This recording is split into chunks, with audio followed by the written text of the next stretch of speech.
I told them that, I mean, we're going to try to help this help these people. But that's it. You don't use anything other than the word help and charity. And then you're going to ask them, you leave these people alone when they are going to.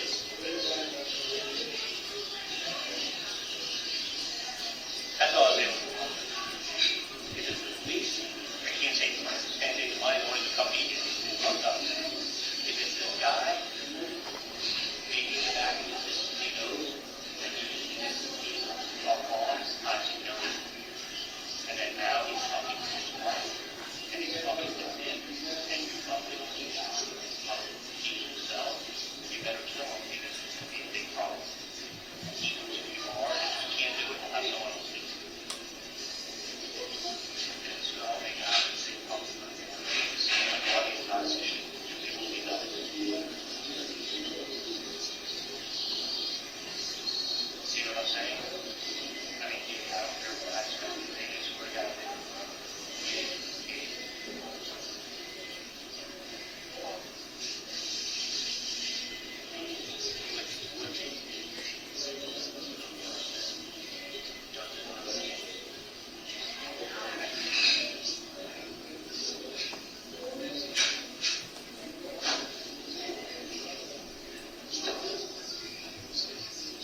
Maybe just I'll explain it to you. Call me. He did not go through that trouble. Finding her and putting that thing together and leaving her to her. Now, I'm just going to go away. He ain't going away. What's that? What's that? Well, if it's the cloud.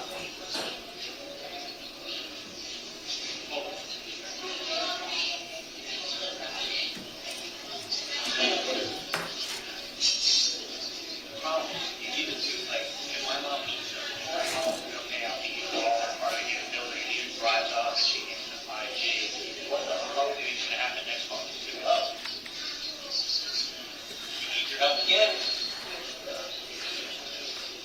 You know, I mean, and the thing is my parents really were guilty. They have a big fish on the line. And I love this. I want to scare this little old lady. The cop, she's guilty as hell. You have to let her know. People won't worry about it. Are you going to die? They got to have that line. Okay? So, you're the one they reached out to. And they said, they reached out to me because you mentioned my name.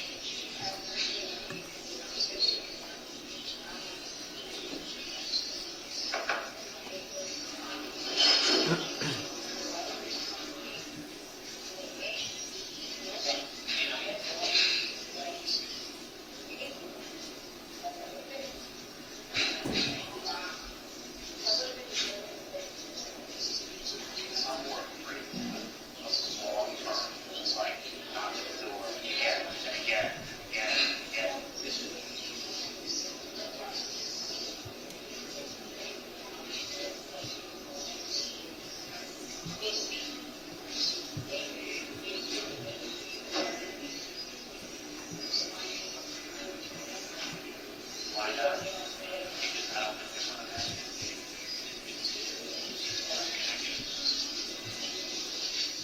be like so far like he is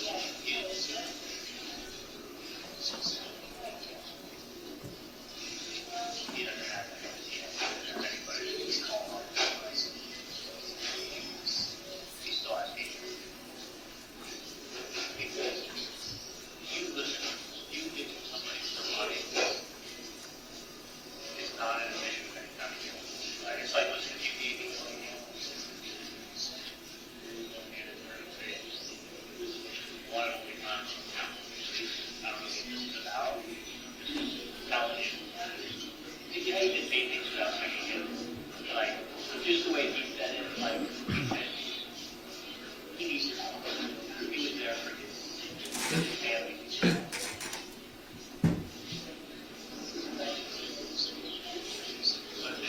Yeah, but he didn't want to scare us. He didn't scare us. But he could just his question, you understand, his question about how that guy for all life.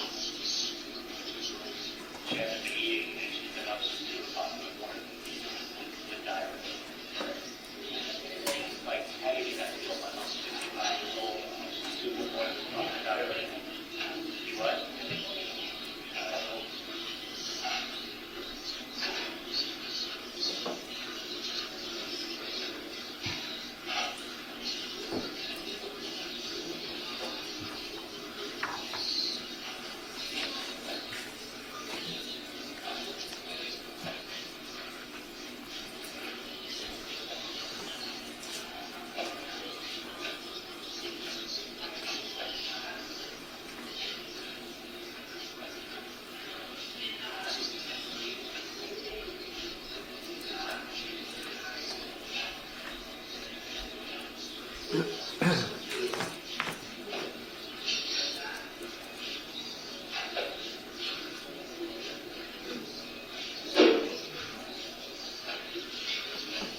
What? 65 minutes.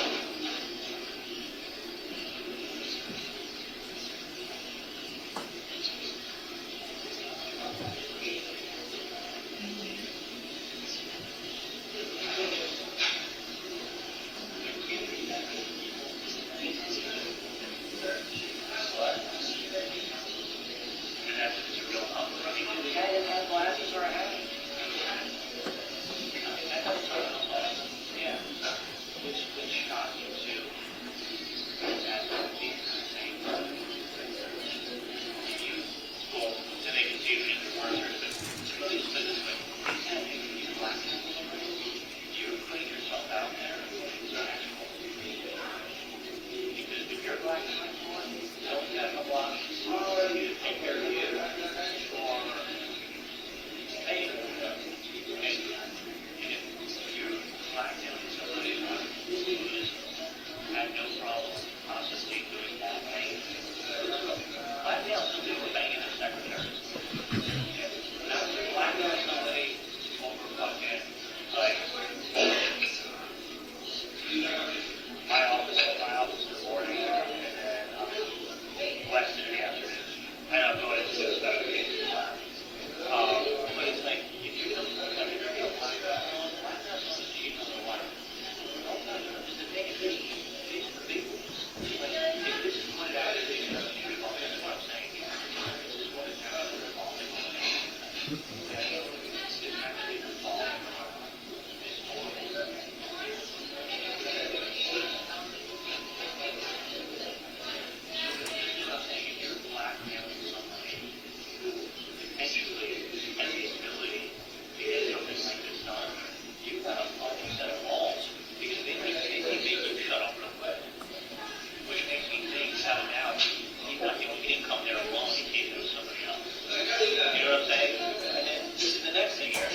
What about one of his whole life?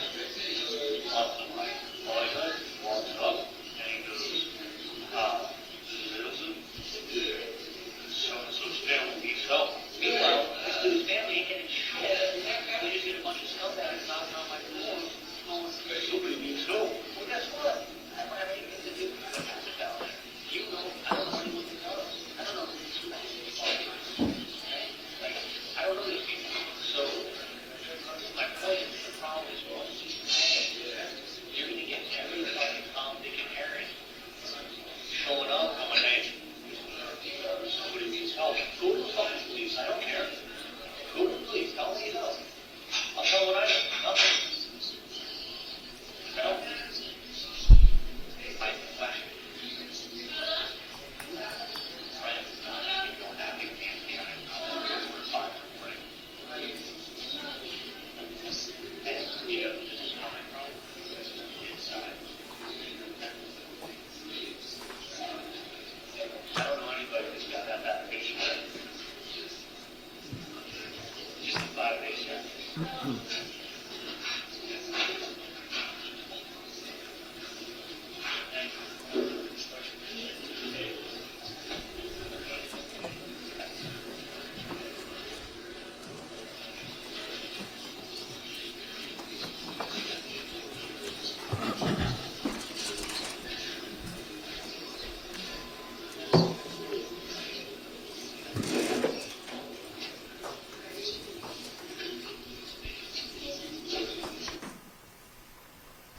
Agent Sanford, did you hear anyone in that recording say the name Dan Markel? No, I didn't. Did anyone say the word murder? No, I didn't. Did you hear Charlie Adelson explain the background of this, meaning that his brother-in-law was murdered and his family is suspected to be involved? Hold on. Objection, motions in limine, improper opinion, evidence speaks for itself. Right. He can give his opinion he can give his statement as to what he heard, but we're not getting into any specific statements that are going to be translated in the video. That's up to the jury to decide, but he can give his assessment of the video. I'm going to allow that. You may proceed. So the question is, as far as what we're able to hear here, is there any background explanation to Catherine, meaning there was a murder of my brother-in-law in Tallahassee, and my family is suspected to be involved. Objection, speculation. There's a Overruled. half hour that can't be heard at the beginning. Overruled.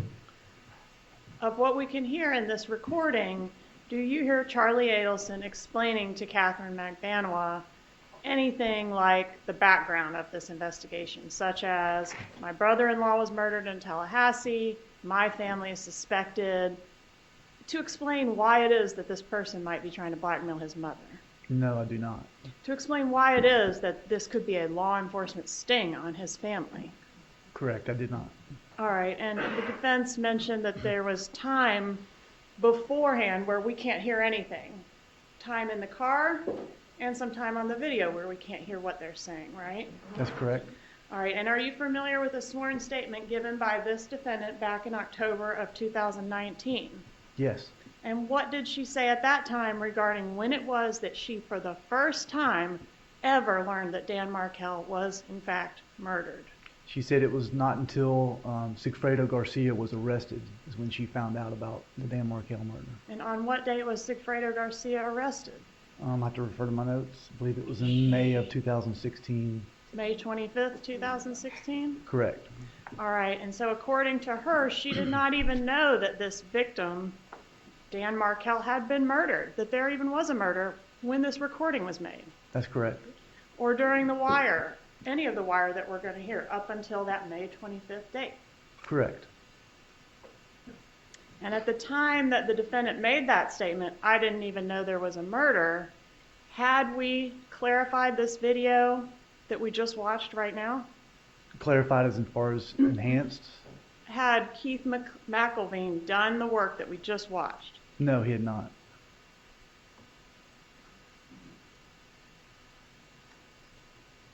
And they are referencing the murder itself on this recording, aren't they?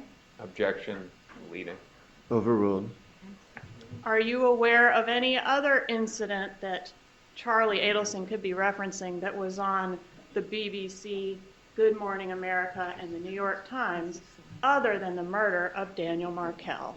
Objection, improper questions, and gross speculation, and argumentative. Overruled. Are you aware of any other incident that Charlie Adelson could be referencing on this video that was on the BBC, Good Morning America, and the New York Times? No, I'm not. All right. Judge, at this time, I would like to move on to our call F. Agent Sanford, can you tell us who are the parties on call F? This is a call from Charlie Adelson to Donna Adelson. And how close in time is this call to the meeting with Catherine McBanois that we just watched? It's afterward. Sorry, go ahead. Sorry, it's afterward. I'd have to refer to my notes to Okay, the please exact refer to your times. notes if you can. Use them to refresh you on how close in time this call that we're about to hear is to the Dolce meeting we just watched. The Dolce meeting was around 3:45 on the 20th, and it was about an hour long. This call that we're going to listen to is about 4:56 p.m. 4:56 p.m. Correct. So within 10 or 15 minutes of Charlie Adelson departing from the meeting we just watched? That's correct. All right, and he's calling Donna Adelson. Correct. All right, let's publish call F at this time, please. Headphones, everyone.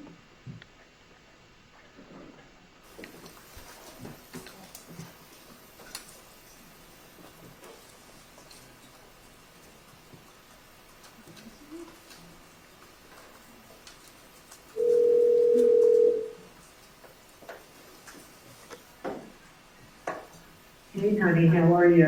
Good, what's going on? I'm sitting and watching the boys at their tennis times. They're having a wonderful time. Oh, that's awesome. Yeah, I was concerned because I thought they'd only enjoy the private lessons, but they're having fun because, there's 6 kids on the court, so they're all about the same level, so they're having fun with that. Great. That's fantastic. Yeah. That's really So, good. how's you doing?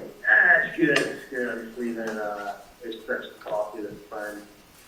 And, it was good. I'm actually gonna, maybe, it was good. Is everything Yeah, everything is fine. Yeah, and they, just helping around with relationship advice, so. Oh, okay. Yeah, she may come by and see me tomorrow, actually, too. 'Cause she had to go back to work. So I think she's gonna come, maybe to my office tomorrow or another office so I can talk to her. So I gave her some good advice, Yeah, and she's just sleeping on it. okay. Okay, So, yeah. relationships are not easy, No, they're not. They're not. so that's it. So everything's fine anyway. It's Yeah. without a doubt, it's fine. Yeah, no question in the world. Okay. I would not, Sure, sure. no, I honestly, I wouldn't, I could talk to you more about it, but, Yeah, I mean, if you want, you can always come up to the office, well, you're gonna be hanging out with Dad tomorrow, right? tomorrow, what's tomorrow? Tomorrow's Thursday, yeah, tomorrow, yeah. We're gonna be doing a lot of stuff for the holiday, getting the dinner ready, and a lot of recipes and a lot of cooking, and that's what it's a rough holiday to cook for. It's not an easy one, but, not much Thanksgiving. I'm bringing 10 lobsters and nobody complains. You're probably right, no one would complain. Well, it's only us and the kids and Dave, because, Dave doesn't have children. Oh, really? Yeah, so it's just, the boys and us and Dave. That's awesome. Yeah. So, do you think everything will be good for, Saturday night? The dinner should go well? Yeah, I think, well, Jim's trying out for the young adults and cheerleaders. Oh, no. Yeah, no, she's Is actually, she a dancer? oh my gosh, she's an awesome dancer. She made it to the 5th round last year and got cut in the last, like, literally, like, when they have it down to, like, 60 girls and they take 45. Like, you can imagine how many girls try out for it. Oh, yeah, I've seen it on TV, I've seen the tryouts, it was like, Yeah, there's like- bunches of girls. And they're all really good dancers. Yeah, no, June's an awesome dancer. She goes to dance class, like, 3 days a week, and she's been training really hard. And she's actually probably training too hard because she pulled her hamstring, like, 2 days ago. Oh, boy. So, no, she could do, like, head kicks and, like, double turns and splits. And, no, she's been a dancer literally her whole life, dancer. Oh. So she made it, well, this is her 3rd time trying out, but she made it last time to the 5th round, which is the final round, and it didn't make it. It's always been her dream. So Saturday, Yeah, Saturday when? well, she's going to try it out Oh, Saturday. that's not yours. You have to, 1 second, you have to go back and get your racket, honey. That shouldn't gave you just that you use. Go back and get your 2 rackets, because yours are too small. I'm sorry. So after the Yeah. Adelson tryouts, she's going to come to, she may come. What time is it? Well, what time do you get? You want to do it early because the kids don't stay up too late. So 5:30. Yeah, because I'm planning on being up in West Palm at like 11. So I'll get done racing 11 to 12, 12 to 1 to 2, home by 3:15. Well, just tell me if you're coming because I'll set the table for her. Yeah, I'll find out if Let me she's know. coming or if she's going to, maybe I can have her just drive herself after the tryouts. Okay, if she's coming. Just depends, I I mean. think dinner. Yeah, I mean, she may get out at 5 and be in like gym clothes. And if that's the case, she's not obviously Right. going to try the gym clothes. She got I shower. think it should be. So Okay. that's the only All right. reason why she wouldn't come, otherwise she will come. Okay. No, I understand. It's not a problem. You'll just let me know because I'll set the table. That's for one more. I'm excited for her. I hope she makes it. Yeah. Oh my God, that's a very exciting thing. Well, that's how she knew. That's how she knew Lauren's sister. Oh, okay. Hold on 1 second. Guys, wait a minute. I have to ask Pat something for you. I have to see if the coach can take them on Monday. Let me just run out to the court for a second. I'm going to call you right back, honey. Okay? Yeah. Okay, bye.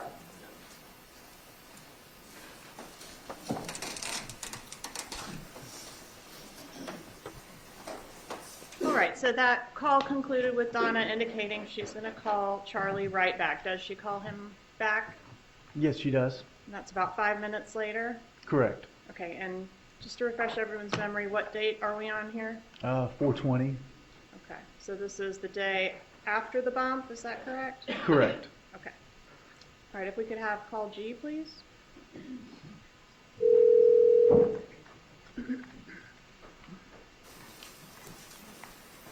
Headphones, everybody.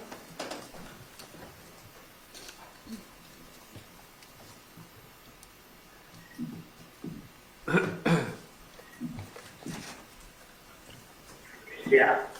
Hi, I'm sorry about that. I had to schedule it for Monday. Yeah, so, Everything's good. I just, so I hung out with my friend, and then she's gonna sleep on some stuff, and then she's gonna come, tomorrow, either my office or Thanos' office, and tell me how it How works. that- Yeah, how she Yeah. does that. So, I'm still, so I'll talk to her tomorrow. I wish her the best of luck. yeah. Anyway. You think she'll be okay? Is everything okay? Yeah.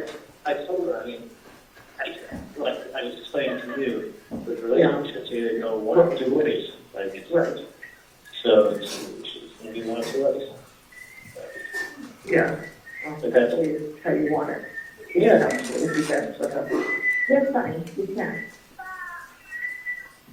All right, Charlie, I love you. What are they? Yeah, you're welcome. Um, So I, I'm, yeah, just, hoping Dad has a good day at the office, oh yeah. Yeah. because,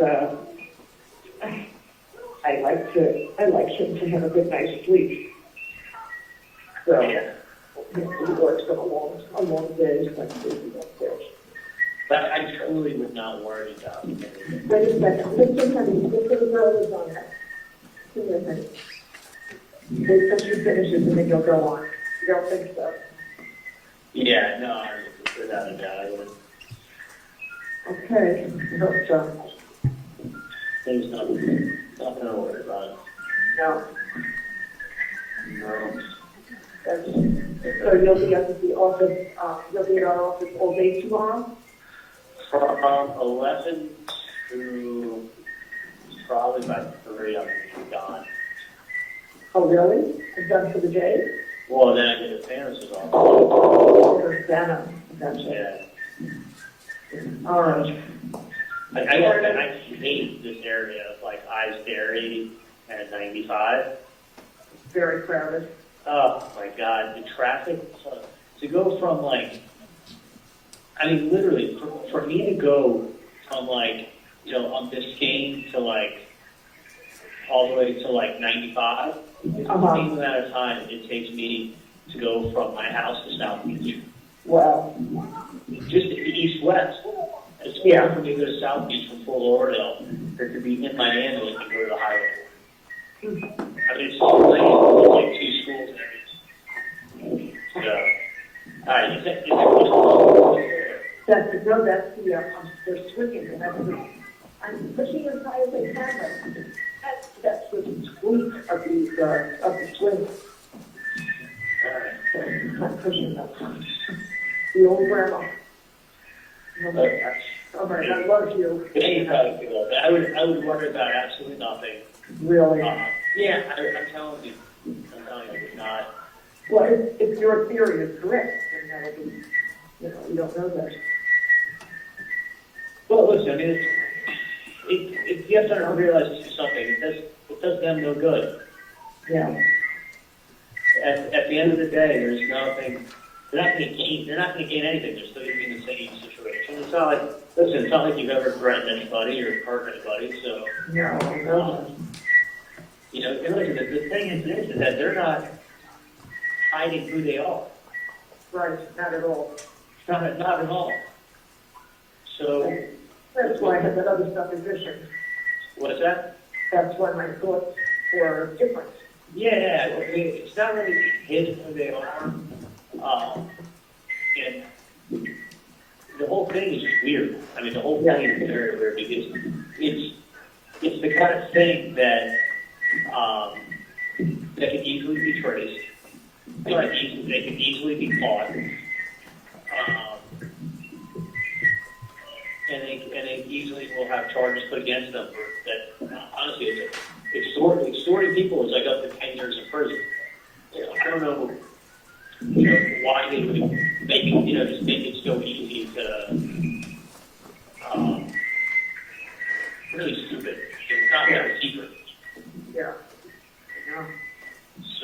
no, I think it's something that can be dealt with very, it's not that bad. Okay, Could be a lot worse, let me reference it to you like that, yeah. so. All right, sweetie pie. I will talk to you, maybe tomorrow during the day or night. You'll let me know. All right, You know, sounds good. if everything is good for the dinner. Everything's fine, I'll come Yeah. later, okay? Okay, Bye. bye-bye. Love you, too.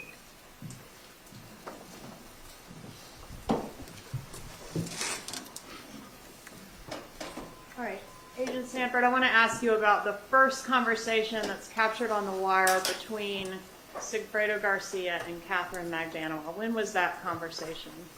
It was on 4/21, the very next day, at approximately 8:17 a.m. in the morning. Okay, and at the time, are the two of them living together? That's correct. Okay, so they've already had an opportunity to talk in private between the call with Catherine Magdanoa, the meeting that we watched between Catherine Magdanoa and Charlie Adelson and this call that we're about to hear. Hold on one second. Objection, speculation as to whether there was a chance. Overruled. You can answer Have that. Catherine Magdanoa and Sigfredo Garcia had an opportunity between the recording that we just watched of her meeting with Charlie and the call that we're about to hear to speak in private? Yes, we were able to see them go home, and they were at the house together that night. Okay, so this call then occurs the next morning at, you said 8:17 a.m.? That's correct. Okay, let's publish call H, please.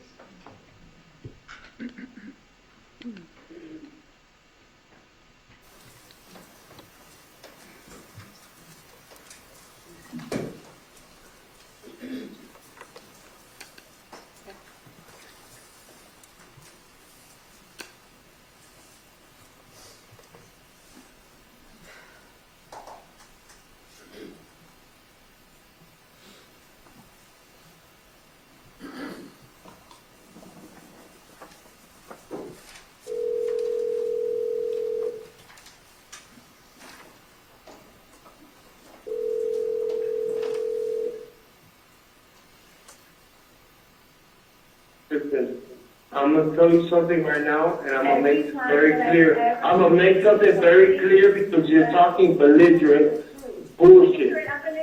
I'm gonna make something very clear, okay? The whole night drinking, and I'm drunk. You haven't spoken to me about anything, and now you're gonna come at me? Why? Because you don't know how to apologize because you were wrong, okay?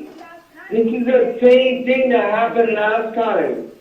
Listen, I have a more pressing matter that I have to attend to. Okay? You know what? I don't feel secure because you take care of everybody else. Where's my security? So when are you gonna step up for me? When is that gonna happen? Because I feel like everybody else gets the special attention, and then Katie, you go figure it out. You go figure it out. You figure out the kids. You figure out life. You figure out your life. Katie, you're doing this again. This is the same shit. I've been here. I've never felt happier. We were so happy. We were so happy. Pool. You have to play pool. You have to leave me. Oh my God, Katie. All right, man. All right. Then fine. Then go. Whatever. Fine. Go. If that's what you need to do to make yourself happy, then I'm not going to hold you back. Why do you have to go through back everything?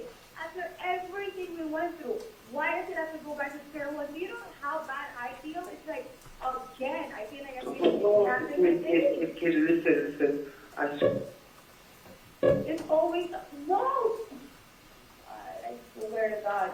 It's just like, I should just go somewhere because it's like you're basically Do that. over. Do You're that. putting me over. You're gonna tell me I'm gonna make a phone call. Are you? I'm not making that fucking phone call. Just But you don't have to. look, Katie, you're I'm on edge, and I'm gonna be on work on edge again today. You don't think that the mean I'm pretty sure somebody will come by to sue you don't make me feel better. Just Katie, listen. Listen. I just want you to fucking have a pussy between your legs and act like you have one. If you wanna fucking do what you wanna do it. I'm gonna take care of I'm gonna take care of this fucking problem. I'm gonna take care of this fucking problem. And What are you then, gonna take care of them, but you don't discuss anything with me? You're not even listening. because it lets you know the better of the, man. No, you're making Stop, man, just stop talking on the phone, man. Bye. That's why you can't even Bye. do anything. All right, and then we're going, oh, I wanted to ask you, about that beeping you hear where it seems to cut in and out. Yes. What is that? That is the person who's monitoring the conversation. That's them minimizing it, stopping the recording of it and stopping listening to it, and then picking it back up a few minutes later like they're instructed to do. All right, so the requirement is to tap out if it doesn't seem to be relevant to the investigation, and then after a certain period of time, you can pop back in and see if the tone has changed. That's correct. All right, was there another call between these same two parties shortly after the one we just heard? Yes, there was. And when was that? It was at 8:36, approximately 10, 15 minutes later. All right, published call I, please. Headphones, everybody.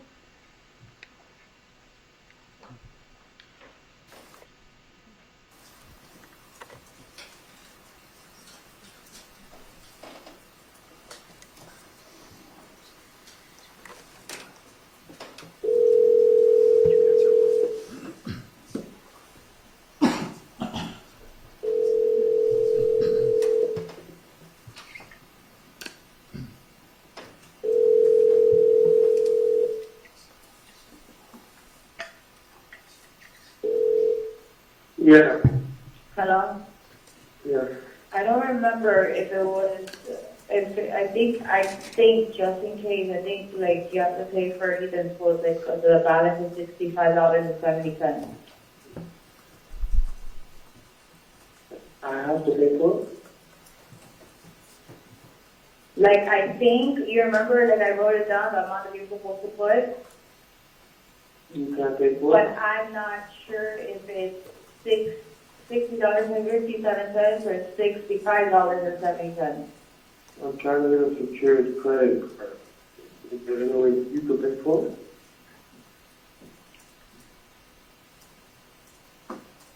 I'm just telling you, I don't remember if it's either one of those numbers.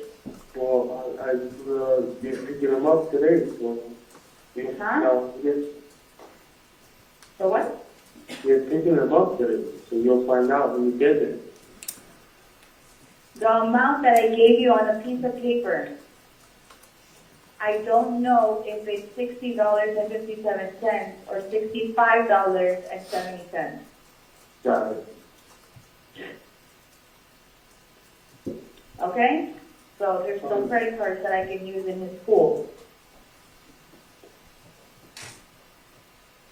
So it makes no sense.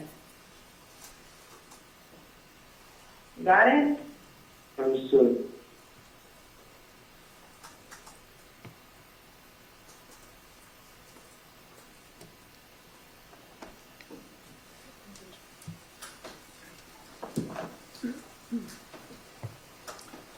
All right, so the digits that the defendant is relaying to Sigfredo Garcia, it's either $65.70 or $60.57, et cetera, Are those digits significant to your investigation? Yes, they are, Why is that? because that's the last four digits of the undercover's phone number that was put on the piece of paper flyer handed to Donna was 6570. All right. What's the next call that we have? Call J. It's on the same day at approximately 9:31 a.m. And who's this? Who are the parties on this one? It's Charlie Adelson calling Catherine McBowen. If we could publish J, please.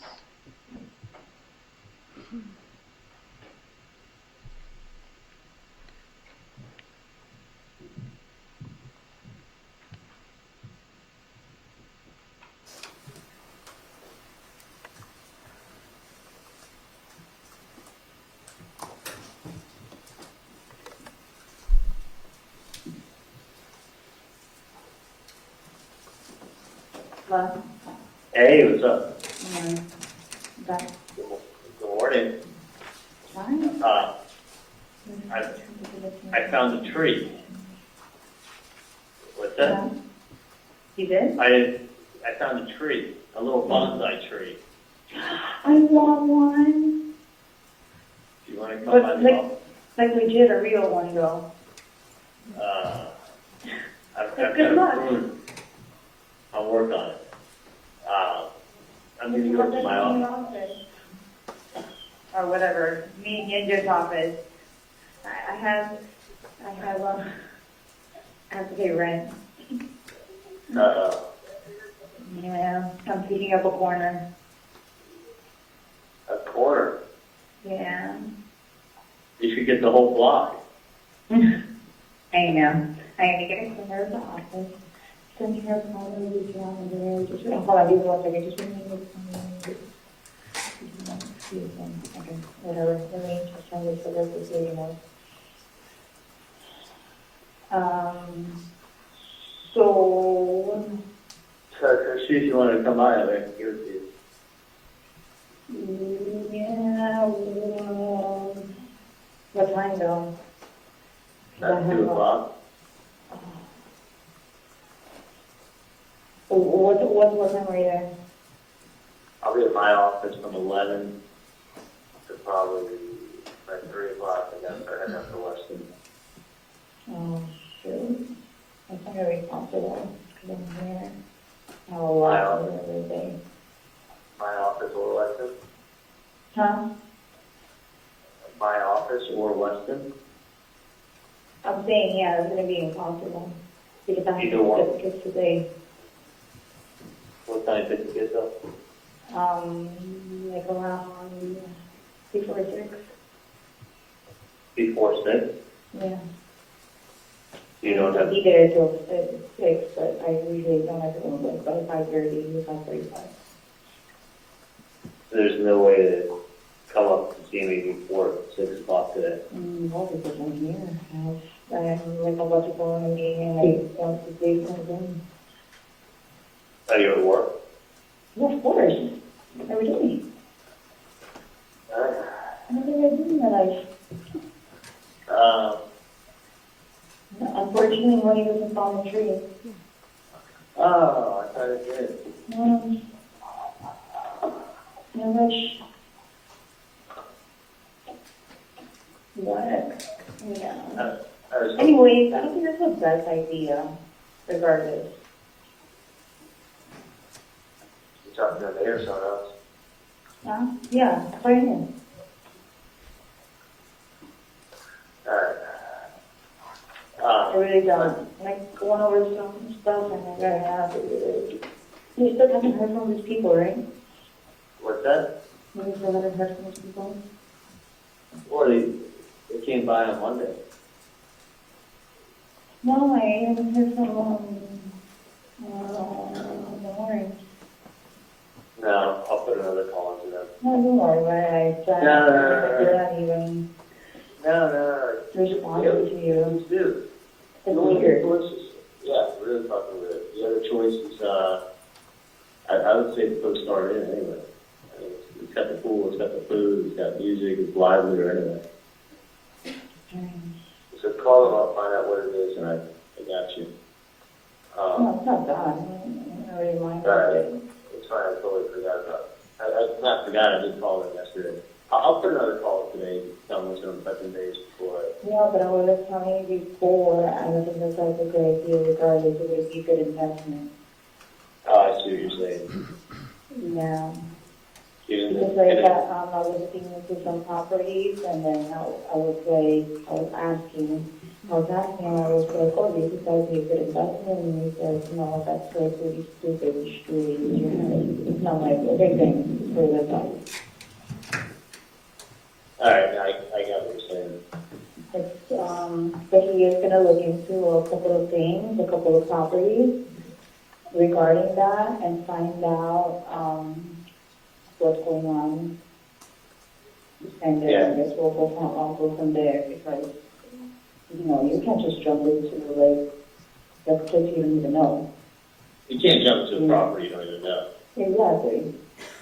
I Like, mean, is it either the you analyze property? it, you know, how is the security gonna be, and, you know, is it gonna be first class of security, or, just there's a lot more into it, so. I'm trying to do the research for that. Find out, because usually when these properties come up, I mean, they announce it to everybody. Exactly. You can't just But have, then I don't think that's the case, like, I feel like it was posted incorrectly. And it's just like, I mean, you know, some people buy it and some don't. yeah. So it's like, you know, you throw out a fish in there and let's see who bites. So fishing. Yeah, You throw the chunk out, you know, they're all gonna come out. yeah, you put a chum and a bunch of fish come and they want to jump on it. I mean, I kind of think that, Yeah, but for the pricing, it's like, it was absurd. So it's, you know, it's unaffordable. way too high of a prices, right? Yeah, of course, that's crazy. Like, who pays that much? Yeah, I mean, if they really wanted to get something, like, they would afford it, to be able to afford it, you know? yeah, hang on 1 second, Danny's got to ask me a question. Danny, go ahead, sorry about this, it's an important call. What's up? Did I shortchange you? Right, and I gave you 150 on top of it. Well, I left the check. Yeah, no, I left the check up here. Hold on 1 second. Mhm.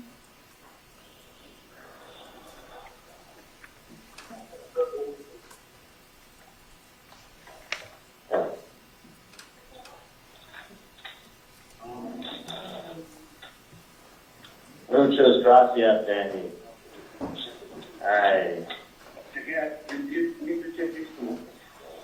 Next one? Which is better?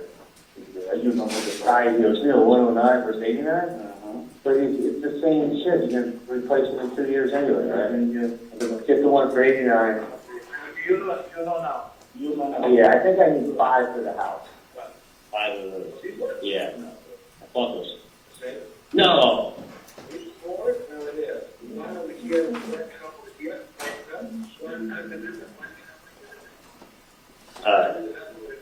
Alright.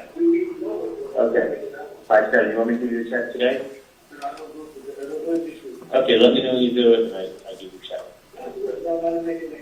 Do you have to pressure clean first to get the dirt off, and then you just paint over the top? Okay. Yeah. Okay. Hang on. Okay. Sounds good. 94.7. Oh yeah, plus tax. Yeah, no problem. I have to get a shake somewhere later. Okay. Perfect. Thank you, Danny. Okay. Okay. Mhm. Okay. But yeah, it was just crazy that it's so nice that you're in real estate now. Yeah, no. It's just so crazy. Like, it's giving me a lot more knowledge about everything, so. No, real estate's a great profession. I mean, honestly, it's one of those things, the sky's the limit. You get in with the right people and start getting the right stuff, and you can do extremely well. Yeah, I'm learning as I go. I mean, I'm thinking, I go home and I do like, you know, my research and stuff about things, and then I try to ask advice too, you know, like coming from somebody else's point of view.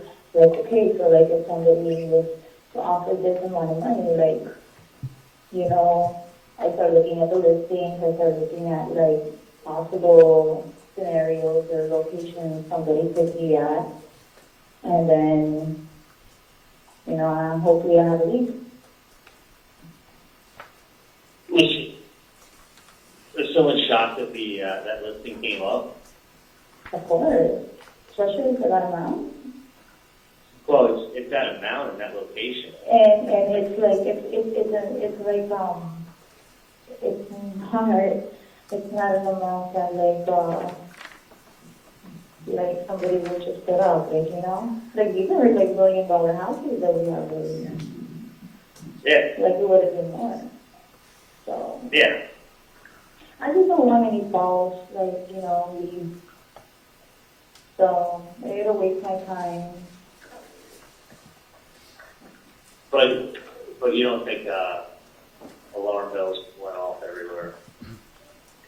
Not that I know of, because it's like if the person was very interested about it and knew like a lot about the property, then Right. it would have been a totally different story. It would have been a done deal and like things would have been fine and, you know, it would have been over with. But Yeah. it seems to be, there's one or two scenarios, which is what I'm trying to figure out right now. Since I'm still new, you know, I'm still trying to figure out how to That's do the it. thing is that property came with a full listing. Like, it came with. Yeah, with all the information, you With get, all the you get all of that stuff in MLS, you know, you get all the information and the demographics of everything. So, But then again, you can have a listing everywhere, everything's accessible. yeah, I mean, you can, but it's just, what's crazy is like, I mean, it came with everything but pictures. That's kind of stupid. You kind of Yeah. pictures for everything. Yeah, no, it was post pictures. Yeah. But anyway, So let me find out first, regarding the property, and then we'll go from there. to be very honest with you, I'm not very interested in buying a property.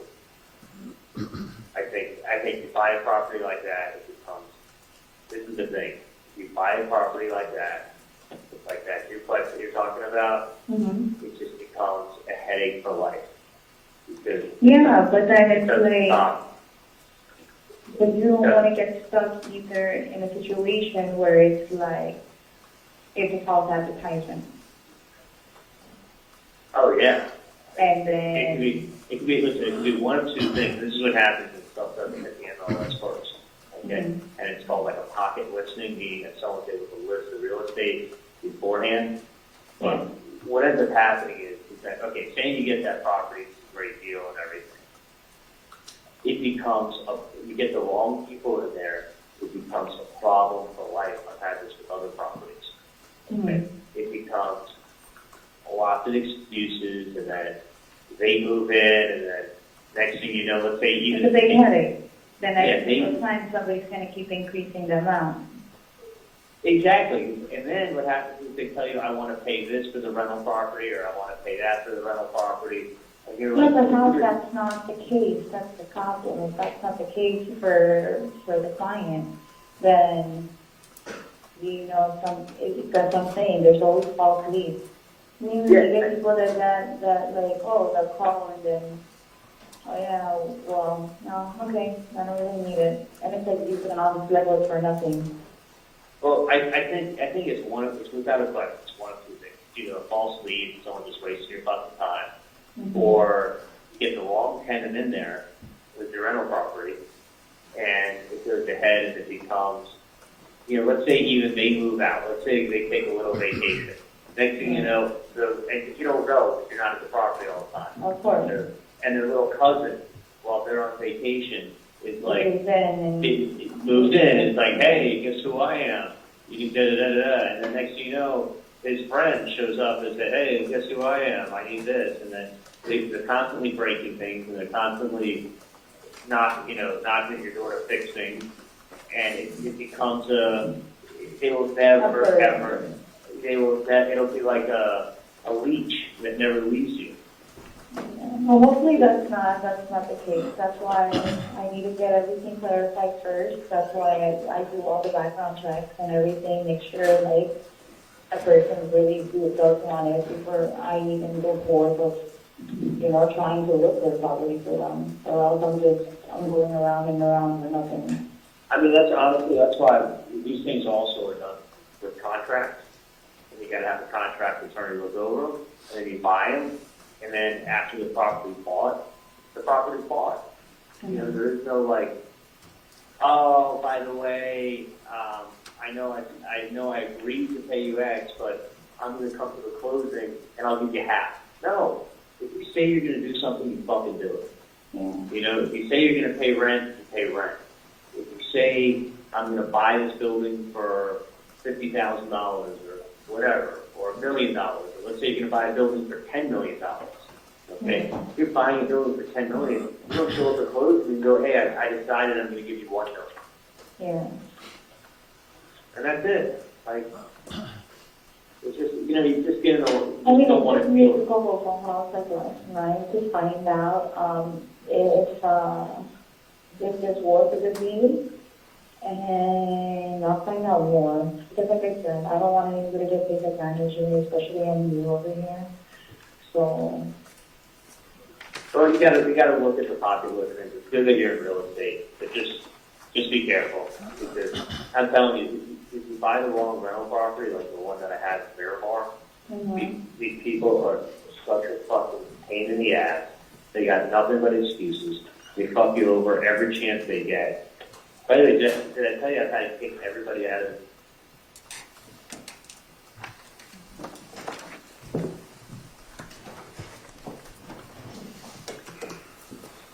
All right, that one goes on for a few more minutes, but I wanted to ask you a couple questions about the statement that Ms.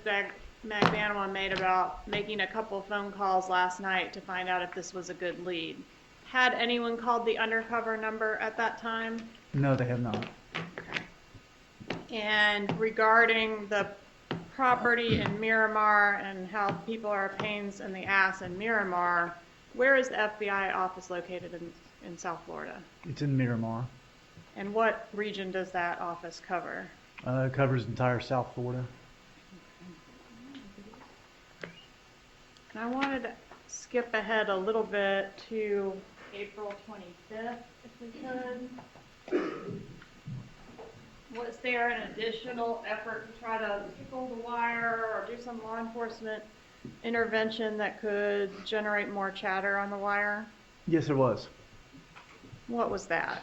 It was a it was a letter that we sent to the Adelson residents. I'm showing you what I marked as state 84. You recognize 84? Yes, I do. How do you recognize it? It's the letter that we had sent to the residents through the mail. Okay, and this was the next bump or tickling of the wire? That's correct. So this time I have to move an evidence state 84. Any objection? No, Your Honor. Be admitted as State's Exhibit 84. Nay.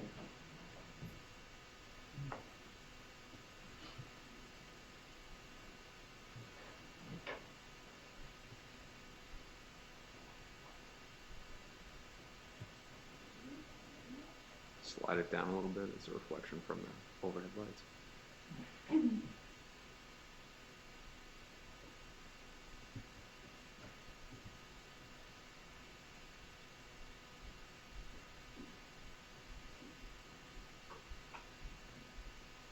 All right, so were there more calls that were intercepted regarding this attempt? Yes, there were.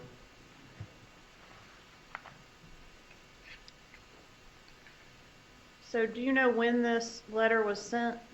It was sent on April the 24th. Okay. And when did we first hear acknowledgement on the wire that the thing has been received? I'm sorry. I believe. Can I check my notes on that date? Make Sure. Okay.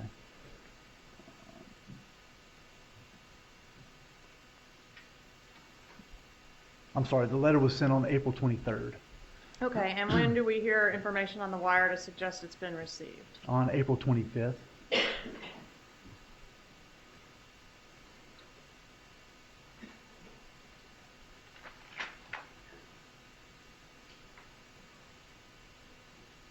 Up until this point of the call that we're about to hear, has anybody called the undercover number yet? No, it is not.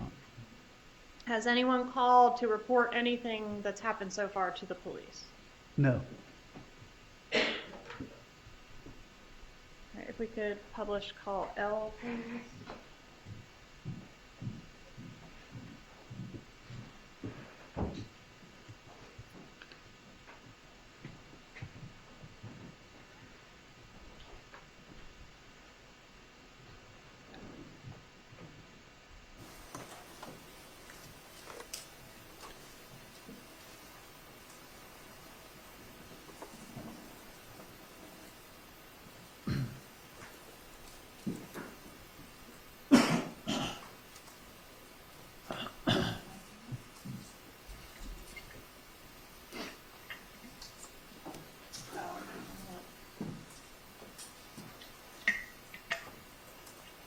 Okay, I'm sorry, Your Honor, I skipped call K. We're going to be publishing call K next. All right, okay.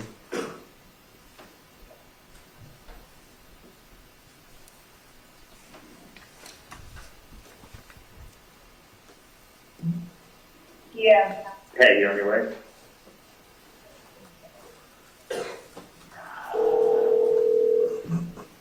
Yeah. Hey, you on your way? Yeah. Okay, cool. I'm going to be at the Icon, which is when you come over 395. It's right there in the, you know, which the building the Icon is, right? That's all the way in South Beach, right? Like, Yeah, it's fucking far. when you come over, Like, there's a lot of traffic down there. You can go a little bit more north or just go north anyway. I will. I'm standing outside. I was talking to my parents about it. Huh? I was just talking to my parents about my day. I'm standing up. No, I was talking to my parents about my day. Oh, okay.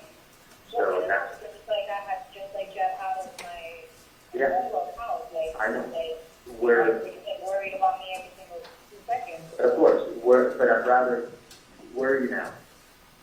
I'm on 15. All right, just give me this one there and just come down here. Okay, is everything okay? Yeah, I just want you to come down here so I can see you. You're already in the car. It's on the Icon is on the corner of 5th and Alton. It's that big building when you, as soon as you're on Alton and you cross over 5th on your right-hand side. Okay, we can't be anywhere else besides that? I can get my car and start trying to find you, but then we gotta drive and park. I'd rather you just come over here. I know, but that is like a part of South Beach, like, kind of stupid for me to walk all the way down here. You're on, okay. I'll get my car in 5. I'll give you 5 minutes. I'll start heading this way and I'll get my car and then I'll meet you somewhere in like 15 minutes. And I still need to talk to my parents for another 5 minutes and then I'm gonna leave there and then I'm gonna come to wherever you are. But just still keep heading south. I'm heading downtown, I'm like 15 heading downtown. What's your cross street? Like in second right now. All right, 82nd? Yeah, I'm getting, so give me a call when I get in the car. Okay, I'll give you a call and see where you are and I'll start heading Do you north. get it when I call you through WhatsApp? Sometimes I do, sometimes I don't. I'll put my ringer. I don't know. Let me see if my phone was on vibrate. It was in my shirt. Okay.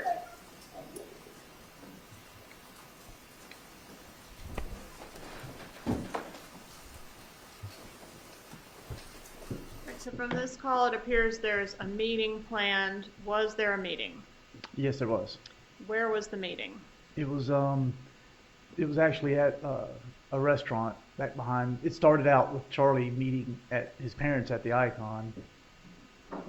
Tell us about that. Was that surveilled at all?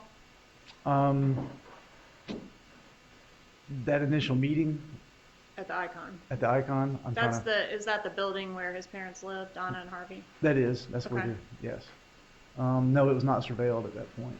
All right, and can you kind of explain to us what the issues are with surveilling some of these meetings if they don't give you much notice? Yeah, if we don't get much notice, Miami's a big place. Like she said on the phone, it's a long way from where she lives to where to get down to South Beach, and traffic and everything sometimes can take like an hour.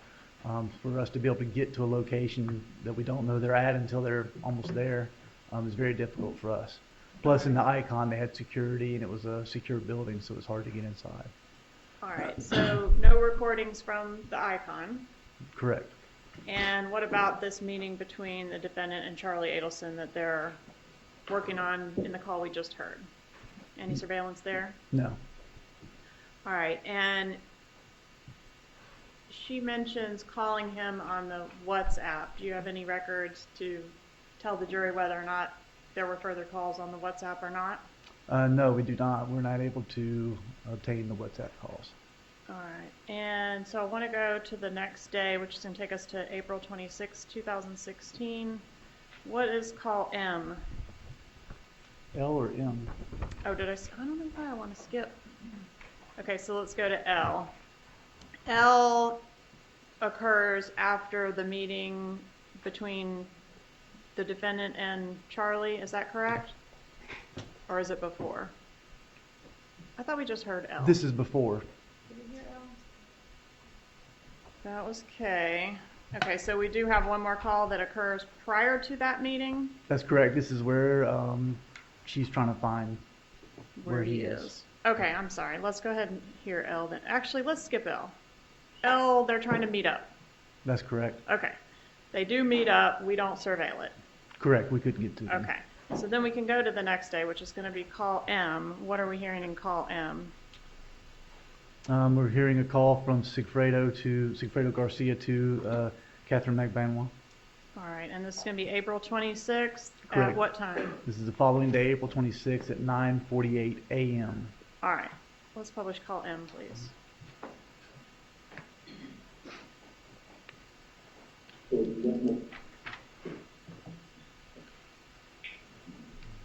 Well, What's going on?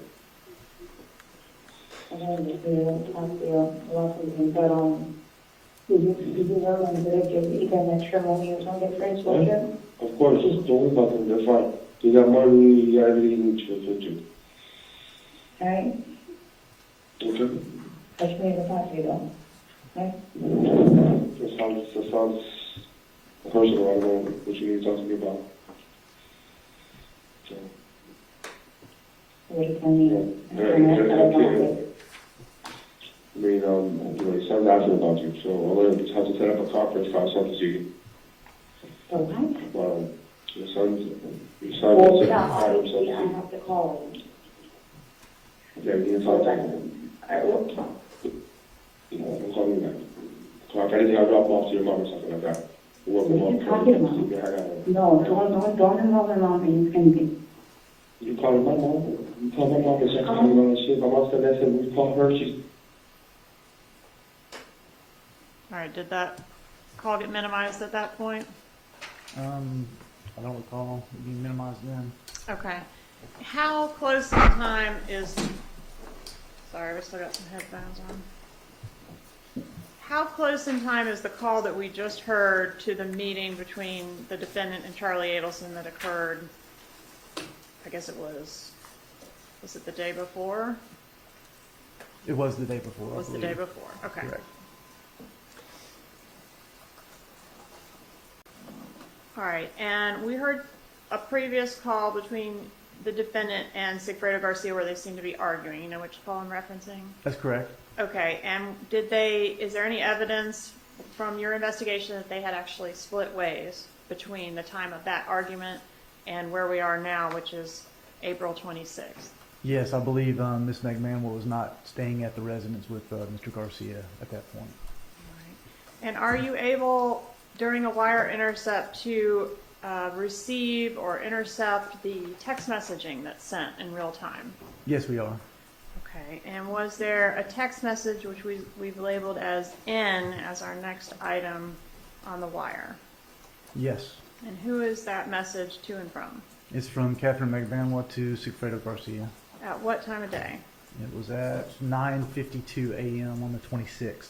All right, so is that shortly after the call that we just heard? Correct. All right, if we could display text N, please.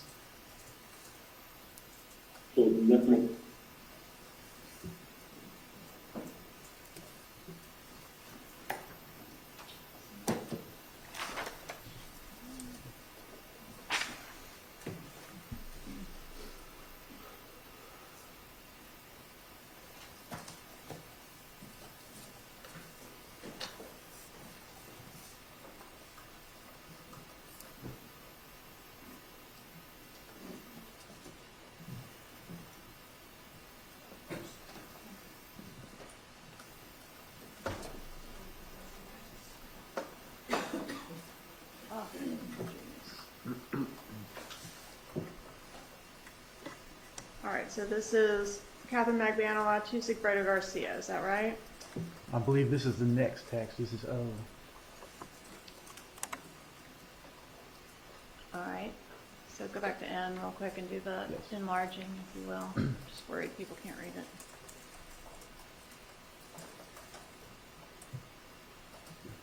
All right, So this is defendant 2 Garcia, correct? Correct. Okay. Need to talk to you about something else.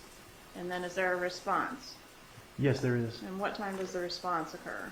Approximately 6 minutes later, 5 or 6 minutes later. All right, let's go to text O.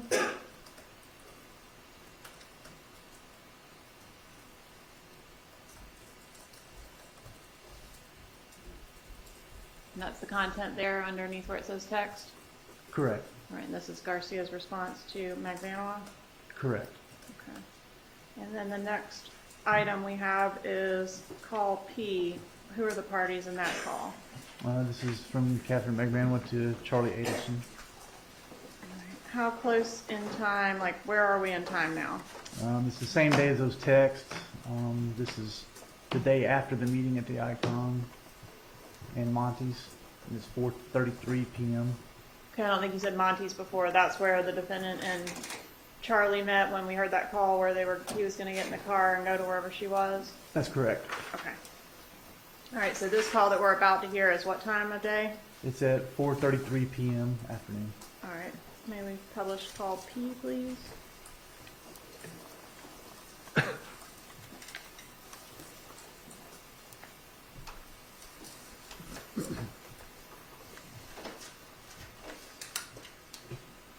Hello? Hey, Hey, what's going on? well, I don't know what the fuck, like, for some reason, I know you were, like, telling me something about her applying, but I got a mixed call to the number. And, Oh. and I'm calling both numbers, but nobody's picking up, so I need to figure out because, or else, I could set up, with a realtor to show the property. Fuck, they sound like a really good client if they're gonna rent the place. I actually have the number at home. Okay, but it's kind of like, I need it, fast. Well, I can, fuck, I wish I Like, was, I'm supposed to, it's just like, it's the thing is, I tried to, remember it, and I just couldn't, I've been calling so many people today, so it's like, it's been, I'm gonna be home in probably 2 hours and I can get you the number then. Hopefully they haven't looked at other properties yet. yeah, Yeah, kind of, there's no way at all you can get the number to me let me, before I get out of work. well, let me do this. Let me see if I can get the number. I got the number at home in my desk, Okay, but let me see if the number may be some other place, okay? okay, All right, I'll call you right back. all right. All right. In this call, Magbanua is indicating that she's calling both numbers. Has anyone called the undercover number yet? No, not at this point. All right. If we could go to call Q, please. Mr. Calvin, this will be the last one before a break, okay? Yes, sir. All right. Call Q.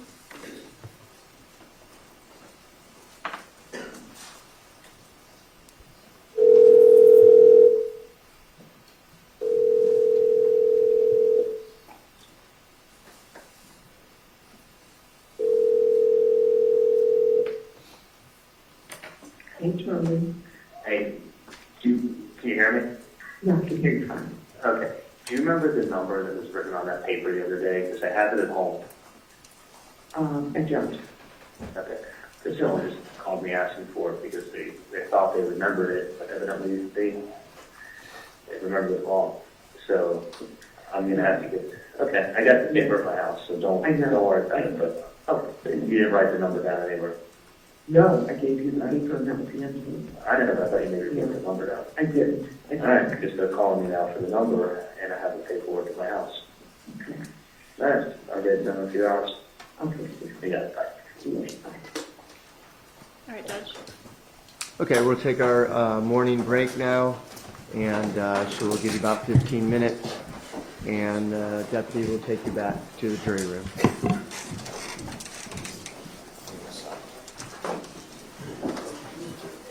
Your Honor, can we come sidebar the matter?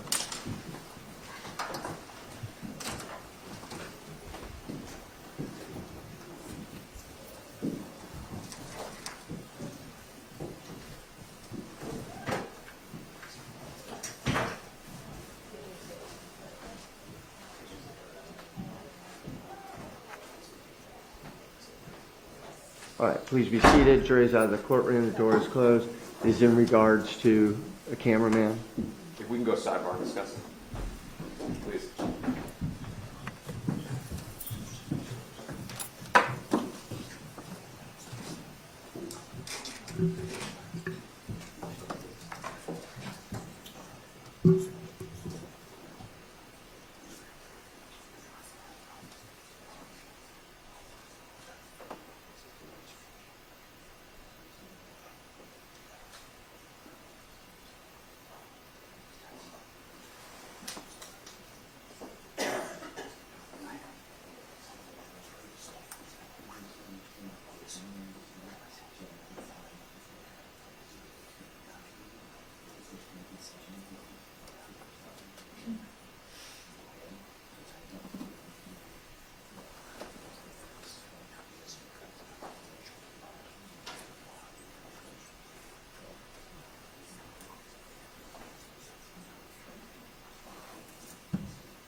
All right, we're in recess for 15 minutes, and you may step down during that time.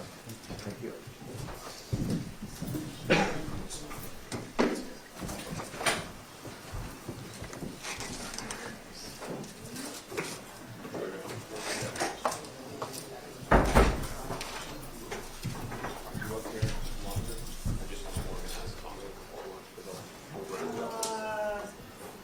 Great question. Let me work on an answer.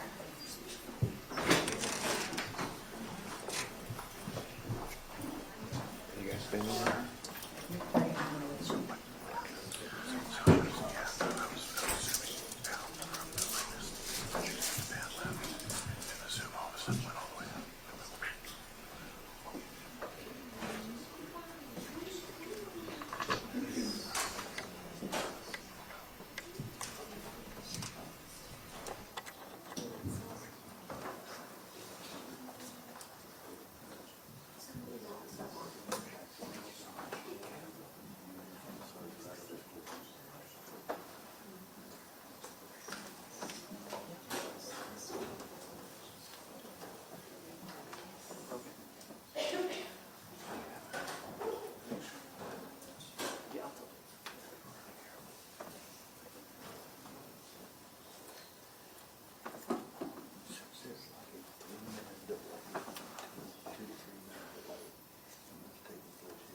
Yeah.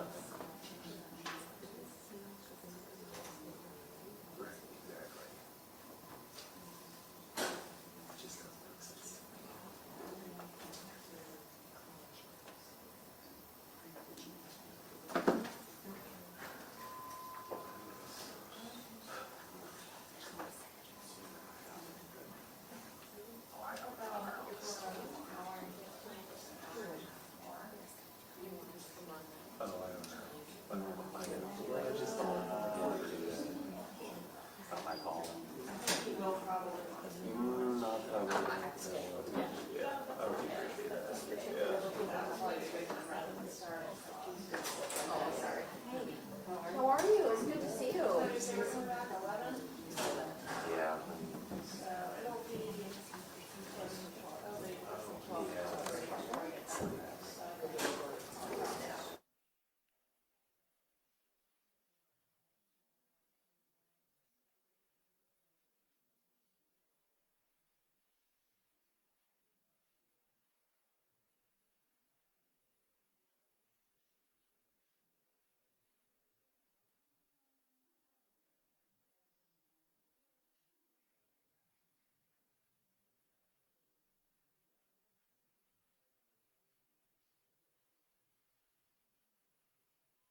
Okay, we're ready for the jury. Let's bring a jury in, please.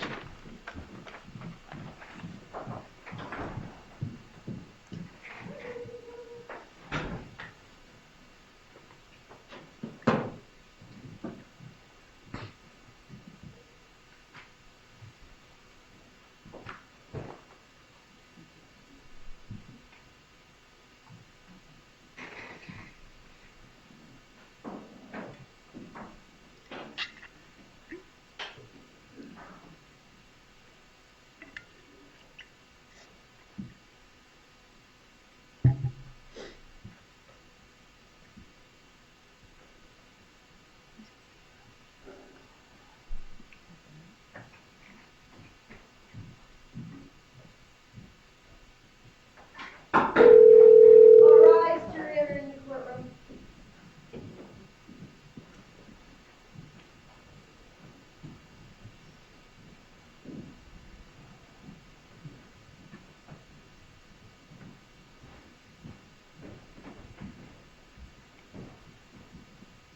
Please be seated.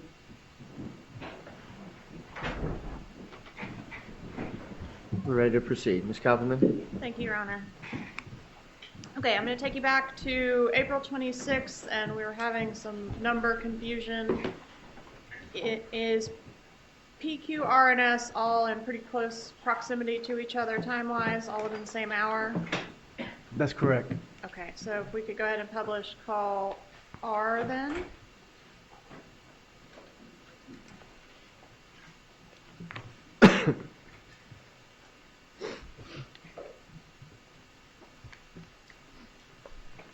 Headphones, everybody? Hello? Hey, okay, I just called. They don't have the number either. It's Apple, and I'm not gonna be able to do it until I get home.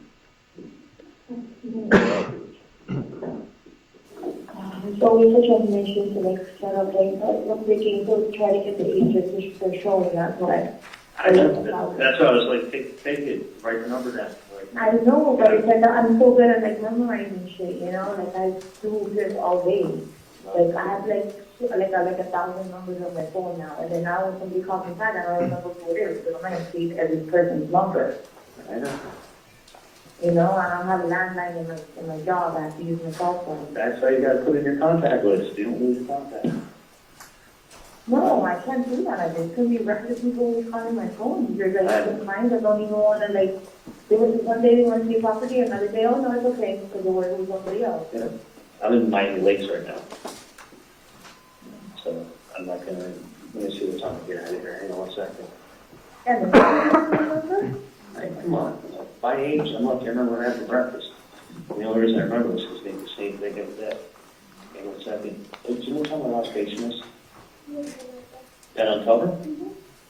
I'm done? What did someone tell me?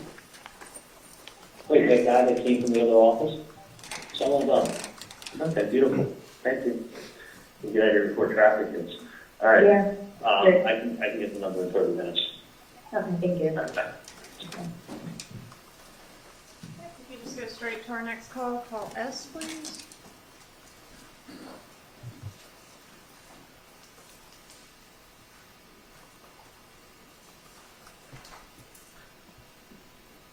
Hello? Hey, Hello? how you doing? Hey. Hey, I think I remember one of the listings that I had to tell you? One of the properties? yeah. What was, I don't know, just in case that you call, you know, because I have to set it up. Yeah, and I tried to read some listings there each time. Okay, it's, I believe it's 305, Okay, 712, okay. 6570. 6570? Mm-hmm. Because I also, I had like two numbers. I know, you got that dyslexia. I get it. So the listing for the place is, Is it 305, 712, 6570? 5570. No. See, you're confusing me. It's 305, Mm-hmm. 712, Mm-hmm. 6570. These are one of the ones that I tried. Well, Okay. Yeah, I'll reach out to you again. Alright. Needless just wanted me to tell you mine. All right, hold on. Alright. All right. Can you call me back later? Yeah, absolutely. Okay. All right.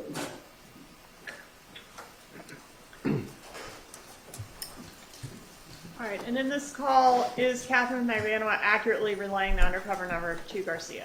Yes. And again, up to this point, has anyone called the undercover number? No, not at this time. All right, now we go to 427.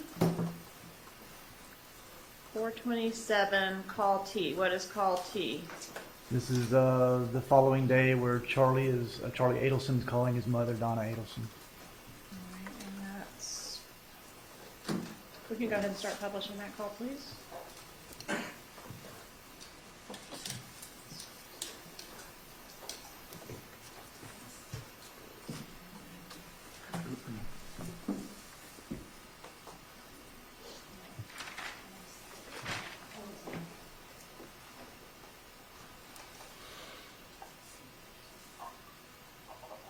Yeah, At the end of the mail, he says that he doesn't want it. he doesn't want it? No. All right. All right, but thank you for the offer, that was very sweet. Is he caught up or is it like, I think he just doesn't feel like going. very? Yeah. Is he still upset about everything or Yeah, he's not having the best day. did something else happen? No. No.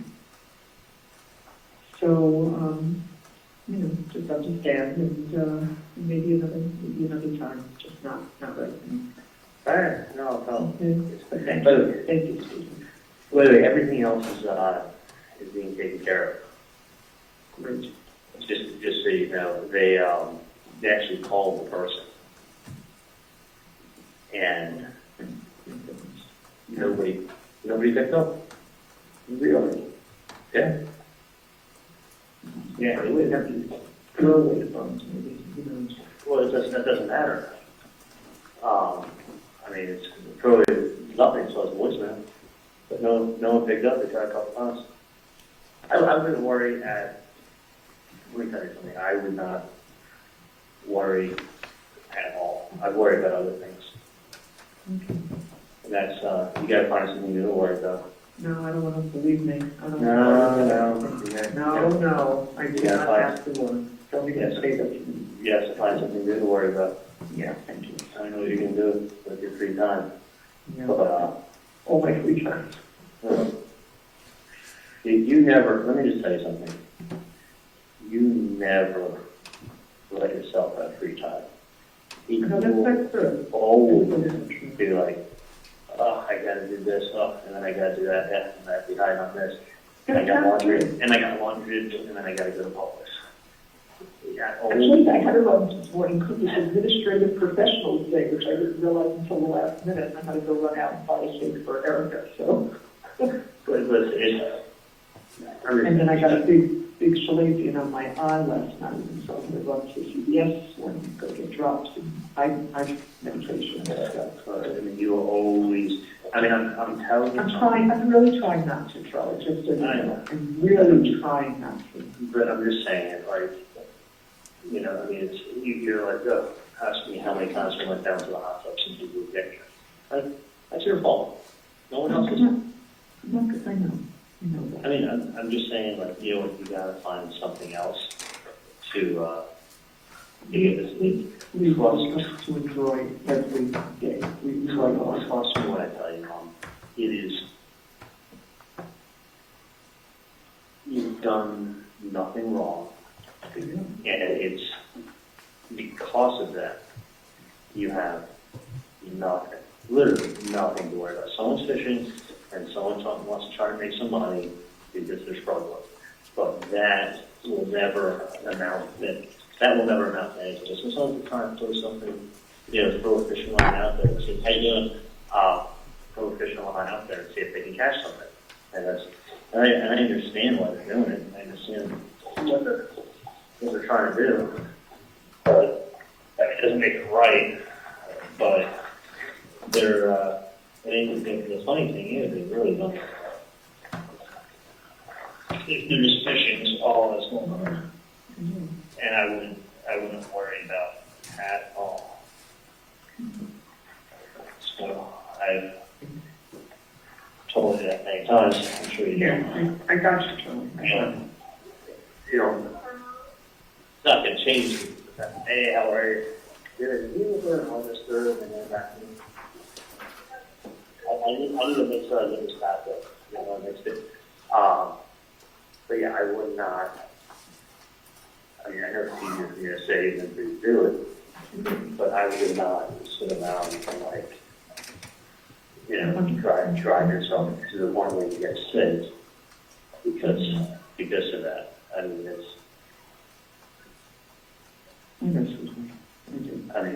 just, you know what I mean? Like, you say you know. I do. And it's like, I do. I wouldn't, you know, the person I came to just relaying a message.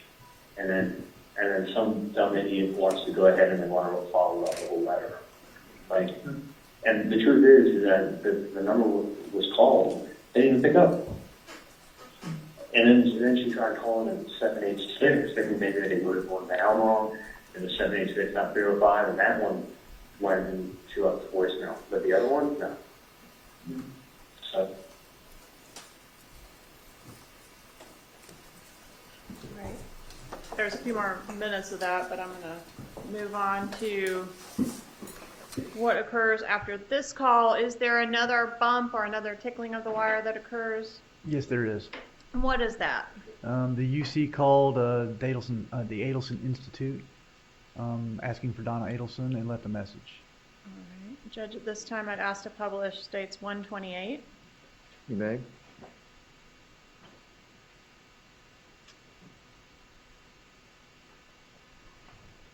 Good morning. Thank you for calling Adelson's office. This is Erica. Can you help you? Yes, good morning. May I speak to Donna, Mrs. Donna Adelson? May I let her know who's calling? Sammy? Sammy from... I met her last week, and I gave her some paperwork. You met her last week and you gave her some paperwork regarding... She knows what it's about. It's important paperwork. Oh, okay. And your name is Sammy? Yes. Do you have another phone number you can be reached? My number is 305 712 6570. Okay, because she's not available right now, but I can have her maybe give you a call back. Okay, just tell her it's very important. I need to find out immediately what she thinks about the paperwork. Okay. I certainly will. I met her last week. Yes, thank you so much. All right. Have a good day. All right. You too. All right. After the bump, is there a call from Charlie to Donna? Yes, there is. All right. And what date are we on now? And this is on April the 28th, What time of day? approximately 9:42 a.m. All right. If we could publish call you, please.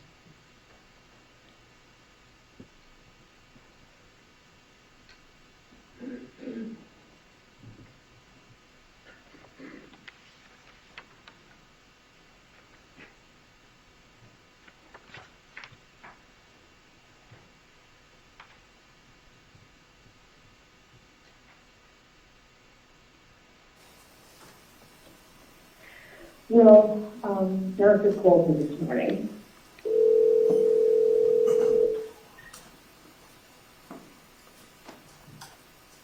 Morning, Charlie. Hey, how are you? Hey, are you in an office or home? No, I'm driving to an office now. What's up?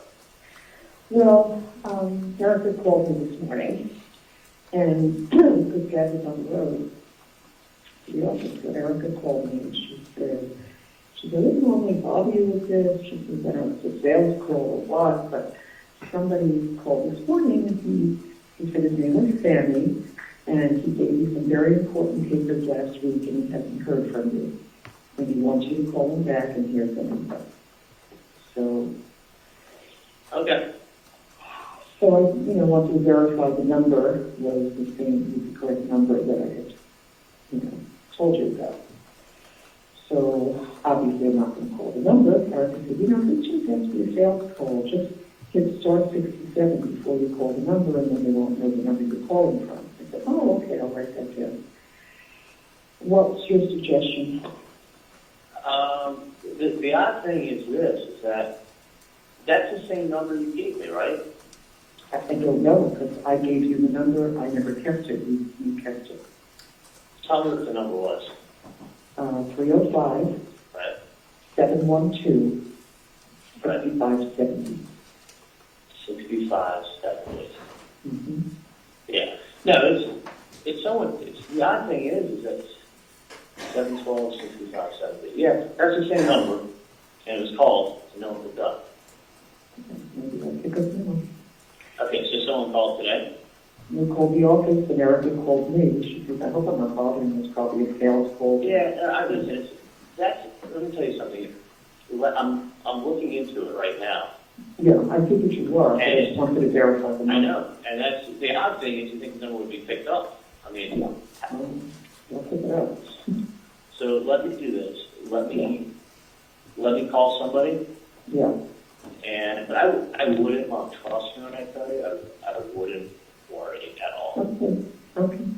And I'll tell you why, especially because, what do you call it? Especially because I know that you know who it is. So let me call someone and take care of it now, okay? Thank you, Sean. Love you.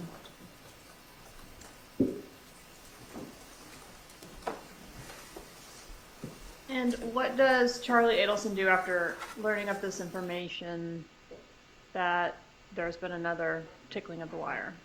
He tries to call Catherine McBamel. All right, and was he successful in reaching the defendant? No, not at first. All right, did he leave a voicemail? He did. All right, is that captured in our, what we're calling call V? Yes. All right, could we publish call V, please?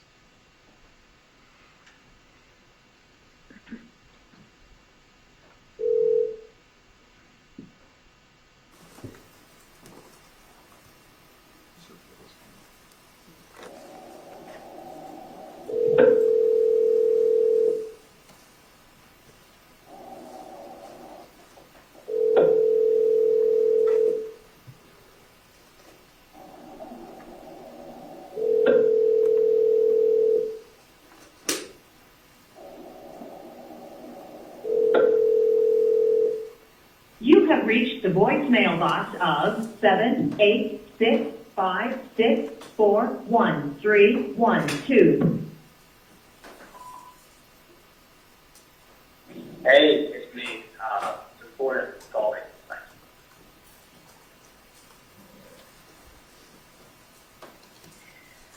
And are there any more attempts by Charlie Adelson to reach the defendant before we actually get another call? Yeah, I believe there's about 4 different attempts by Mr. Adelson. And then we get a call back to Charlie from the defendant? That's correct. And is that call W? It is. All right, tell us the date and time of this call, please. It's on 4/28 at 10:43 a.m. All right, publish call W, please.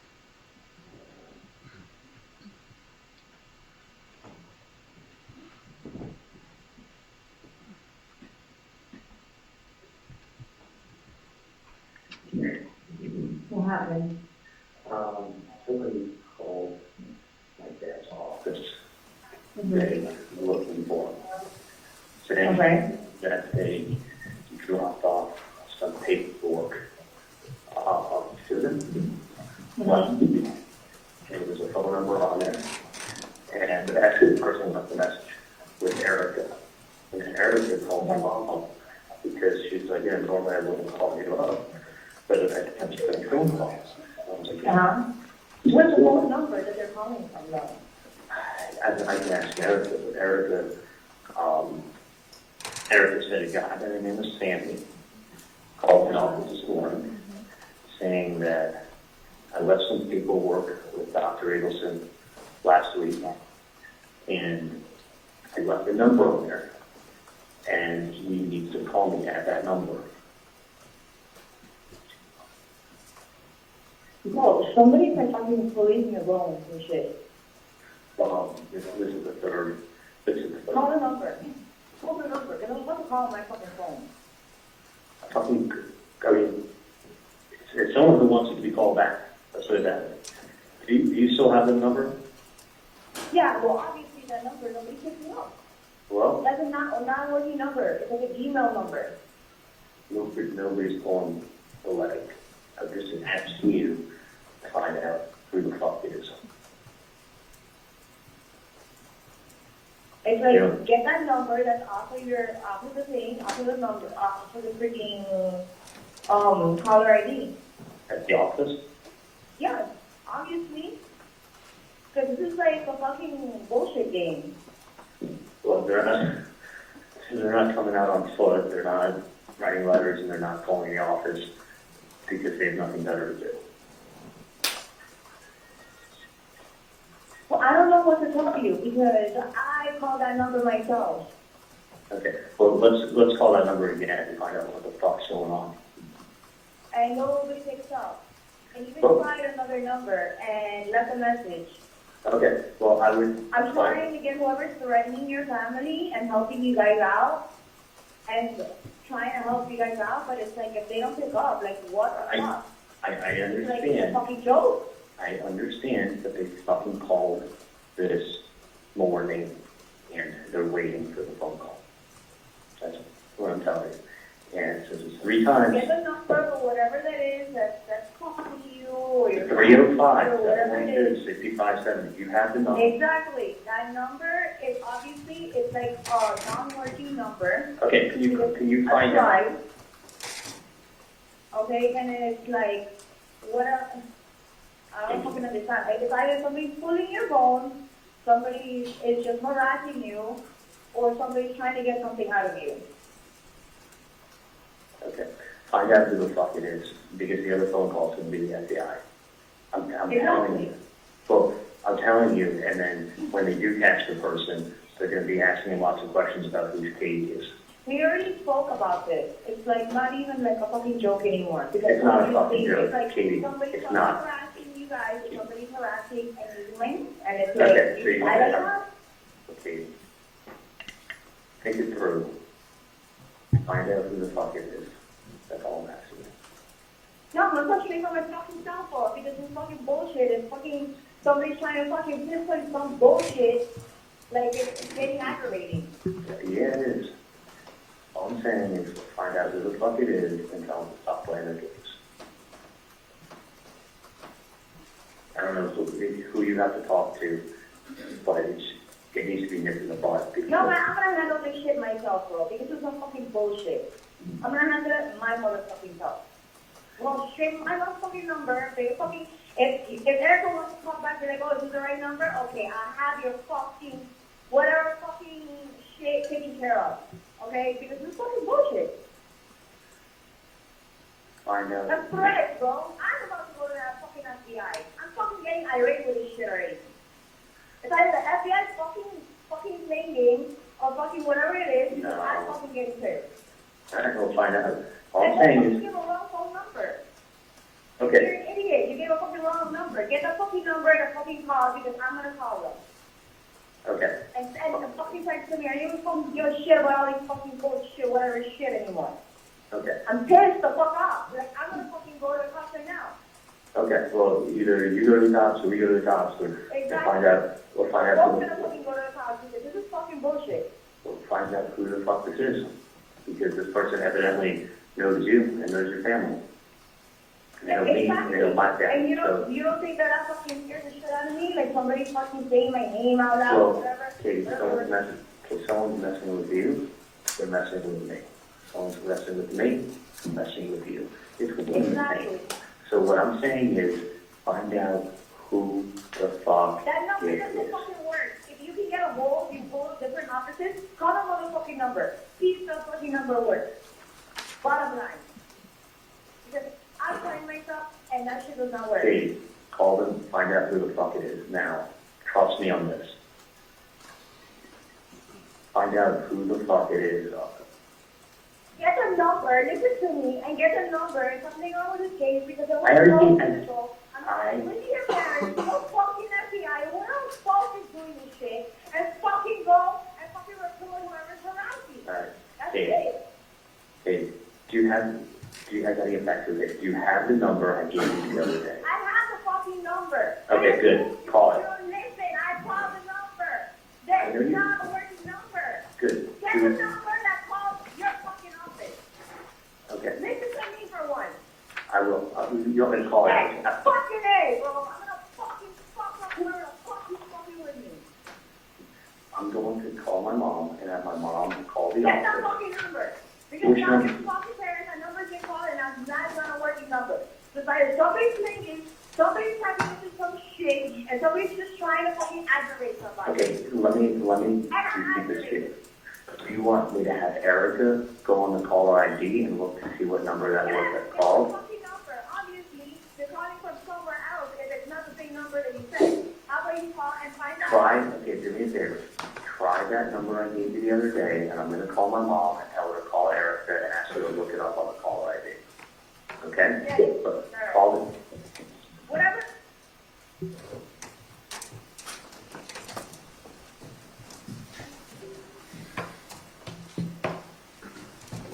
Right, so we heard repeatedly on there, the defendant representing to Charlie Adelson that she had called that number personally, and that it was a non-working number. Had she called that number? What's your objection? Withdraw. Go ahead. No, she had not called that number. And was it in fact a working number? Yes, it was. There was a discussion on there of going to the cops. I'm going to the cops. No, I'm going to the cops. Did anybody go to the cops? No.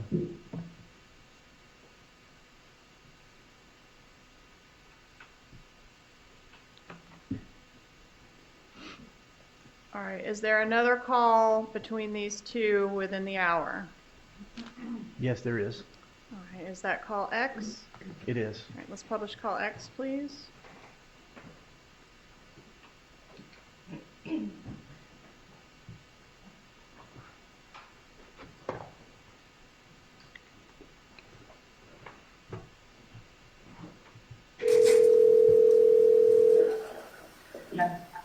Hey, Uh-huh. I'm going to start 6-7 and see if and see what it is. Okay, do that. Okay, you haven't heard anything from any nonsense, have you? The what? You haven't heard anything from any of this nonsense? No, obviously, we're on the same page. Okay, let me do that, see where we are. Okay.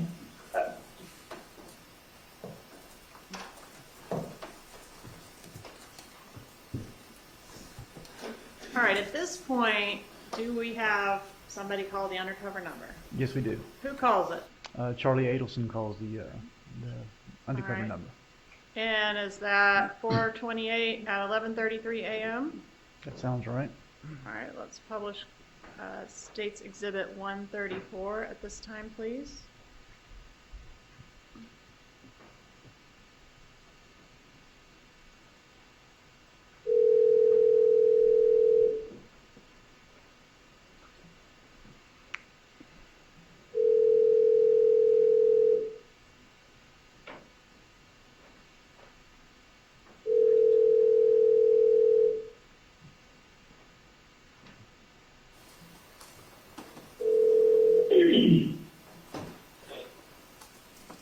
Hello?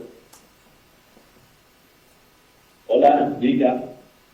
Hello, diga. Hi, who's this? Who's this? Someone's been calling my family and trying to figure out who this is.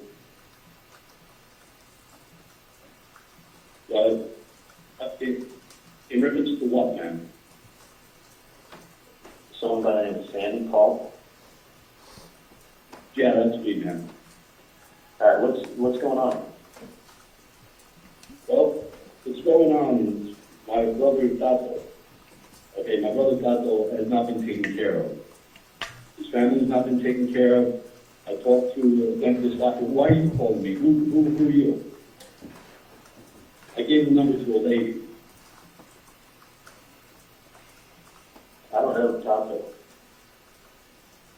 Tato? I'm sure you know Katie and Tuco. They've been taken care of since the family problem been taken care of up north. I don't know. You don't? Well, this is going away, my friend. Because let me tell you something. I was a driver with Tato, and he told me the whole story. He told me nobody was taking care of him. Nobody was taking care of his family. The family was taking care of Katie and Tuco, and nothing's been taken care of Tato. So we know what's going on. And Tato needs to be taken care of. Do the right thing. The lady already has the paperwork. She knows what I'm talking about. We know Katie. We know Tuco. We know they've been taken care of. All right, let me look at it. No more fucking around, man. No more fucking around. This ain't going away. You guys need to do the right thing for Tato. That's my brother, man. That's my brother, and he needs to be taken care of. His family needs to be taken care of, just like Katie and Tuco have been taken care of. I've never met these people, but let me call you back, okay? That's bullshit, man. You know exactly what I'm talking about. You know this lady. I don't know your relationship with this lady, but we know what the fuck is going on. This ain't going away. Take care of Tato just like you take care of Katie and Tuco, man. Let me call you back.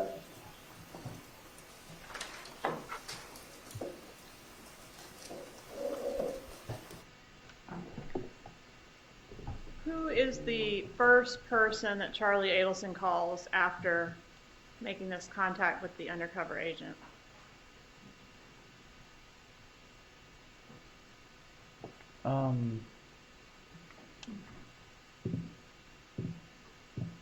He talks to Katie. Does he make some unanswered calls first to Katie before he actually talks to her? Yes, that's what it is. He attempts to call Katie, and then she calls him back. All right. Does he attempt? Hold on a Objection, second. Your Honor. If the witness is looking down at a list right now, if we get a copy of whatever he's looking at. All right, you're refreshing your recollection? Yes, sir. And what do you have there? It's the call list. The call list that was written down with the letters on it. Okay. And has that been provided to the defense? Is it the exhibit list or what, or it's the call list that, let's make sure what it is and let's make sure that, I just want to have on the record when he's refreshing himself. all right. So you're okay just on the record refreshing recollection, or do you want a copy of this? Oh yeah, we want a copy of this. Has that been provided previously? Yes, sir. It has not, Your Honor. Not that list. That also has handwritten notes on it. Oh, the handwritten notes have not been provided, Your Honor. All right, let's just make it clear when he's refreshing his recollection, so that it's clear on the record, okay? Yes, sir. All right, so you were going to refresh your recollection with your notes as to whether there were multiple unanswered calls after Charlie calls the undercover to Catherine Magbanua, the defendant in this case. That's correct. All right, and do we know how many? I don't recall how many. Okay, more than one? I believe, yes, there was more than one. All right, and eventually she calls him back? Yes, she does. Okay, and can you check your notes and give us the date and time of when she calls him back? Yes, I'll check my notes, and she calls him back at 12:41 p.m. All right, so about an hour, a little better than an hour after the call we just heard? Correct. All right, let's publish call Y, please.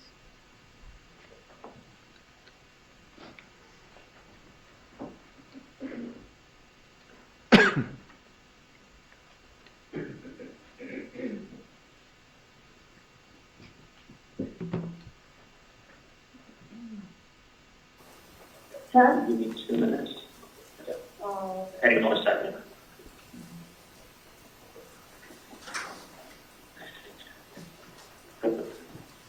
I called the number, the green light 30 times, and then somebody picked up. And it sounded like these two people just, who is this? And I said, I'm returning a call. And he said, what is this that called my office this morning, and it was Simon. So I said, someone by the name of Simon was to call this morning. And I go, what's this about? He's like, who are you? I go, that's not important. What do you need? You there? Yes. So I said, that's not important who I am. I said, what can I do to help you out? I said, what do you need? And he's like, listen, man. He's like, Tuco, or whatever the fuck his name is. He's like, someone did a really big favor for you and was there for you. And we know, and I'm Tuco's brother. And I was with him in Broward. So I don't know if this guy's from Broward or whatever. He's like, I was with him down in Broward. And he hasn't been taken care of. His family hasn't been taken care of. He's like, it's fucking bullshit. He's like, and as he's letting him talk, as he's talking, I'm hearing a little bit of a New York accent. You know, as he's trying to, when he picked up the phone, he didn't sound like a tough guy when he picked up the phone, but it was like, as he was talking to me, like the tough guy routine sounded like it was coming out. So he's like, listen, he's like, I know you guys took care of, you're taking care of Katie and Tudo, and you're taking care of their family. Now he needs to be taken care of. And I was with him in Broward, and he's done a big favor for you. And I go, sir, I don't know. He goes, I know you've been giving money to Katie and Tudo and taking care of their family. I go, no money's been given. I said, I don't even know who these people are, and I don't know what you're talking about. And he's like, who are you? I was like, listen, it's not important. I said, I don't know what you're talking about. No one's paying anybody. And he's like, well, listen, man, this shit's not fucking going away. You better fucking do the right thing. He's like, it's not going away. Oh, so they're saying bad words? What's that? So they started saying bad words? He may have said it bad. It may have cursed. But he goes, he left it with me to listen. It may have been like this shit or whatever it is. This shit's not going away. And you need to help to those family, whatever his name is, family out, the way you're helping out Katie and Tuco. And I go, everybody, I don't know who you're talking about, and I don't know what I can do for you. I said, he goes, well, it's not going away. And he says, do the right thing. You got to help him out. Which, when I first did, like, who are you? Number one. he told me he's his brother. I didn't think he's not going to get his real name. And I was being really polite to him. Like, hold on a second. You got it. Okay, give me 2 minutes and I'll be right there. I was being really polite. I think you said he's a brother from Broward? No, he says, I know him from Broward. Or I saw him down in Broward. So I don't know if, like, this guy that they're talking about was incarcerated in Broward, or held in Broward, or whatever. The guy A referenced Broward. B referenced Katie and Tuto. So the same name again. Yeah, so your name and some other guy's name, I don't even fuck to know. So he was saying, so talking about Tuco, which I don't fucking know who that is, so that's two people I don't know. And he's talking about your family, saying your family's being helped out, which I don't fucking know. I mean, other than the hours I give you to go up on the office on the weekend and take care of you. Right, exactly. But I don't help you out. You fucking earn the money on the weekend when you go up. And this is the 301 number you called? The 305? Yep. And he left it where... And you rang a long time? I want to say it was like on the 7th or 8th morning that it picked up. And he left That's it... a long time. No, I was almost like... phone calls. I was almost like... and he was asking me, like, who is this? He goes, listen, I gave that paper to a lady. He goes, who are you? I go, don't worry about it. I go, I'm trying to sit here, trying to find out what's going on. So, this person is under the assumption that I'm So helping. you said they're a friend in Broward, or you said they're a brother from Broward? He said he was this guy who was evidently told my mom was incarcerated, his brother. And he's saying that he has not been paid and his family has not been taken care of, and this is not going away. And I don't help, I just give charity out. Like, you come to my office. Yeah, like you can't be like, You work. freaking people threatening you and mentioning No. me. You know what I And mean? he sounded, honestly, he didn't sound Latin, and he sounded like there's a little bit of New York accent to his toughness. Mm-hmm. But like, So, well spoken. yeah, didn't threaten me at all. Did not threaten me at all. He just let me know this is not going away, and he's like, you need to take care of him, and you do the right thing. He was there for you.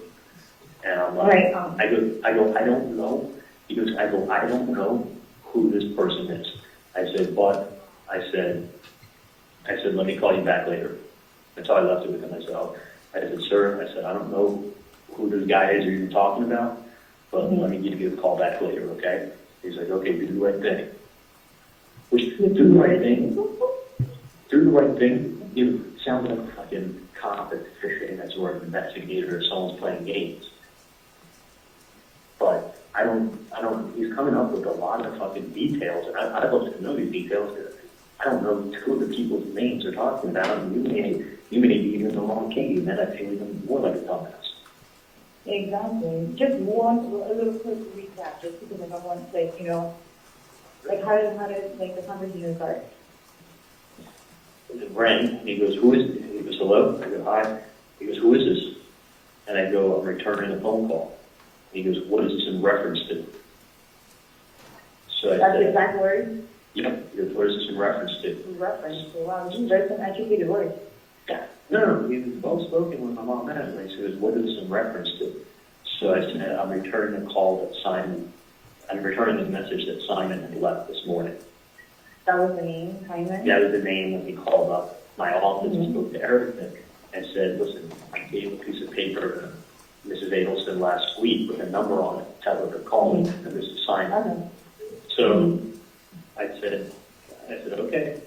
I said, I'm returning the message from Simon. So then he knew that it was in reference to this fucking nonsense.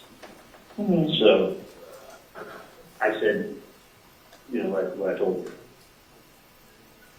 I said, you know, I go, he goes, well, I know that your family, the family, money. He kept referencing it, like, we're giving all this money to a fucking family, like, and referencing, there's two names, there's Tudo and Kuko or whatever, that supposedly I'm giving money to you and some other dude and your family. I don't know these people, never met them. So it's really interesting. Is he brothers with this person that he's saying that's incarcerated? Yeah, he's saying he's his brother who's incarcerated. And he's saying he's from Broward. He said he referenced something that was with him in Broward. I was with him in Broward. So I don't know, is this guy incarcerated in Broward County? Is he from Broward? I don't know who these people are. But I don't like the reference and your family, and who, I don't know who the dude is that you're with, or if they're just making up names, or if I feel who should just go to the FBI and say, you know what, let's play phone tag. Exactly. So I don't, you know what I'm saying? I don't You want should have been like, while you're doing all of this, number one, I don't know what the fuck you're talking about. Well, he never said he was in a hurry, and he was, you know, I just wanted him to keep talking. Uh-huh. That's why I wanted to. Just to get a feeling of who the person is. Yeah, because he wanted to, you know, he was wanting to know who I was, and it was Tom important. And but when he left, he was listen, he goes, you gave him money, he has not been paid, his family hasn't been paid, it's fucking wrong, and they're like, it's wrong, and he goes, this ain't going away. He's like, do the right thing, take care of it, and he helps you out. I'm like, I don't know. I don't know. I don't know him. I go, my family. His teeth out or what? Like, I think it could be a lot. Be a patient? It's like you run across so many people every day. Listen, in 2 seconds, you read something in the newspaper, and you Google the last name, and in 3 minutes, the homeless man today has technology to know where you live, where you work. Right. Because there's not a common man. And I was in the air, popped out. Okay. Let me find out who the fuck is referencing all of this. Well, but I will call that number. They're picking it up. Whether you want to call it or if you know a friend that you convinced him to tell someone to, like, stop the shit. 357-12-5578, correct? Yeah, 35, 7, 55, 70. Okay. They need to know that I'm not, it's fucking stupid what they're doing. I'm not paying anything to you could have killed it. Yeah, no, what the heck? It's not. The only thing I wanted to do is collect my reward from the FBI if I know. Of course, no. I want these people to go, I don't want these people to go to jail for like a freaking, like, threatening. Dude, you know what kind of vacation I could get with that money? Exactly. I need Alright. a vacation. Let me go in the morning. All right, I'll talk to you later. Call me later. Alright, thanks. Bye.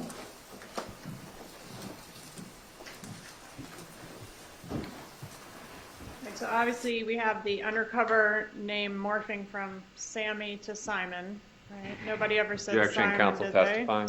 Move to strike. Let's put it in the form of a question. Did anybody ever say Simon? No. Did the undercover ever represent himself as Simon? No, he said Sammy. Okay. And Charlie Adelson indicates on this call that he doesn't know who Tudo is. Who is Objection. Tudo? Same objection. Overruled. Charlie Adelson says on this call that he doesn't know who Tudo is. Who is Tudo? Tudo is the nickname for Sigfredo Garcia. And Catherine Magbanua knows that. Correct. All right, does she enlighten him as to who Tudo is? Objection, burden shifting. Overruled. Does Catherine Magbanua enlighten Charlie Adelson as to the fact that Tudo is Sigfredo Garcia, her children's father? No, she doesn't. What about Tato? Who is Tato? Tato is Luis Rivera. This is his All right, nickname. and does Katie know who Tato is? Yes, she does. And does she advise Charlie Adelson that she knows there's a Tato named Luis Rivera, No, she doesn't. who's the childhood friend of her kid's father Correct. and a friend of hers as well? Correct. All right, she says at the end of the call that she's going to call that number, and we reiterate the number again. Does she ever call the number? No. All right, I want to go to what we've labeled as Z. This is a text message. Where in time is this text message relative to the call we just heard? Can I refer to my notes? You may. Call Z. It Yes, is sir. a text message from Katie to Catherine Magbanua to Sigfredo Garcia on the same day at approximately 12:57 p.m. Okay, so after the call we just heard? Yes, approximately maybe 7 minutes, 5-7 minutes. All right. Could we publish the contents of text Z, please? Yeah.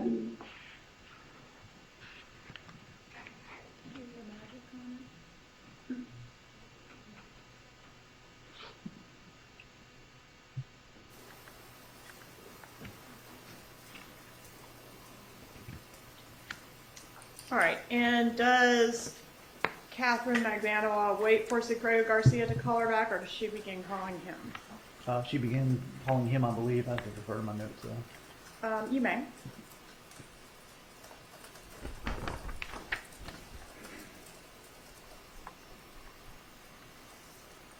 Yes, there's a call from Katie to Sigfredo All right. Garcia. Okay, and that's about 20 minutes after the text? That's at 1:22 p.m. Okay. Could we publish call AA, please?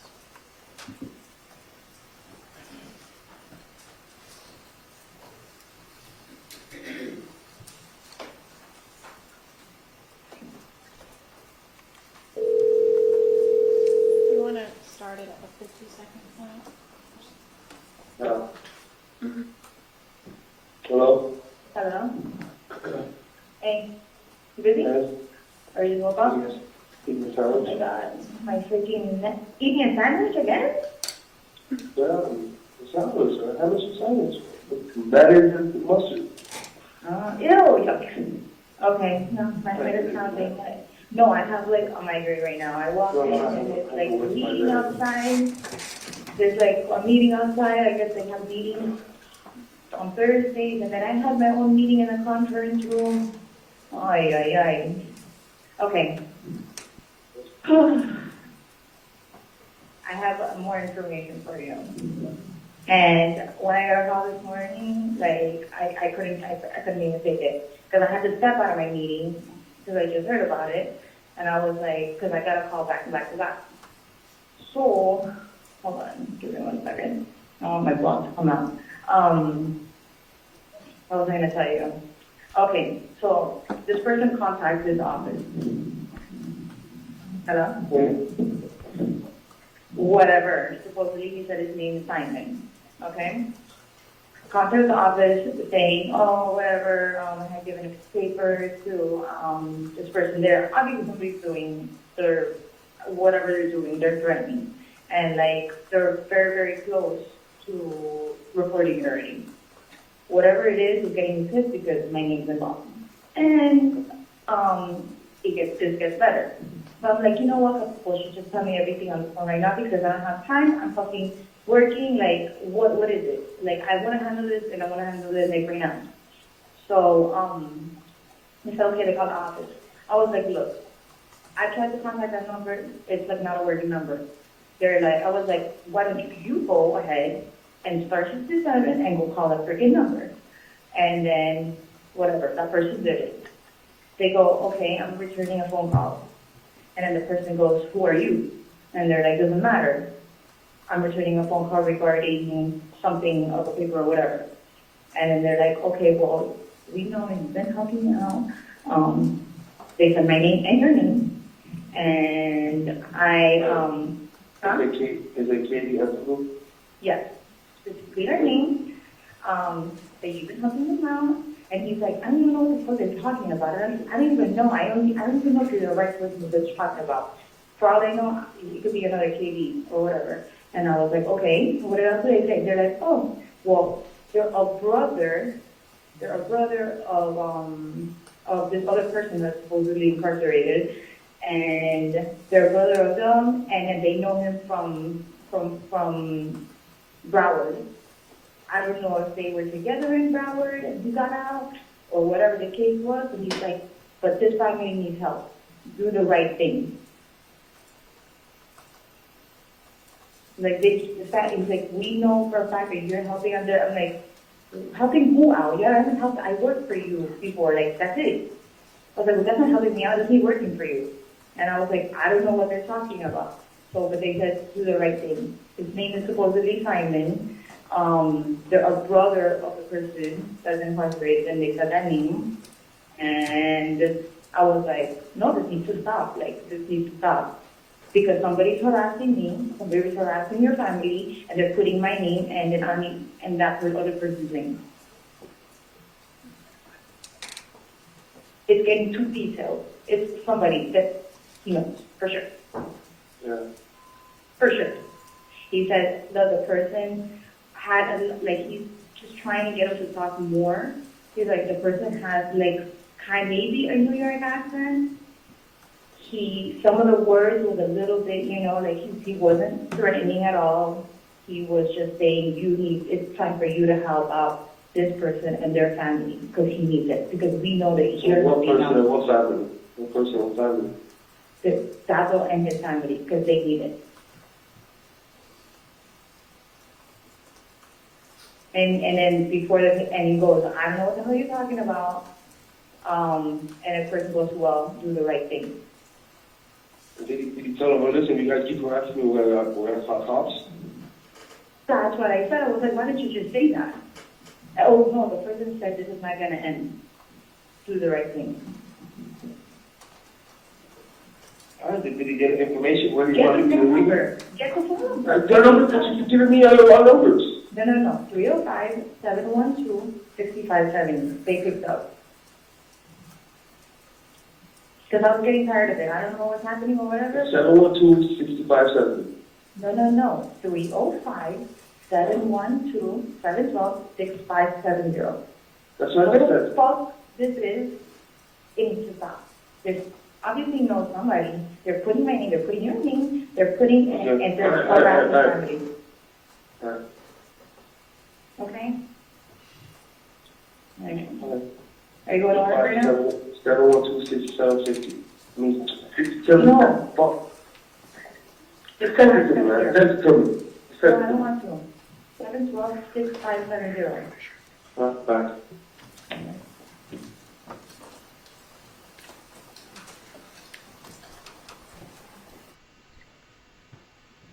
Does the defendant say the name Charlie or Charlie Adelson to Garcia? No, not at that time. She calls him that person. Correct.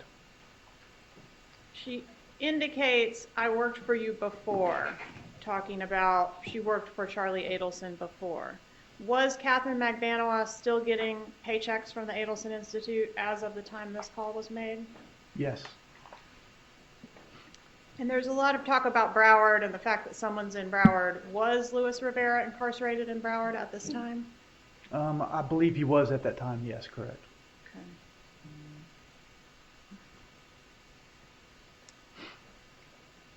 All right, our next call is BB. Can you tell us about that call? I refer to my notes. You may. BB is a call from Sigfredo Garcia to Catherine McVanois on the same date at 1:46 p.m. May we publish BB, please?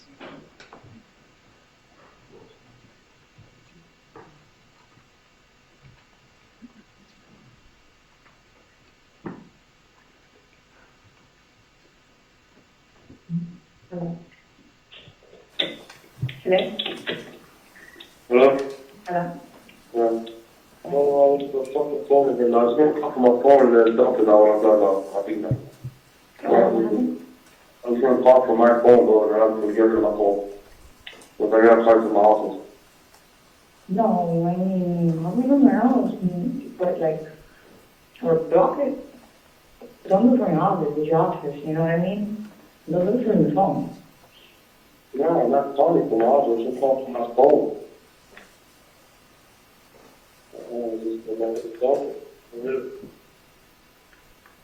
I don't know, I'm finding this fucking take phones impossible, bro. No, but not just put right through the button.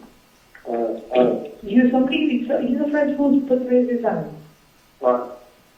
Not yours, a friend. Oh, alright. Okay? Alright.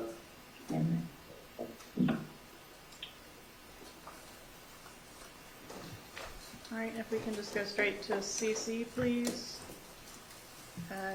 Agent Sanford, is this call 428 at 2:09 p.m.? And I refer to my notes. You may. This is CC, CC. or your call number 1400. Yeah, 4:28 at 2:09 p.m. Yes. Okay, let's publish CC, please.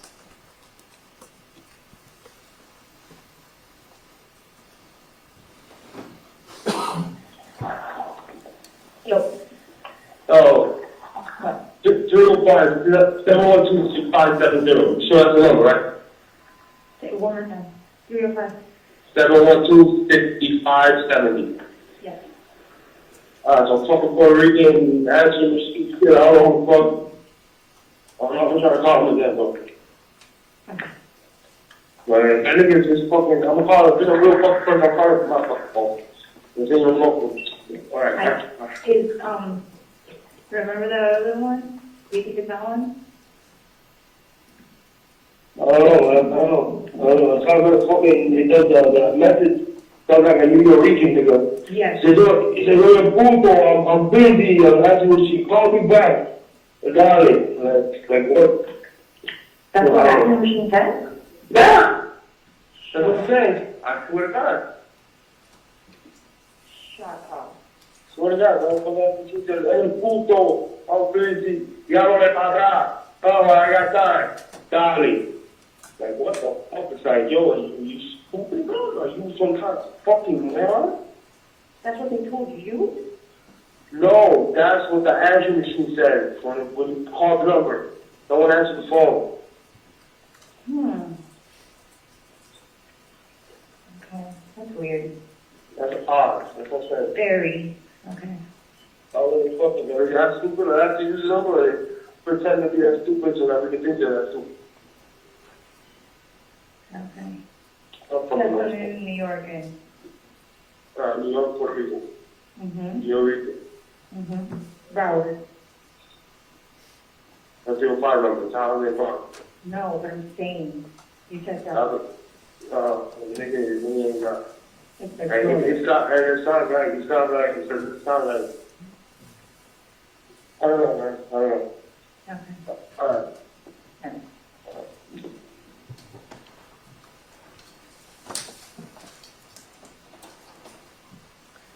All right. So Garcia is reporting this answering machine. Was there an answering machine outgoing greeting on our undercover number?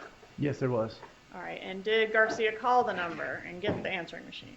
There was a call to the voicemail. That's correct. All right. And did he ever actually talk to the undercover? No, it went to voicemail. All right. And was that the only time Garcia ever called?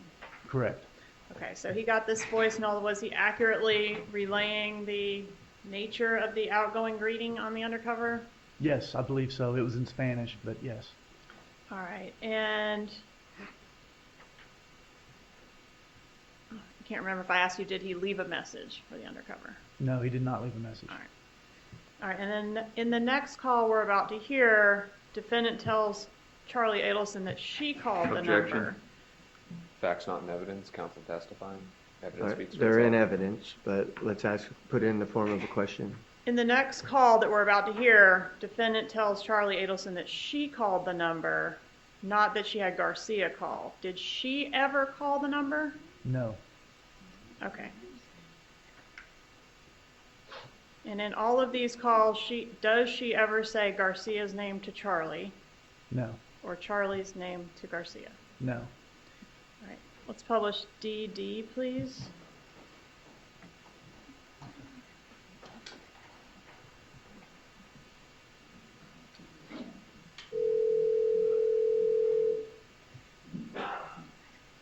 Yeah? Yeah. Hello? Yeah, can you hear me? Yeah. Hold on. Hold on, give me 2 seconds, let me just log out. Thank you. Okay. So, it was weird, I called the number, right? And like the answering machine, there was something an answering machine now, like, what the fuck? Like, some girl that was talking on the answering machine and said one of the names you said. Like, I don't understand it. I don't get it.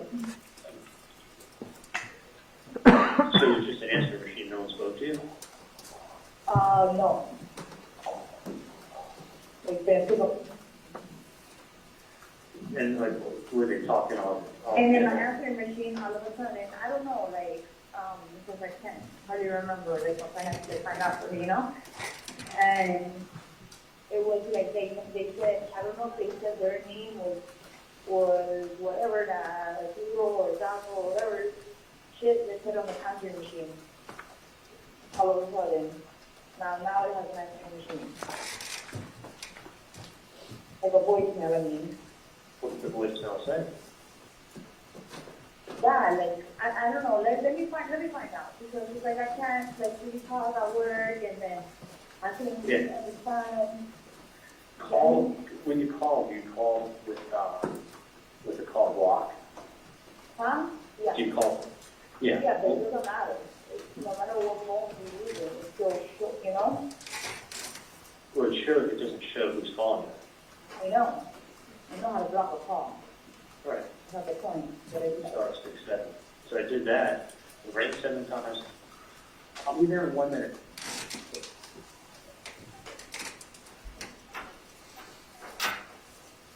Without Tylenol, Vicodin is acetaminophen, ibuprofen, it's not Tylenol. Yeah. Okay. You know, it's like fucking lazy. Get the fuck out of the way, stupid ass. Yeah, I would do this. I would, you should just call again later. Yeah, but I said, you know what, with all this crime happening, I'm gonna call from every fucking bloody phone and fucking leaving a message in everybody's fucking phone. From everybody's phone. I'll play games, I'll play games. It was really fucking hot because the lady picked up on the cell For you. and they called, and I mean, the only thought in my head is just that one thing. Maybe you could find out, or I'm going to wait a couple days, and then I may call the person back. So the person was, when they answered the phone first, they weren't that ghetto, and as they started talking with me, they started talking was more tough, but it was more like I could hear a New York accent in there.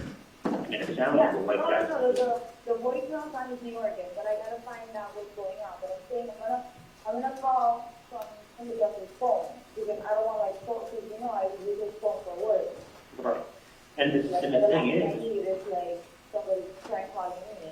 right, listen, the one thing is it's either maybe that person will want to meet someone and talk to them about what their issue is, or I want to ask them. No, they're gonna have an issue because you don't just go threatening people, throwing out names.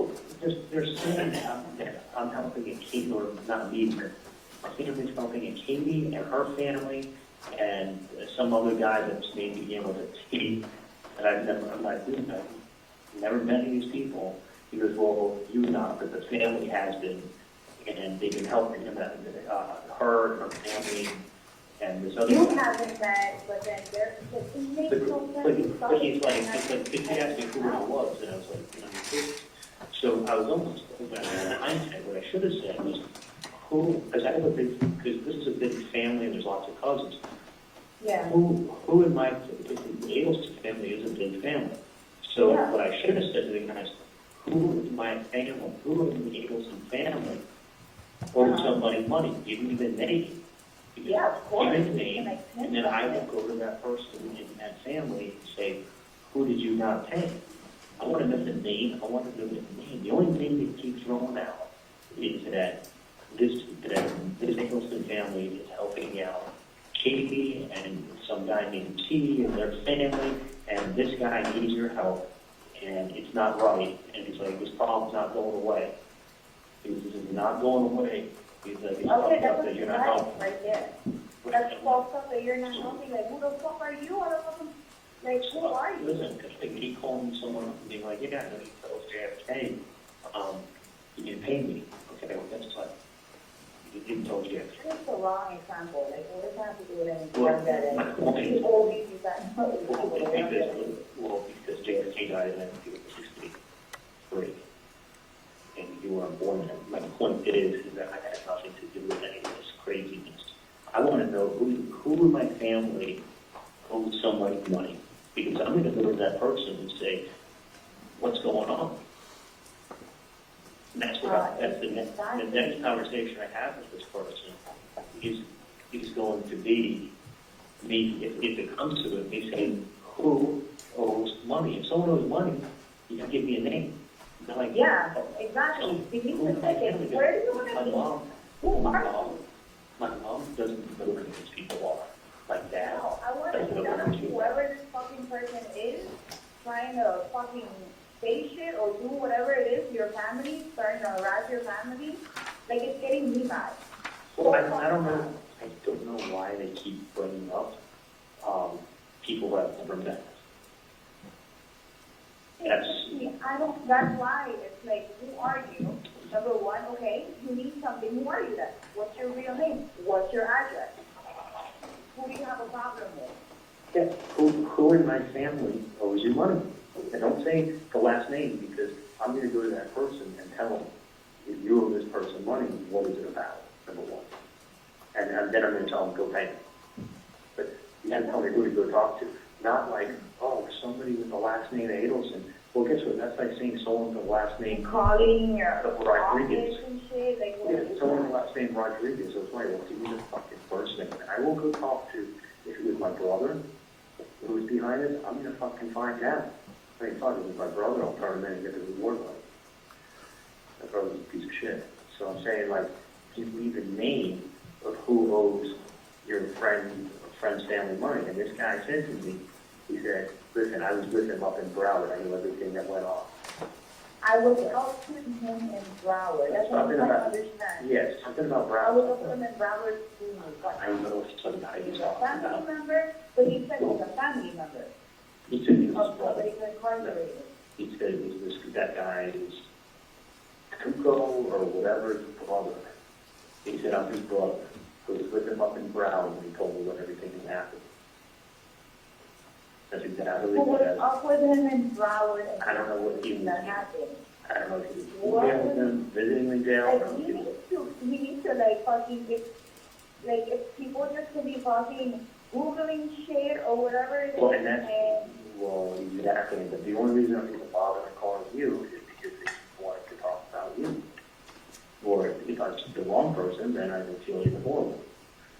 This person doesn't matter, like they're still harassing my fucking family, and I want to stop. When you meet someone face to face on the street, when you send them a letter, and then when you start calling their office, the next call is to the FBI. Exactly. And- No, I agree. and my I thing will is this. personally go there. I don't want anyone to go to jail. Because you know what, people get mad when they go to jail and they feel like they get so much back.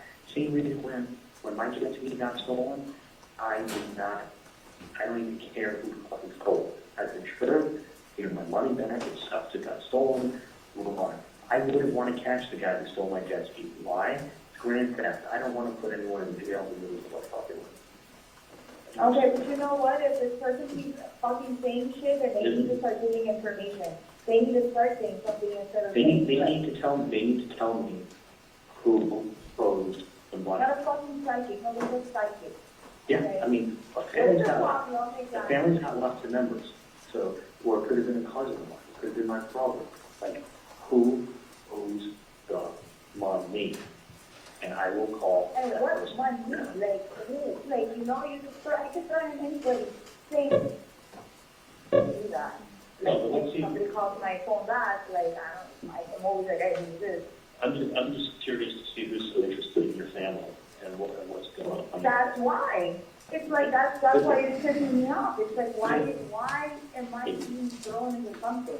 If they weren't talking about you and some other guy his name goes by T, it seems like everyone goes by T these days. But whatever the guy's other name is, he said it so quick I don't even remember. But he wasn't talking about you, your name, and then some other guy whose name begins with But T. you're just saying too much now.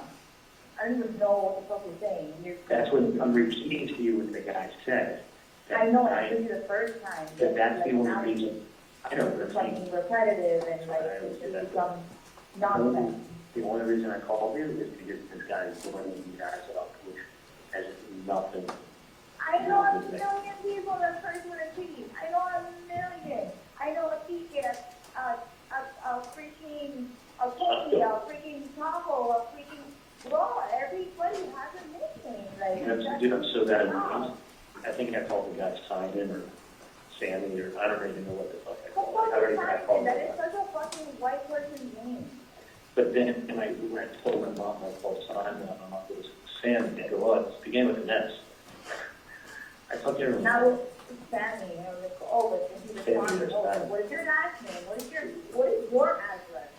Yeah. So I can send your mother a fucking letter, or leave your mother in the freaking middle of the street. Yeah. That's Let's find gonna him. be the next call.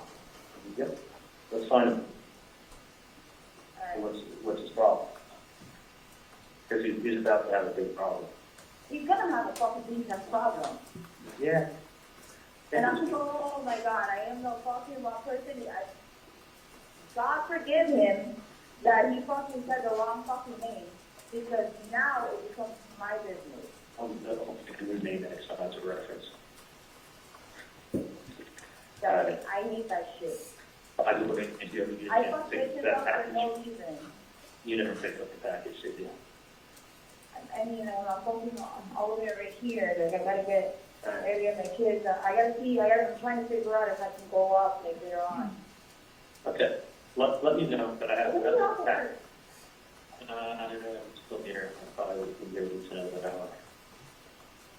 Yeah, but you're gonna be home, right? Yeah, I'll be home, actually home by 7. Okay, so you can halfway. I know. Okay. I forgot. I know, I gotta tell you stuff about work anyways. I have a lot of shit that I have to tell you about work. Yeah, I've been getting bad reviews online to go what time to do.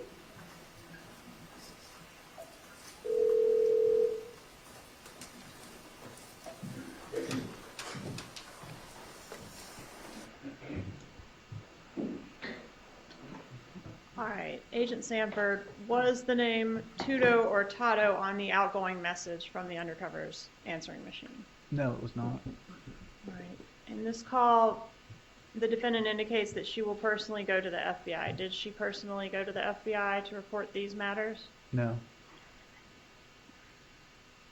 All right, I want to go to the text message EE. Could you please reference your notes and advise us when this is and who it's to and who it's from? EE is from Sigfredo Garcia to Katie Mambanwa.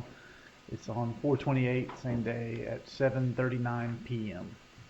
All right, and he's indicating he called 3 times and did not get an answer. Do we know if that's true or not? We only had one call to the Undercover number. And then call FF, what's that? Refer to my notes. You may. FF is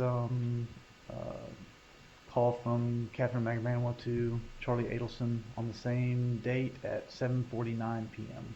All right, let's publish FF, please. I don't have this one. Hello? Hello? Hey, what's going on? Hey. Call that number 3 times. The first time, like, you left a message in Spanish. And then for some reason, like, that voicemail says, puto, you know what puto is, right? Like a bitch. Like, oh, it's just puto. Like, why would you have that as your voicemail? In Spanish, I know this is puto. No, puto. Puto is like, puto in my language is a food, it's like a food. But supposedly that voicemail that they have set up, the guy says puto, what sounds of puto. And then what does he say on the voicemail?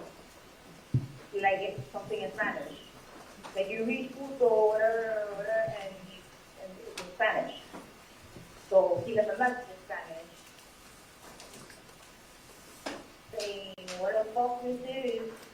You can fucking call me and you stop threatening my fucking family.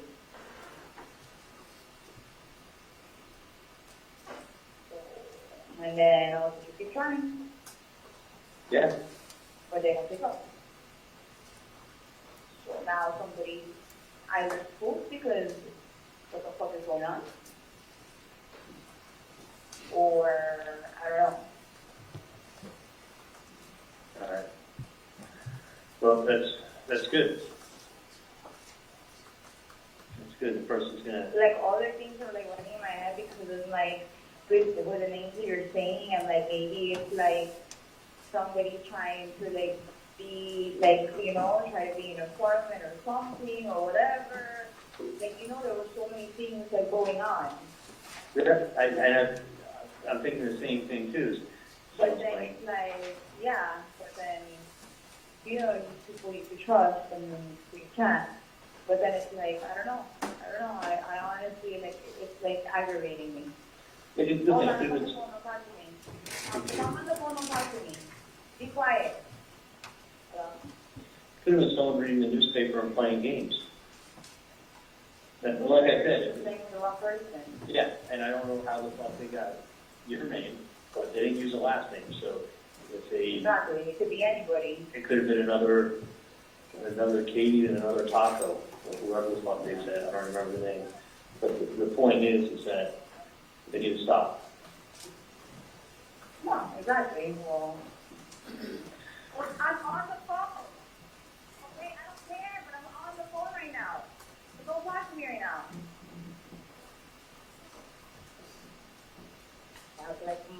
Like I'm boiling so right now, like, you don't understand.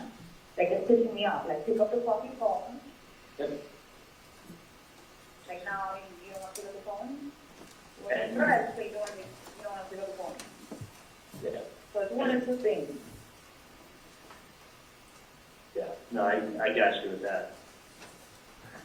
And I just, fucking call it, Basically, he said, hey, you're messing with my family, and if you don't stop, we're not a problem. In Spanish.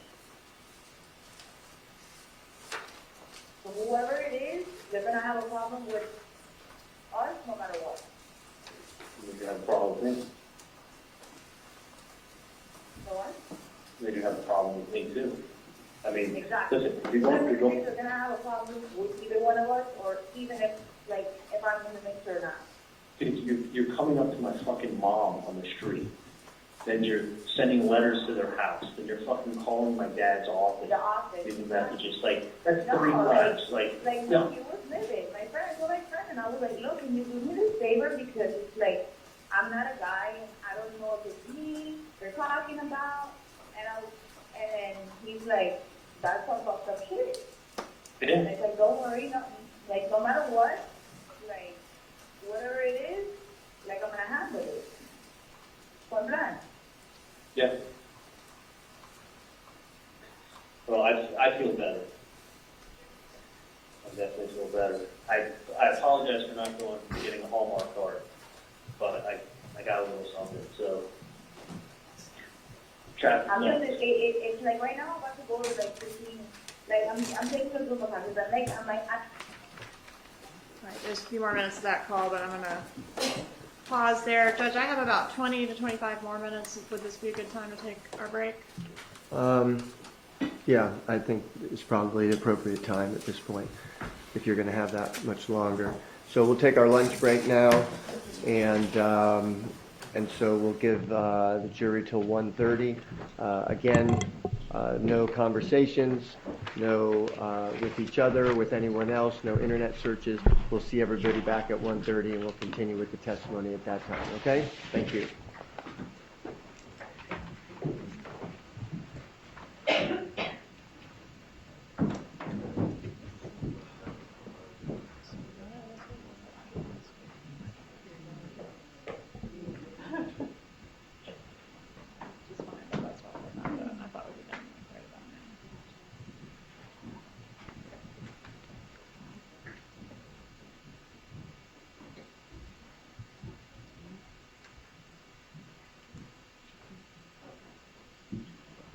All right, please be seated. Jury's out of the courtroom. The door is closed. And so we'll have about 20 minutes or so of direct. And so let's be prepared to go right into cross. After that, we won't take a break in between that, but we'll take a break later in your cross-examination. So, Your Honor, it would be a little bit difficult with the government with the podium over here. I need to set up sort of like I did for Rivera with the table with that hook into the HDMI so that I get the projector. If you need to put a table up here now or whatever, I'm not going to take a break in between. So just make sure that you're prepared to go right into cross-examination, okay? Would Your Honor allow me to come into the courtroom earlier than like 10 minutes before and I can set up? Sure. So in about a half hour I'll come in? Yeah, that's fine. I don't mean to So we'll cut make the- accommodations for that, for you to get in a little bit earlier and set up. I don't have a problem with that. Okay. Okay? All right. We'll be in recess till 1:30.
All right, we're back on the record. Anything from council before we bring the jury in? Ms. Kappelman? Your Honor. No, Ms. Your Honor. Quas? Okay, let's bring the jury in, please.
At the same time, at the same time.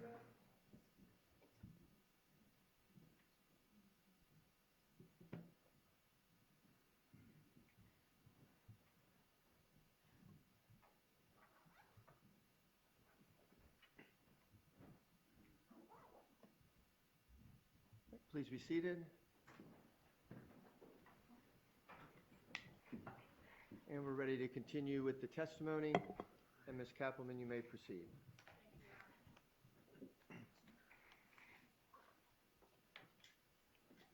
All right, so when we broke, we had just listened to call FF, and in FF, Magbanwa is indicating that a threatening message was left on the answering machine of the Undercover. Was a threatening message left on the answering machine of the Undercover? No, it wasn't. All right, I want to go to the next day, April 29th, 2016. Can you tell us what call GG is, please? Can I refer to the call log? You may. GG is, it's Charlie Adelson to Catherine Magbanwa at 8:45 a.m.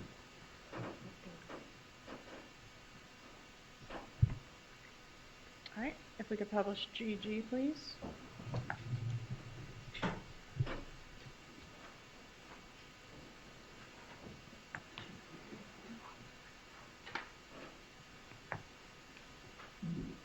Hi. Oh. Really?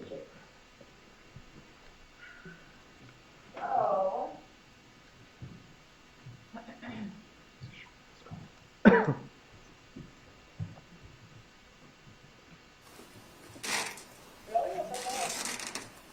Isn't it have the guts to go on her phone and make a call from her phone? Nobody picked up. And then, I don't know the rest of the story, whatever it is, or if my name is really on anything, or if they're even talking about me, but whatever it is, whatever game is going on, I'm gonna figure it out. Yeah. Pretty ironic. And if obviously you hear anything, because now it's like, now first I told you I was like, apparently that's the message, the voicemail now is in Spanish. So he responded back in Spanish. Yeah. You know? Like, and after whatever, and he's like he said, like, some shit, like, oh, like, where the fuck it is, where the fuck it's playing, fuck you game, fuck you up in your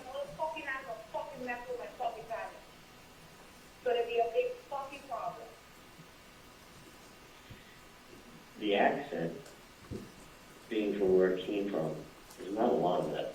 I mean, It's the same accent. She said, I said it and I was like the same voice. So now it's being like the thing is, like I'm so cautious about everything else, you know? yeah, no, for sure. That's one scenario. But, you know, you gotta figure out other things just in case. It's one of two. It can only be one of two, apparently. If somebody that's desperate, not from the inside, because there's too much from the inside that the other person knows from the outside, so they won't risk. That's why I know for a fact it's not from the inside. It's somebody trying to be greedy, probably, you know, everybody knew who I dated in the past and stuff. I've had a couple boyfriends, you know, Yeah. so it's something out. It's somebody not from the first layer, but probably the second layer. Yeah, and they just need a big mistake. So don't you worry. Don't worry. Regardless, whatever bullshit is happening, it will be taken care of. For the mere fact that I don't like anybody disrespecting your family, scaring your family, after everything you guys have been through, you know, you told me stuff that happened before, so it's not like I'm oblivious to it. No, it's out there. It's out there everywhere anyway. I know, but I'm saying, like, you mentioned stuff to me too, obviously, like, I was close to you on it because that's some personal shit, like, Yeah. you know, that's like none of my business. I just wanted to stop. I'm hoping that I'm on the right track. And either way, my friend said that either way, no matter what, if for some reason he is wrong or whatever, like whatever way it is, but it goes down, like he takes full responsibility of whatever. Just because it's not in my name. Yeah, but listen, there's not any, nothing of that sort. No, but I'm saying if somebody gets their ass whooped, somebody gets, you know what I mean? Yeah, I mean, someone has to get their ass whooped, let's get their ass whooped. That's what I'm saying. Yeah. When you show face, and when you show face and everybody's a little stunned. Yeah, I don't think it's... I'm a good reader of people, but some people are just really, really good at it, and I guess that's one talent that they have. One of the many talents, let me not be. Well, I can't wait to find out. I know, me too, and I really feel bad if they're not even talking about me. Because this has become my issue now. As a friend, I'm doing it because of the mere fact that I don't think any parent should be harassed. Nope. So I completely, you know, understand where you're coming from, but sometimes you gotta step back and listen to what I gotta say. Okay. Because there's always different scenarios to everything. Yeah, no, it's not just always, it seems. Exactly. So let me caution you, just fucking never know. There's fucking people that will try to fuck you over every fucking day. Mm-hmm. All you know is a fucking patient. Maybe they can Look. be in a dental office in the beach before, where you know? Who knows? No. It could be a lot of it. That's what I'm saying. You never know. That's right. You gotta go over that fucking thing out there. You can't just say on one thing. But you know, people cry. So, Yeah, oh no, it's gonna go, things always come out, and somebody's gonna be fucking someone, they're gonna be running their mouth, someone get mad at somebody, start saying, hey, you know who this was, and then, no, whatever it is, that's what I'm telling you. Just, like, let me say things out of the blue. You know what I mean? Let me throw some stuff out there. Because you can't be fixated on just one thing. Because then it seems like you know too much, which we don't know shit. fingers. So if I say something, it doesn't mean necessarily like, yeah, like I'm not a psychic. If I was a psychic, I would have something who was harassing you or me or whoever the fuck it is. Because then I talk up, that's the first thing. Because the next talk is going to be the fucking bad. It is. Because it's too much. Yeah, and that's, I mean, that's like the next step. So, but it won't thank you again. Just listen to what I say. Don't go against it. Don't take it to the heart. Don't make it seem like I'm doing what I mean. Read between the lines. And go with the flow. I think that's what. The style is apparently true, right? But the people.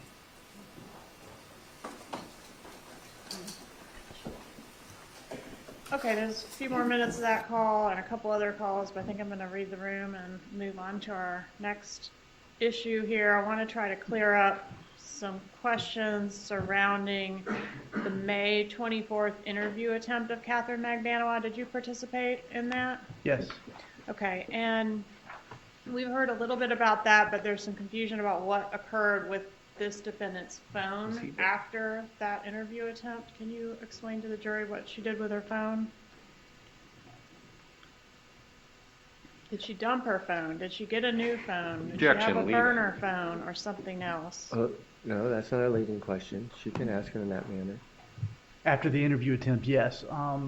She started turning it on and off, and went and got what we call a burner phone. There was a burner phone purchased, and she began using that instead of her regular phone for the most part. She still used her regular phone some, but it was turning on and off. All right, and how did turning it on and off affect or impact your ability to monitor her movements or surveil her? Yeah, the GPS tracking on cell phones like that, it's not actually GPS tracking. It's usually cell tower information, and it doesn't give you an exact pinpoint anyways. So when you turn it off, there's no way to actually ping the phone to see what tower it's hitting off of to be able to triangulate the approximate location. And was she still staying at the same location that she had been prior to the interview attempt? No, after the interview attempt, they left that residence and she never returned. All right, so how was it that you were able to locate her for her arrest? I believe it was the following day. We were getting intermittent pings, and as I was traveling down there, the TPD tech squad actually got a ping of a shopping center. Okay, the phone was following day after what? Oh, sorry. After the interview. She was arrested the following day, or you're talking about Garcia's? I'm sorry. The next day I'm sorry. I'm referring to the wrong one. Yes, the following day. I'm sorry, repeat the question. All right, so after the interview attempts, which occurred on May 24th, you said Ms. Magbanua never returned to the residence she had been living at. How long was she living in some other place unknown to you between the time of the interview attempt and the time of her arrest? Several months. We never found exactly where she was living at after that point.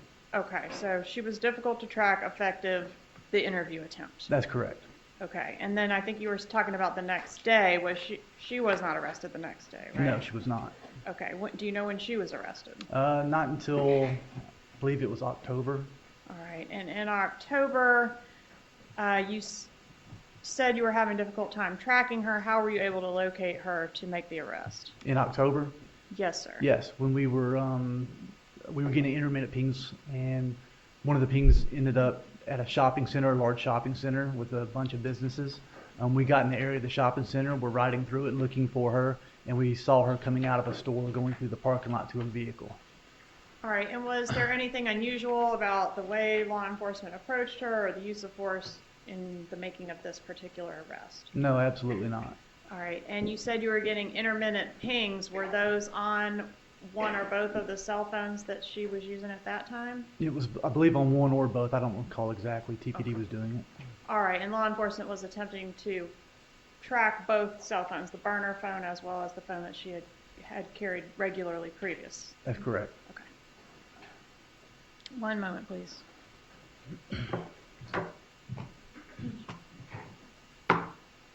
No questions at this time, Judge. Cross-examination? Yes, Your Honor. One quick second to set up there. Sure.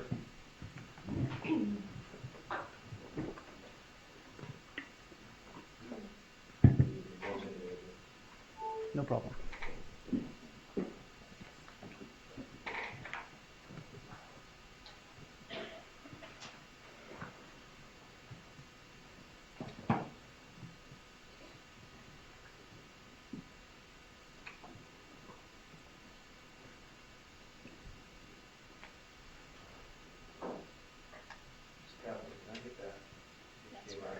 Right behind you.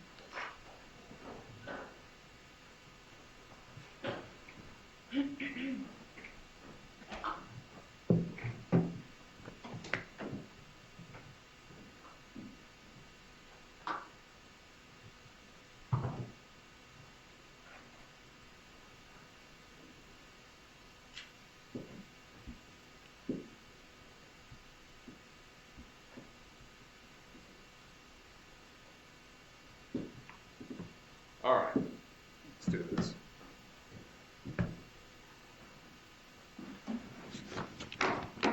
You're law enforcement, you work for the FBI, right? Correct. You would agree with me that your job is to objectively investigate, Correct. present the good with the bad, right? That's correct. And give that over to the government. Correct. It's culpable and inculpable. Perfect. You answered it before I asked it. Now, let's talk about FBI, Department of Justice, and reports. Your reports are called 302s, right? Correct. And the purpose of those 302s, and that's the way that I'll refer to it if you're okay, Sure. is to record your activities, right? For the most part, yes. Now, that's important both internally to the FBI, right? It's more externally for prosecution. They don't want to keep a record of all the investigation that was done in case an agent, it dies in the line of duty, passes away, or quits. As long as there's documentation somewhere. Correct. You want to document the actions that you're doing, right? Correct. It's also important to you as an agent when you're testifying. You had to refer to some notes. It helps your memory, right? Correct. You're not just investigating one case at a time over the years. You're working multiple cases at any given time, correct? That's correct. Now, again, you provide that to the prosecution. It's important because, at least on the state level, it gets provided over to the defense, right? Yes, sir. Now, you had said at the beginning of your direct examination yesterday that you investigated the defense's theory, right? Correct. And I want to make sure that we're clear on what happened and what we're saying. I'm showing you it's been entered into demonstrative. Auto focus beyond Can you see that? It's a little blurry, and now it's better. All right. So it's blurry by design by the government's version. You understand this to be the government's version of the demonstrative, just the removal of this magnetic panel, right? I'm sorry, repeat that? So the government has their demonstrative. This is the government's argument, right here. Yes. And this is our argument. Okay. Now, direct examination, you said that you investigated the defense's argument right here. Correct, with the information that we had, correct. All right. What did you do to investigate?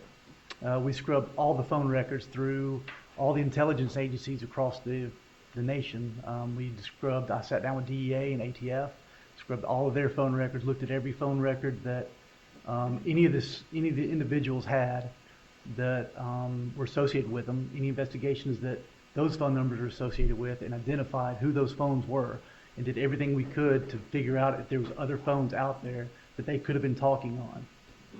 Agent, you would agree with me that sometimes crimes are committed not using phones, correct? Sometimes, yes. All right. Now, in this case, it's weird. At times, there's arguments of burners, and there's times that there are arguments of non-burners. Your investigation was limited to the phone numbers that you knew for these participants, right? It was limited to that, plus all the records that we were able to search for other investigations. Correct. Okay, so, and that's what I'm asking. How many 302s did you draft about investigating that theory? I wouldn't do a 302 on not finding anything. You wouldn't do a 302 saying, I investigated this so that somebody else doesn't have to at a later time? No, that would be investigative analysts that would actually do the scrubbing of the numbers, not me. So my understanding of what you did is you looked at Garcia, and I'm doing this off memory, his 5986 number? One of his numbers, yes. Okay, and then Charles Adelson, his 9923 number? Yes. And you didn't find anything, so that theory is knocked out. We tried every which way. We tried all the numbers in the past. And I'm not saying you didn't, but what I want to explain to this jury is that the investigation was limited to cell phones. I wouldn't say the investigation was limited to cell phones. Okay, so I'll ask again, what else did you investigate beyond phones to determine any link in between these individuals? We tried everything. We looked at all bank records. We looked at all credit card statements. We tried to do surveillance. We tried to see if there was any connection. Social media. We tried to do everything to find any links. Did you ever meet with Juan Marcos Vega? No, I did not. Did you ever meet with Anthony Ortiz before he died in July of 2017? No, I didn't. Okay. Let's not talk about Captain McVeigh. And we're going to sum up here the evidence against her. So the direct evidence is Luis Rivera, correct? He's the only witness that's saying she was involved. I would disagree with that. That's saying that Catherine McBanwell was involved. There's another witness saying that? Saying those exact words? No, there's not another witness saying those words, no. Okay, so the only witness that's saying that Catherine McBanwell is involved is Luis Rivera. Correct. All right. And essentially what he's telling you, there's three things. That Garcia said she was involved. Garcia told Rivera she's involved, right? Correct. He overheard some phone calls. Correct. And then the morning of the alleged payment, right? Correct. Ultimately, what he tells you is Katie is the one in the middle doing everything. Correct.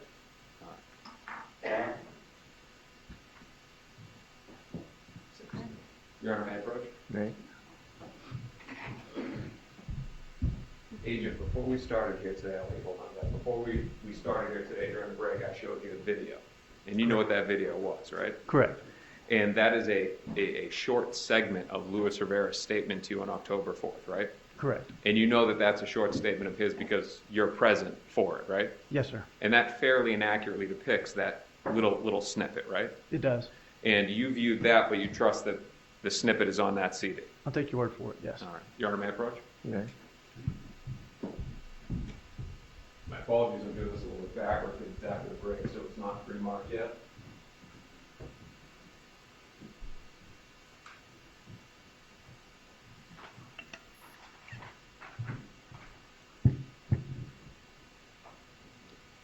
Objection, Judge, we're publishing something that's not in evidence. I haven't published it yet. Okay, well, Right. I can see it. Well, I don't know what that is, but if that's what it is, then it needs to come off. That's just what's straight.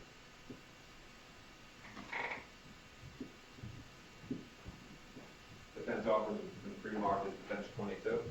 Any objection? Objection, hearsay. It's not introduced to the truth of the matter, Your Honor. It's Luis Rivera saying Katie was in the middle doing everything. Objection, hearsay. Speaking. Let's go sidebar so I can figure out what this is.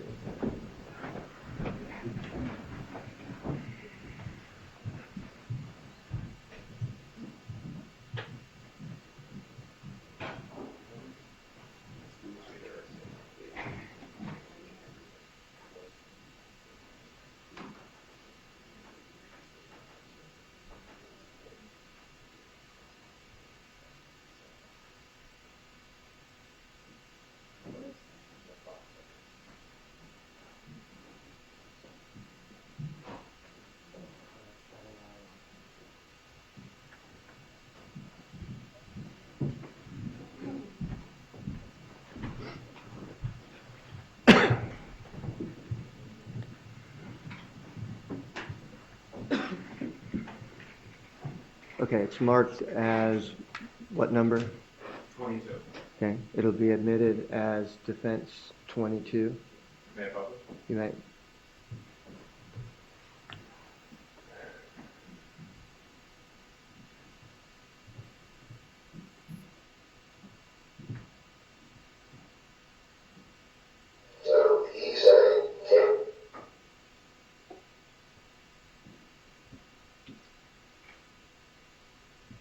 So he's saying, Katie is the person between the woman that wants this done. Katie is the one in the middle doing everything. Put it like that.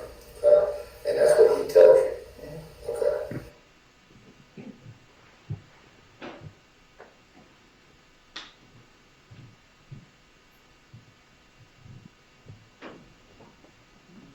There's also some circumstantial evidence, right? His statements? No. So we're moving on. That's Luis Rivera. That's what he's saying. She's in the middle doing everything. And we talked about the 3 points that he gives. But there's circumstantial evidence too, right? Yes, there is. There's cash deposits, Yes. breast surgery, Yes. the car, Yes. call activity. We're talking about people being in touch with each other, Correct. paychecks, Yes. intercepts, Yes. and Dolce Vita. Yes. Okay. I hit all the major pieces of evidence, right? I believe so, but I haven't been sitting in court, so I don't know what was presented. Okay.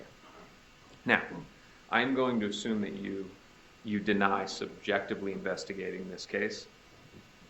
I deny subjectively. Is that Deny subjectively investigating the circumstantial evidence. true? I would agree with that. All right. You maintain that you objectively investigated it for guilt or innocence. Yes.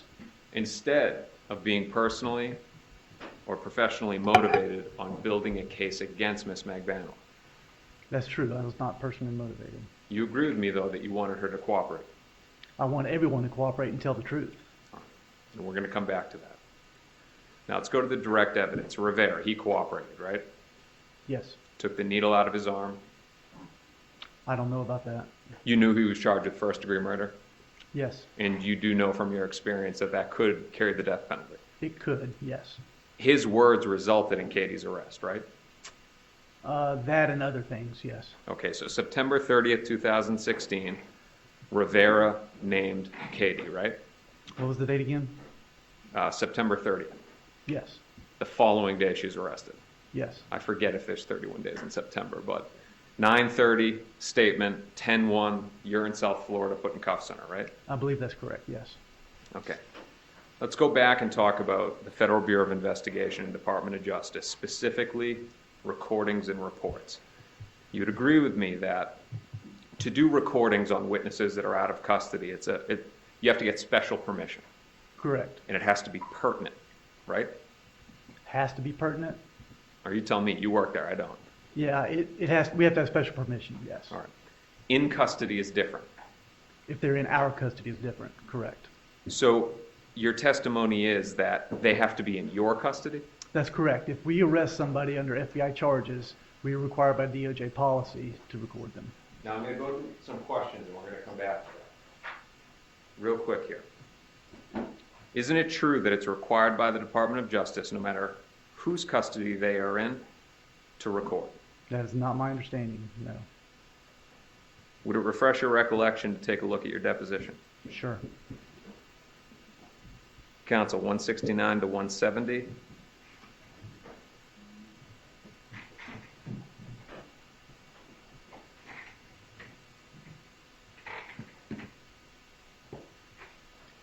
Give me 1 second. And then page 20, 10 through 15.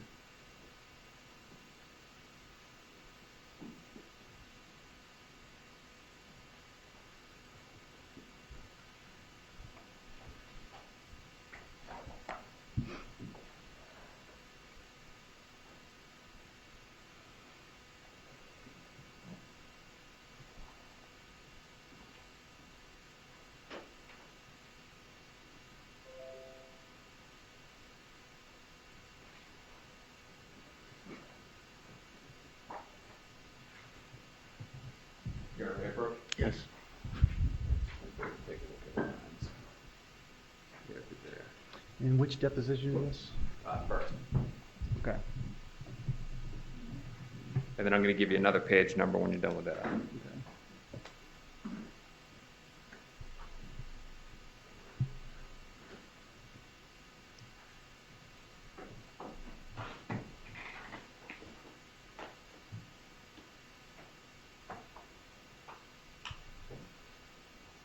Okay.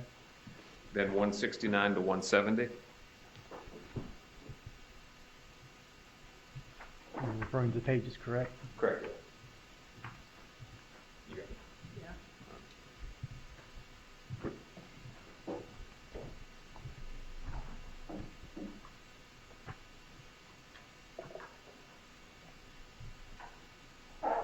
You said page 169 to 170? Correct, 169 to 170, and take a look at that and let me know if it helps.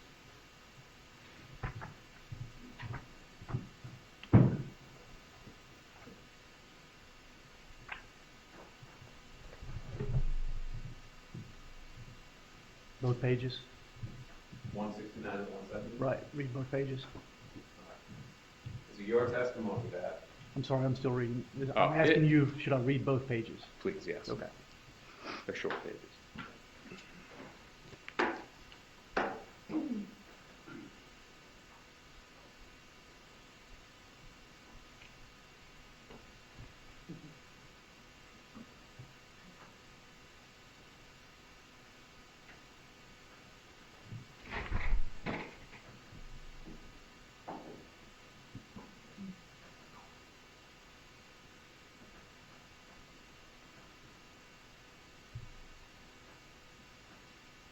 Okay.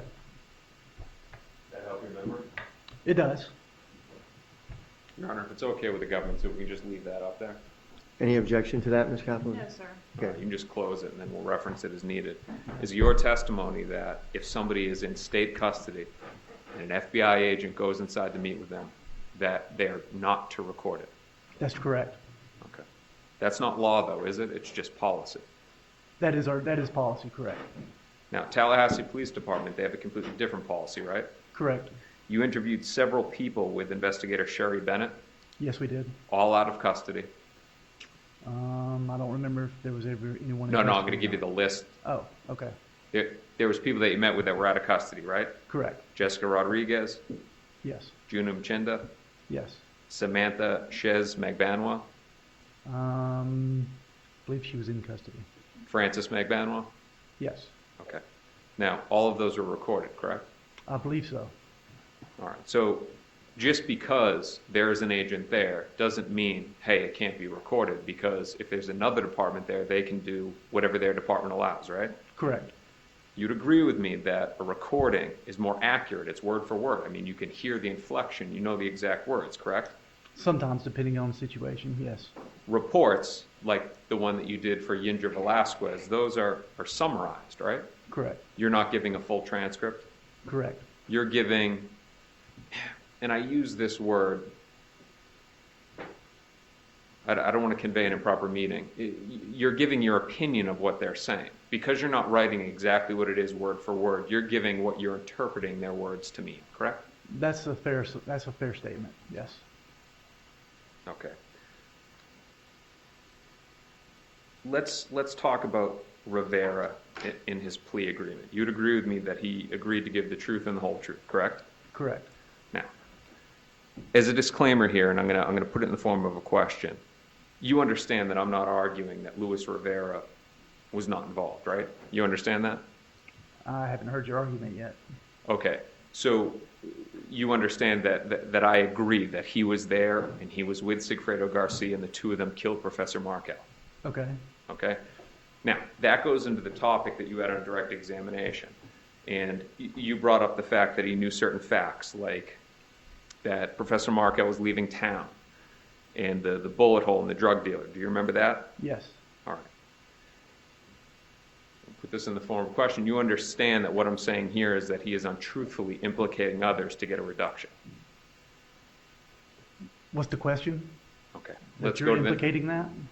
Correct.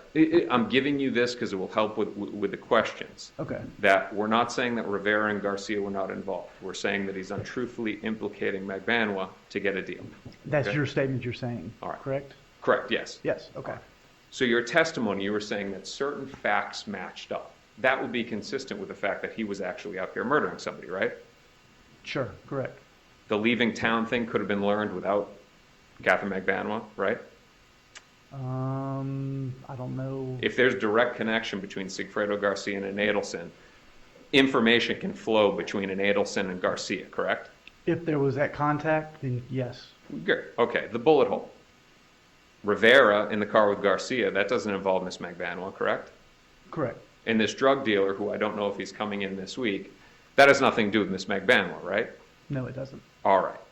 So you're also aware of Luis Rivera's inconsistencies in his testimony, correct? A couple of them. All right, so let's go over those. You're aware that there's an inconsistency of when he found out it was a murder. Object to improper impeachment. If you know, you can answer that. I don't know that. I don't believe. So correct me if I'm wrong. Luis Rivera on 10-4, what he tells you is that he learns before the car's even rented, before they've left Miami. Okay. You're saying okay as vaguely if you're remember agreeing that. with what I said. Is that not what he said? I wasn't there. You were. I vaguely remember that, but I don't remember the exact date when he said that. All right. There was an inconsistency, and you were there when he gave the statement as to who drove on one of the trips, where he said he didn't drive, but he got a citation, right? Objection, improper impeachment. May we approach, Your Honor? No, this is not impeachment at this point. No, I'll allow the question. Go ahead, if you can answer that. Yes, no, he did not say that he did not drive at all. He actually said that I think they went back and forth driving. He was a little confused about who was driving exactly which point, but I believe he said that, he was a little mistaken about the timing of it because he was mistaken about when he even got the ticket. He said that about the trip that he got the citation on. He said he got the citation on the wrong Okay. trip, and our records show it was different. Let's go to the next one. How many trips did he tell you were made to Tallahassee for this murder? Objection, hearsay or improper impeachment? That's hearsay. Your Honor, I'm now impeaching Mr. Rivera, who has already testified. Mr. Rivera has given a statement to this witness. Improper impeachment, Your Honor. May we approach? You can approach now.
Agent, I'm going to ask you again.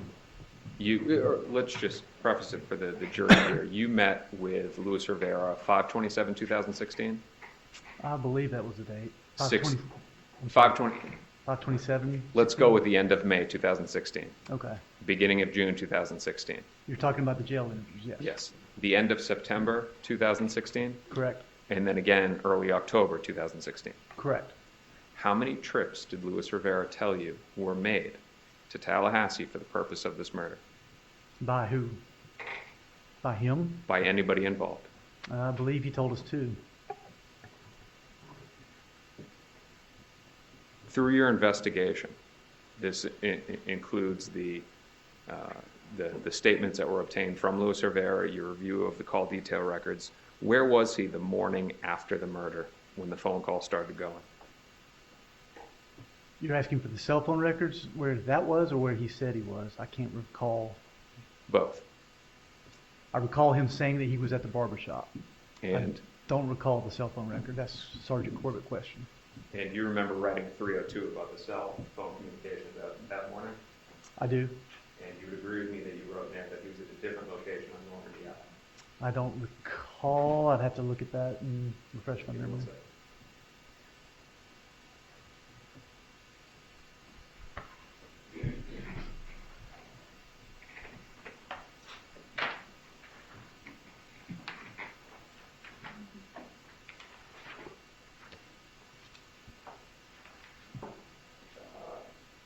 His report, bottom left, the 302 bottom left-hand corner, January 20th, 2016. Can I approach on it? Yes. All right, take a look at this. Yes, sir. I'll open it up. Okay. Which day am I looking at? July 19th, the morning after. Okay.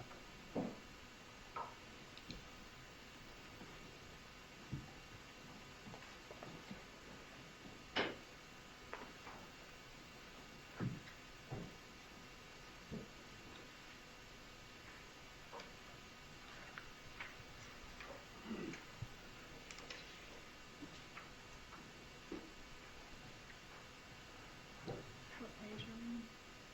719, I'm going to read this situation. 7 of 19? No, 719 to that. That's what report he's reviewing right now? What is on January 20? January 28th. 715, 717, 719 is coming up there. There you go. Does that help? Yes, sir. Do you need me to ask a question again? Yes, sir. All right. Where did your investigation of the data show that Luis Rivera was that morning? The investigation showed that his phone, from my report, I saw that his phone was in the area of 79th and Byron Avenue at 10:20 a.m. But I don't believe there was any other locations that morning of where his phone was. Now, for the jury, Byron Avenue, that's on Normandy Isle, right? I believe so. It was out close to the beach. I believe that's where it is, from my And memory. that's a wholly different location than where Jessica Rodriguez lives and that barber shop is at, right? I believe it's across the bridge, yes, right across the water.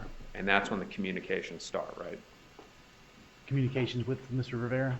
So, and if it's okay with the government to give a disclaimer, that morning of 7/19, and your report I think explains it too, the report that Mr. Rivera would have had, there's a volley of communications between Catherine McVanoa trying to find Sigfredo Garcia, then Anthony Ortiz enters the mix, then Luis Rivera and Miss McVanoa communicate, right? There's a flurry of phone calls, and then Luis Rivera explains, oh, this is the morning of the alleged payment, right? So I cannot say that those were the people speaking. Those were their phones that were communicating. Okay. And you've always operated under the belief that Luis Rivera had that 8153 number, that handset with him that morning, right? Yes.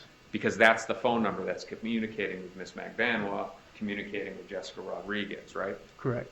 And that was something that he built his testimony around, the fact that he said, I spoke to Catherine, then I spoke to Jessica, and I went back to the house, right? I don't know what he testified to today or this week. I'm talking about the statements that you've received, not the testimony in this trial. Okay. In fairness to the jury, you're not allowed to watch that. Correct. Okay. So, who called who that morning? Who called who first? Did Catherine call Luis Rivera, or did Luis Rivera call Miss McVanoa? I don't have the complete phone records. What I did on my 302 was take what I thought was pertinent out of the phone records, because there's a lot of phone records, and that's what I put in my 302. So I can't, that would be a Sergeant Corbett question, because he was the expert, This was something for my reference to be able to go back to and remember if I needed to. So what you're saying is that there was a communication between Luis Rivera and Catherine McBanwa that morning, but the report that Mr. Rivera has did not say who called who. I don't know. Does it say it in there? Does it say what again? Say that again? Does it say who called who?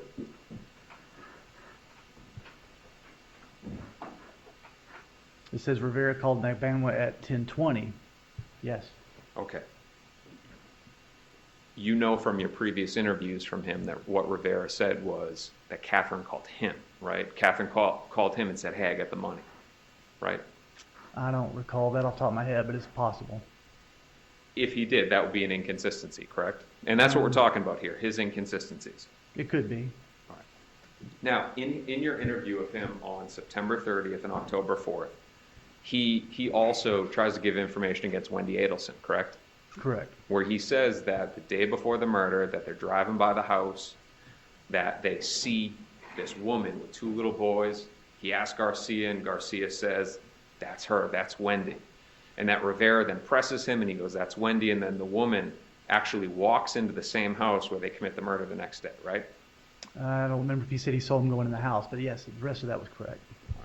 Through your investigation, you found that it was impossible that she could have been at the house that day with the boys because the boys were in daycare, correct?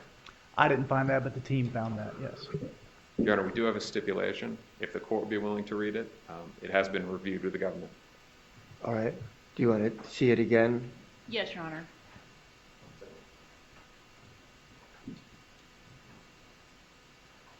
Yes, Your Honor, I have reviewed it. Okay. If I can represent. Please.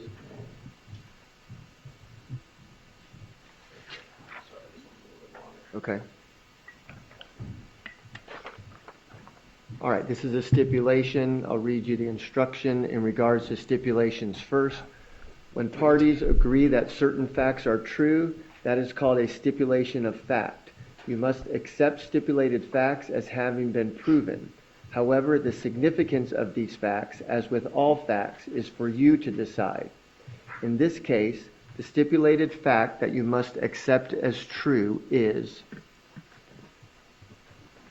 the Markel children were enrolled at Creative Preschool, which is in Tallahassee, Florida. The drop-off pickup schedule for the week of the murder is as follows. Monday, July 14th, 2014. Dropped off at 8:55 a.m. by Dan Markel, picked up at 5 p.m. by Dan Markel. Tuesday, July 15th, 2014. Dropped off at 8:25 a.m. by Dan Markel, picked up at 4:50 p.m. by Dan Markel.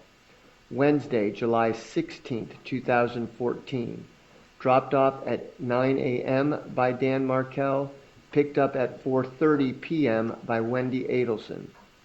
Thursday, July 17th, 2014.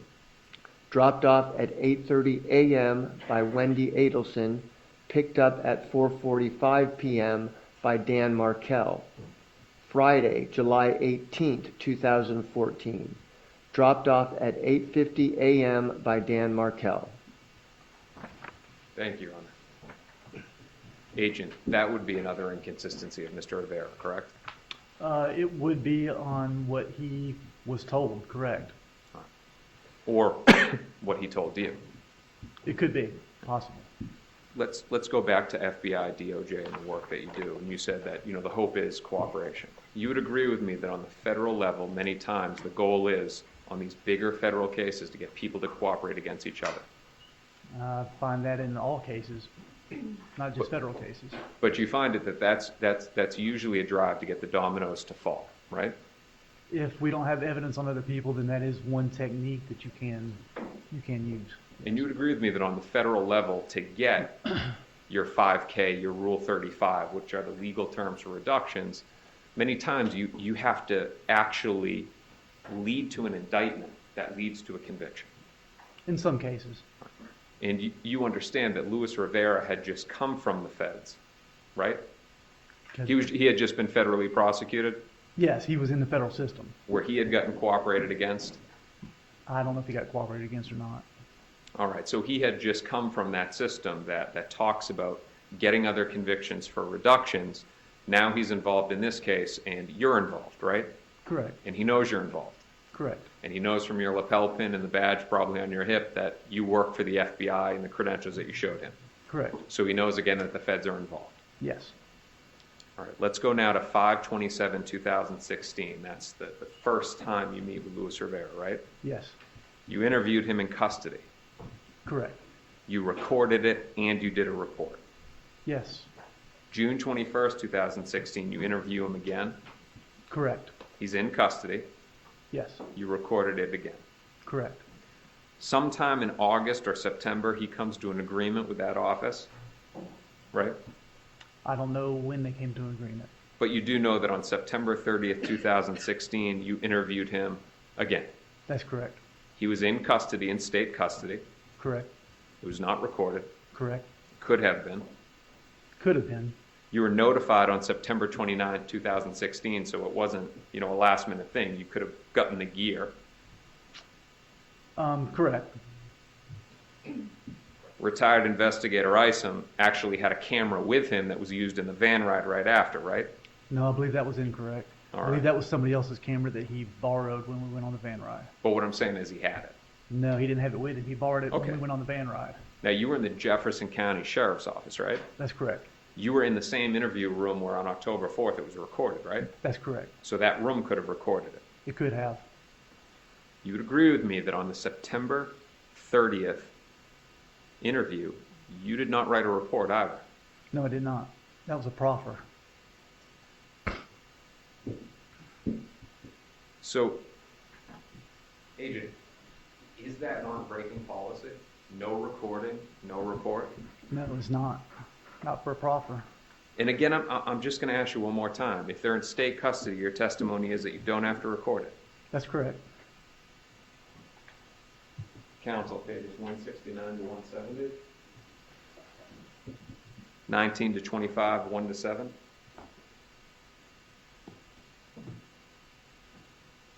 Agent, you remember some years back, 2019, in the courthouse here in room 311, we took your deposition?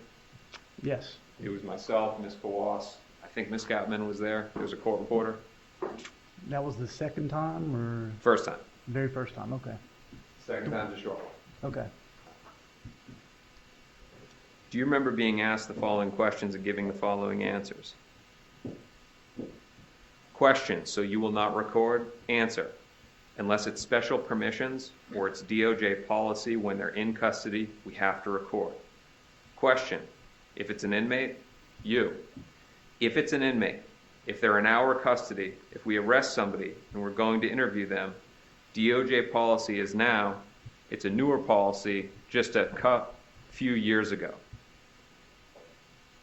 Question, Varela was recorded by you. Answer, he was in the jail, yeah. Question by me, but not your custody. Answer, it's both. It's in custody. In our custody or in custody jail. Doesn't Yes. that mean any jail? And I was mistaken at the time, and I believe when we made those recordings, the policy wasn't even in place yet. But you didn't say that when you were asked the questions in 2019. No, you didn't ask specifically, but no, I was confused about exactly which recording, and I've gone back and reviewed the policy since then. When I asked the question to you, Varela was recorded. And this is George Varela, a.k.a. Shooty, right? Correct. And he was in state custody. Yes. And you said, and I said he was recorded, and your answer was he was in the jail. And I said, but not your custody. And your answer was, it's both. It's in custody, in our custody, or in custody jail. And I was confused at that time because I actually interviewed him the first time and did not record him, and I went back the second time when the state attorney's office asked me to record him the second time.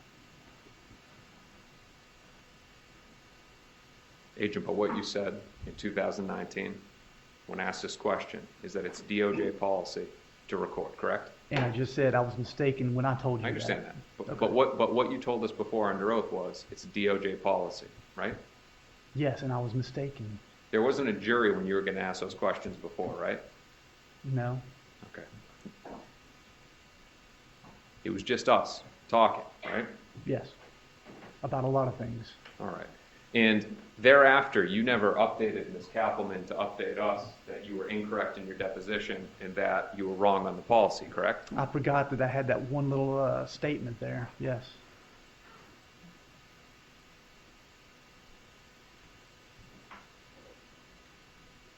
Is it your testimony that, so with George Emmanuel Varela, aka Shooty, you met with him on May 31st, 2016? I don't remember the dates. And June 29, 2016? That's the 2 dates that you have in my reports? Yeah, is it your testimony that you didn't record both of those? That's correct. Well, let me ask this in a different way. Were they both not recorded? No, I believe the second one was recorded. The first one was just a 302, I believe. All right, so agent, if I have a Hawk, what's a Hawk video? Hawk Video's a type of recorder. It's a type of software. Used by the feds. Yes. And if I have a Hawk video from May 31st, 2016 and June 29, 2016 for George Emmanuel Varela, does that not mean that the feds recorded it? You're telling me you have 2 recordings for him? I am. I don't recall that. If that's true, doesn't that just impeach what you've just said about the fact that the state told you to go back and record it again? No, it's not true. No.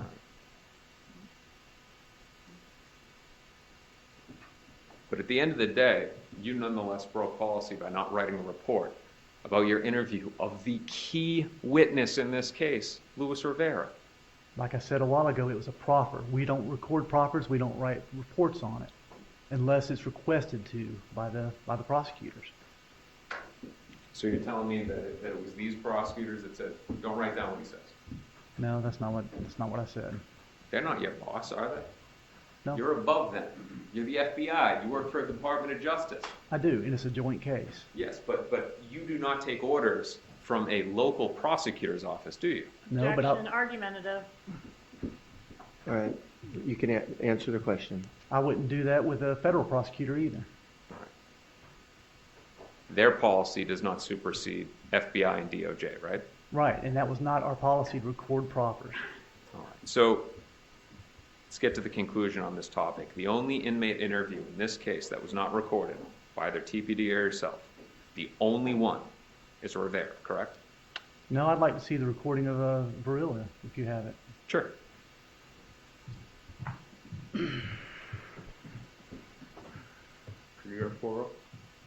Gardner. We'll come back to that when they pull it up.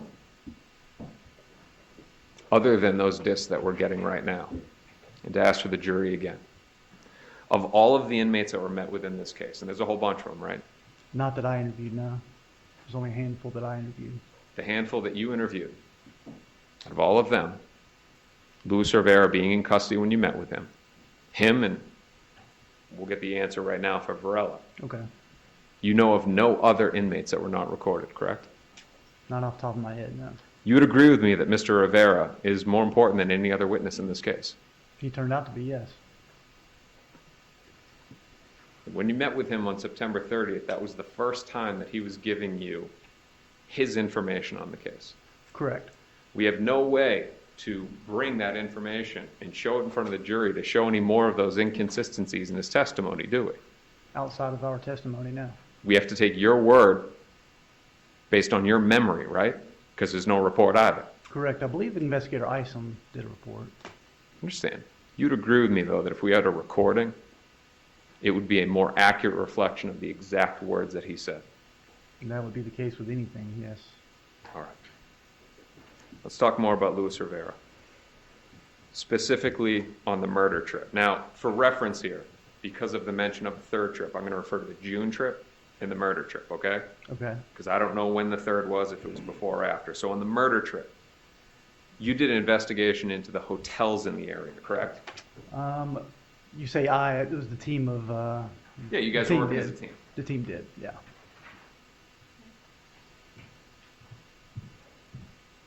And that investigation involved going to all the local hotels and pulling all their registration cards, all their databases to find out if these guys stayed anywhere, right? At this point, you already had the names of the people, right? No, I believe they started early on with the hotels and they went back and did it again after we got the names. Now, for this murder trip, you were able to, and when I say you were saying it was a joint effort, so I'll just say that the team, you were able to uncover a registration card that tied back to Luis Rivera, correct? Correct.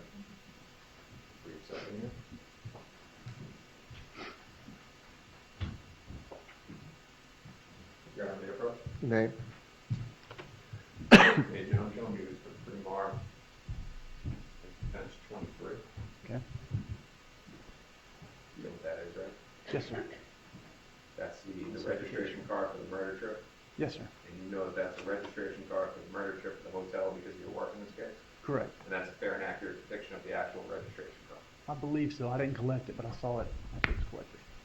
Defense offers with the remark as defense 23 is the business record certification attached. No objection, Your Honor. Be admitted as defense 23.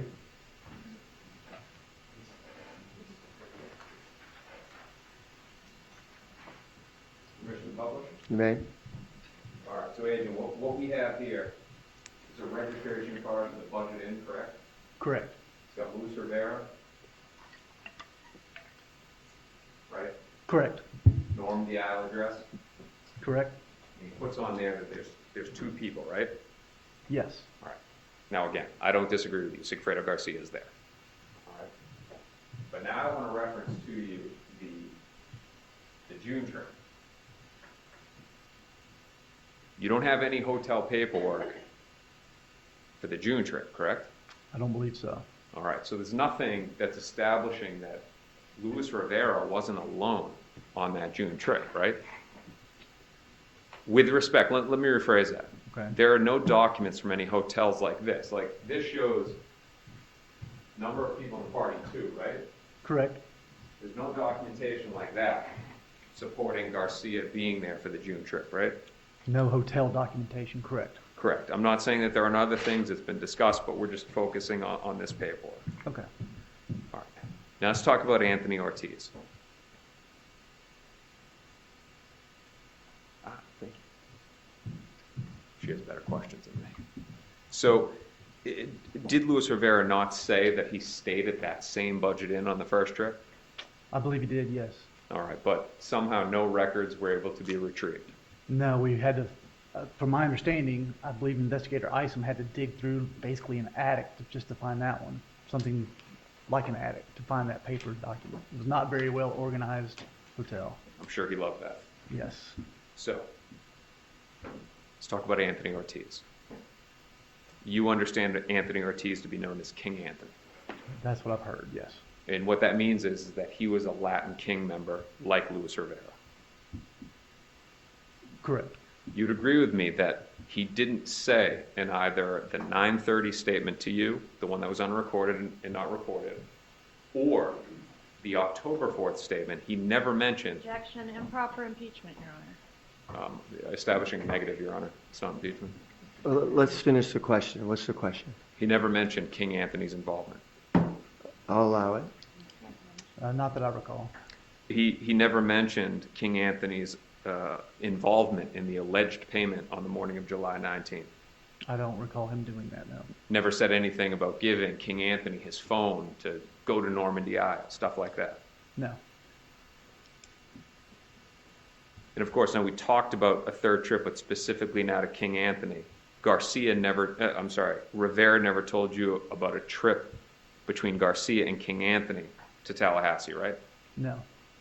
Never mentioned any involvement whatsoever. Not that I recall in those meetings, no. And for that reason, because it was never mentioned, you never investigated King Anthony. Correct. And we touched on this before, but to give the exact date, you're aware that he died July 9, 2017. I was not aware of the date, but I'd heard that he passed away, yes. If he died July 9, 2017. Or do you not remember when he died, or do you not know? I just don't remember. Your Honor, if I could have one brief moment. I think you said you didn't remember the date, correct? Yes, sir. He said he didn't remember the date. Would it refresh your recollection to take a look at the obituary posting? Probably not. So I think somebody else saw that, not me. If he did die on that date, well, he did die, but if his death happened specifically on July 9, 2017, you would agree with me that that was 12, 13 months after Luis Rivera has already cooperated. I'd agree with that. All right, so had he mentioned him at all and given full and truthful testimony like he has to give with a cooperation agreement, the FBI could have moved fast on that and figured things out, right? Possibly, yes. All right. And through that, there could have been that possible connection between Garcia and one of the Adelsons. I don't know about that connection. Because he's dead and you never met with him. I never saw any evidence to even allude to that. If Rivera had said to you, though, this guy was involved, you would have met with him, right? Yes. Okay. Now, Rivera never made any statements to you that on the morning of July 19th, everybody had burner phones, did he? No, I don't believe so. We touched on that a moment ago. You've always operated under the premise that Luis Rivera had his 8153 number, right? Correct. And Rivera and all of your other investigation only showed that Miss Magbanua had a 1312 number. Correct. Let's talk about Juan Marcos Vega. You've heard that name, right? I've heard it. And you know from the federal indictment that it's a co-defendant of Luis Rivera. Yes. He was a Latin King probationer. Okay. Wasn't familiar with him being a probationer, but okay. All right. Have you taken a look at Mr. Rivera's indictment? It's been years. Would it refresh your recollection to take a look at the indictment? Refresh my recollection of what exactly? What his status was in the Latin Kings. You've reviewed indictments before, right? Yes. You know that in all federal indictments that there's a factual section that explains who parties are, who businesses are, stuff like that, right? Yes. You read that before. Yes. If Juan Marcos Vega is a co-defendant, which you know him to be, there would be a description of his involvement in this RICO indictment within the indictment, right? Sure. I'm not contesting that he's not a probationer. I just don't remember. Do you trust me that he was a probationer of the Latin Sure. Kings? Sure. All right. Did Jason Newland, he's an investigator with Ms. Kaplan, right? Correct. So he's law enforcement but works for them. Correct. Did you receive any information from Investigator Newland about Juan Marcos Vega? Not that I recall. Would that be why the FBI yourself did not investigate Juan Marcos Vega? Didn't investigate him because I found no other evidence of him being linked to any of these investigations. Well, you didn't get the evidence because Jason Newland didn't tell you, right? If he had evidence, yes. Okay. And if he had evidence and he gave that to you and said, hey, look, there's a lead here, we need to do something, you would have done something about that, right? If it hadn't already been followed up on by them, or if there was something valuable there, then yes. You would agree with me that, and you said it on direct examination, your role in coming into this was to be the arms outside of Leon County, right? For the most part, yes. It's not that they can't do it, but yes, I have a better mechanism to be able to make that happen. Yeah. So their jurisdiction is local, whereas yours is, it's national, actually, but yours is throughout, you have an easy reach throughout the state. I do because I have agents in other locations I can reach out to. But you actually have sort of like a cop here can't go to another county and arrest somebody, right? That's correct. But you can. Correct. Because you have national jurisdiction, Correct. right? So your understanding of Juan Marcos Vega is that he's indicted down in South Florida, right? Correct. And that he's located in a federal facility outside of Leon County. Yes. All right. We're jumping topic to topic. We're moving quick. Let's go to the bump now. You would agree with me that it's not inexpensive. What's not inexpensive? Costs money, right? What is? All right, let's break it down here. So the bump, Donna Adelson, she's handed the paperwork from the Undercover, right? Yes. All right, there's a lot of agents that are involved, right? There were. They're paid by taxpayer money. Correct. There's a lot of Miami Beach Police Department that are involved. I disagree with that. There was a couple of people that are task force members. You didn't have a briefing at Miami Beach Police Department headquarters in Washington Ave before the bump? We use their facility, yes. All right, so what we're talking about here is it wasn't just a few people doing a quick bump. It was a big operation, and I'm not saying that Correct. it was improper, but you have a lot of this for safety, right? Correct. You also had a high altitude plane. It was it's a Miami division plane, yes. That ain't cheap, is it? I don't know the cost of it, but they have it. All right. This is a plane literally just flying in a circle, filming what's on the ground. Yeah, a single engine plane, yes. All right. People look like ants running around, right? Yes. Understanding it's for safety, but there's a lot that goes into it, right? Correct. Now, there was a letter that was handed by the Undercover to Donna. You know I'm going with this question, right? Yes, sir. This is the best copy, and I'm showing state aid approved. This is the best copy we have, right? Yes, sir. Nobody thought to make a copy or take a photo of the actual paperwork that was given to Donna Adelson. He thought about it, and the problem was the amount was being disputed between TPD and us on scene, and couldn't decide on the amount. And next thing we know, it was time to run out the door and get out there and get in place. So the Undercover wrote the number on there real quick and took it with him out the door. I was worried about everything else during the briefing, and I should have taken a photo of it, and I forgot. Agent, before you could answer that question, I took a photo of that on my phone. Before you could even, you'd agree with me, it can be done quickly, Sure, right? absolutely, and I forgot. Your words are, it slipped our minds. Yes. You agree that you should have copied. Correct, yes. And you, as the lead agent, you cannot say that the document that was actually handed did not have additional things put onto it.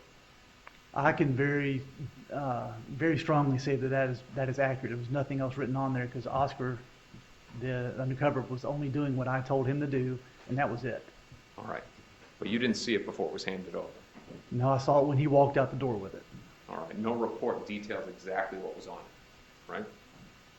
I believe there is a report saying the amount and the phone numbers on there. Okay. But at the end of the day, we don't have an actual copy of it. Right. All right. Let's go to our next topic. Let's talk about Instagram. Louis Rivera, in his statements to you, he talks about a time when he posted a photo on Facebook or Instagram, right? Correct. And how somehow Katie then orders the boss of the Latin Kings to take it down, and he takes it down, right? Correct. All right. Now, before we jump into it, and I want to make sure that I get this clear, he tells you it was an owl, right? He did. Not a lion. No, I believe it was an owl. Yeah. Definitely not a lion. There's a big difference in between an owl and a lion, right? Yes. You'd agree with me? Yes. All right. Now, I'm showing you what's been entered as defense and not.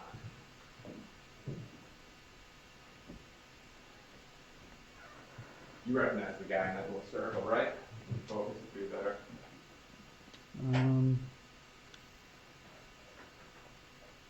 It appears to be Mr. Rivera. Okay, so this is Mr. Rivera's Instagram page. All right?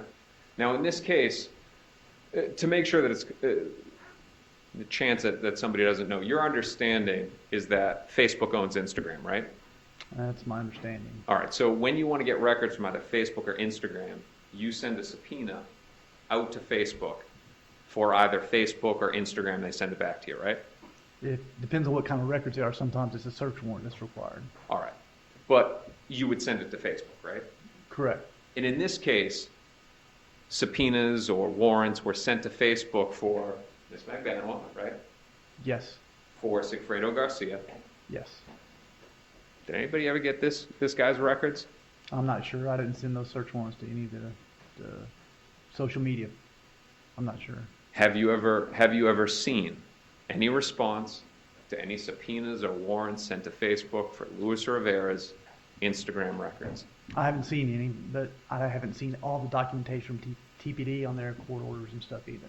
Now, of course, Luis Rivera says he took the photo down, but you don't know how the data works at Facebook and Instagram as to pictures that are removed and if that information is retained, correct? You don't know that? No, I don't. All right.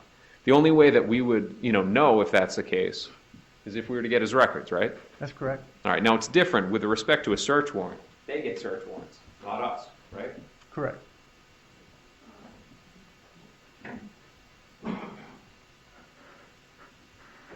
Is the reason why this was never requested out of a fear that the deeper we dig into Luis Rivera, the greater the chance that we find more inconsistencies in what he's telling us?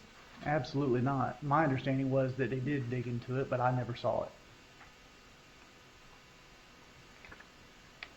You would agree with me that it would have been smart to get his Instagram records after that claim? If it was available, yes.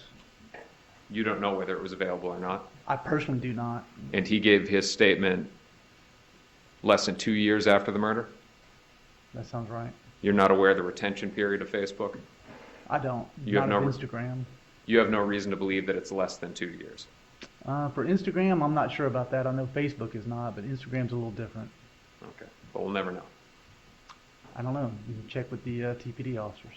All right, let's go through circumstantial evidence now. Let's start, and we'll go in order of what we talked about before. Okay. If Your Honor wants me to stop at a point for No, an you can afternoon break. continue for just about 15 more minutes. Cool, all right, yeah, I can do that. So, circumstantial evidence. We'll start out with the cash deposits. The theory here is that it's payment from a murder, right? That's what the evidence led us to believe, yes. Okay, and that's good for your theory, right? It's evidence. It's evidence for your theory. We'll phrase it that way. Okay. All right. You agree with me that you sitting here as the lead agent on it, you cannot say where that money came from. No, we tried to find where it came from. We looked at all possible avenues to try to figure out where it came from. All right. So let's talk about the evidence that we do have. And this is going to focus on nightclubs, okay? Okay. In 2013, you're aware that Miss McBanwa was working in nightclubs, right? Yes.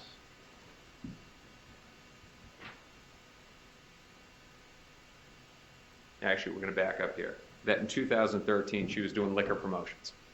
Okay, yes, I believe that sounds right.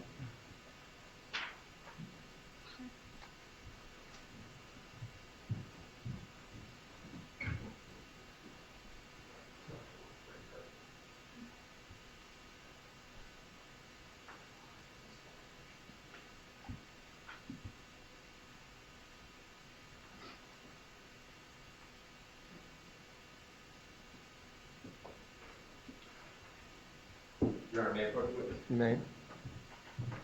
Agent, I'm showing you it's been pre-marked. It's defense 24. You know what that is, right? I've seen it before. All right.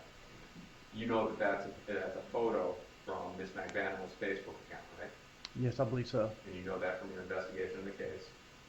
Correct. And that is in the same or substantially the same condition it was in when you first saw it. It appears to be. Defense offers it's been pre-marked as defense 24. No objection, Your Honor. Be admitted as defense 24. Now, Agent, what did you say about Facebook and record retention? What was your belief on the theory? I believe Facebook kept things longer than Instagram, but I don't really know about Instagram. If Facebook owns Instagram. There is some belief. I don't know exactly when and all that. I'm not sure. Oh, I'm sorry, I cut you off. I'm not sure. Permission to publish, Your Honor? Yes.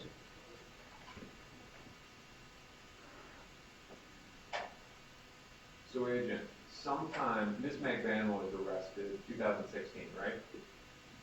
Yes. And you're able to get a photo that had been uploaded in 2013? I don't know when they obtained this record. I'm not Would sure. you agree with me? And we're not talking about the time frame that she did it, but you'd agree with me that this is evidence that Miss McBanwa was working liquor promotions.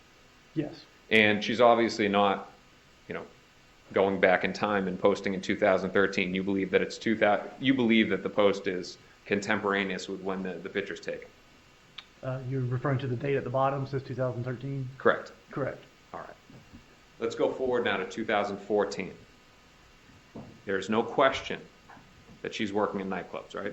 We had indication that she was, yes. But your words are, there was no question that she was working in clubs. Those are my words. Would it refresh your recollection? Take a look at your deposition. No, if you say it's in there, then I'll trust you, but It's in there. okay, All right. No question she's working, no question she would be getting cash tips, right? sure. You're sure to my question, or sure she would be, I want to make sure that it's clear for the jury. You as an FBI agent with your professional and lay knowledge, it is no stretch of the imagination in 2014 that she's receiving cash tips if she's working in these nightclubs. Yes, it's very possible. 2015, it's your understanding she as well is working in nightclubs. There was a check that was in 2015. I don't recall any other evidence that proves she was working in nightclubs in 2015. I don't recall. Now, the check that you're talking about, and we'll come to that, you're talking about Club Fate, right? I believe so. Now, you have also, you've seen that check, and that's 2015, right? Correct. And you've also spoken to Ramsey Neighbor. Yes. And you spoke to Yindra Mascara, right? Correct. And what Ms. Mascaro tells you is that Ms. McBaniel worked at Fate in 2014, Correct. and then you also have the checks from 2015. That's correct. Ramsey Neighbor did not have a great memory, did he? Depends on what you describe as a great memory. Remembering things. I mean, he remembered her. That was pretty good. Remembered her, but he did not remember exact details about all the employees. It took him a while to remember. He didn't have any records and stuff like that, right? That's correct. Okay. And you don't know whether Miss McBaniel worked there in 2014, left, and came back in 2015, which would be consistent with Miss Mascaro on the check, right? The only information we had was that one check that we could find. Miss Mascaro specifically remembered that she worked there before she became pregnant, right? Correct. I believe that's what she told us. And there's no question that Miss Mascaro had her child in 2014, or that she became pregnant in July 2014 and 9 months later had her child. I believe so. Right? And we don't believe that Miss Mascaro, as a young mother, is working at a nightclub all night, right? As a young mother? Yes. I don't know about that either. Okay. But the information that you do have is Miss Mascaro, that Miss McBaniel was working there in 2014, and from the check, 2015, right? That's the information we had. The phrase consistent with has been thrown out a lot in this trial. Is that not consistent with Miss McBaniel working at Club Fate at 2 different times? At 2 different times, yes. I'm showing you it's been entered as Defense 18. You've seen this before, right? I have.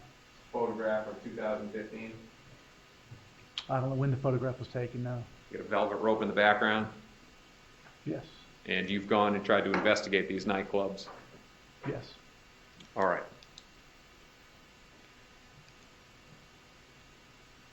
It's as if you read my mind.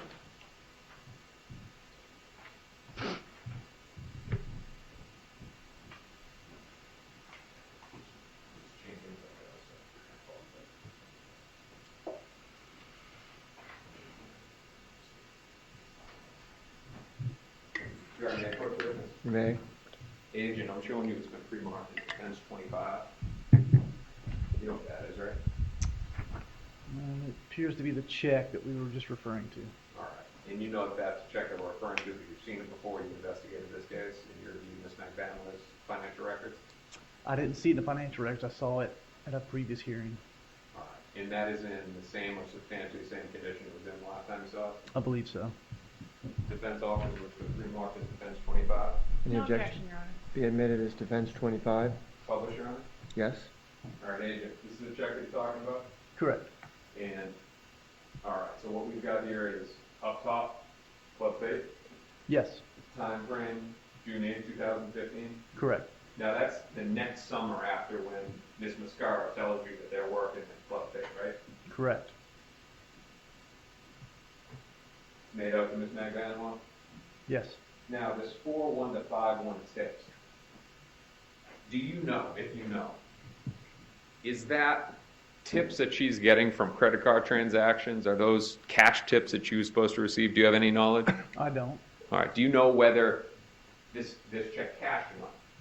I was told that it bounced. All right. And if it bounced, are you aware if Mr. Neighbor instead gave her cash because he felt bad that the check had bounced? No, I was never told that. And again, Mr. Neighbor, all his records were ruined, right? Correct. Now, let's talk briefly about the iCloud data in this case. You objectively reviewed, right? Correct. And you went through all of Charles Adelson's iMessages, right? I can't say I went through all of them. I went through some of them. Are you aware of the message on April 30th, 2015, where Ms. McBaniel was talking about quitting the nightclubs because she's getting home? Objection, hearsay. Overruled. Because she's. Do you remember? I don't recall off the top of my head if I saw that one or not. Would it refresh your recollection to take a look at the iMessage? Sure.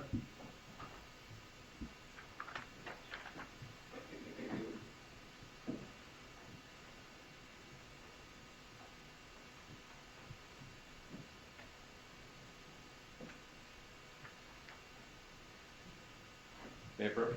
Yes. Take a look at that.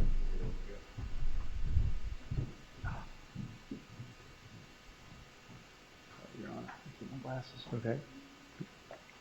Tried not to. And Your Honor, I'll get through this topic and then I'll advise the court. For that Okay. break.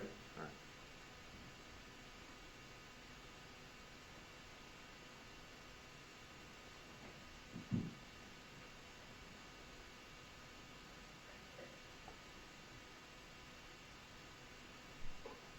I could approach? Yes. Agent, did that help your memory? Yes, it did. All right, 2015, Ms. McVanwell working at nightclubs. She makes the statement to Charlie that she is.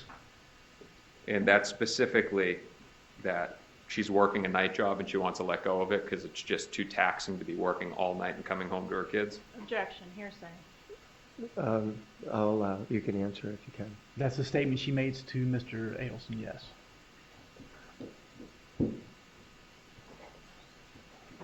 Now, in direct examination, there was a lot of talk about the intercepts in this case.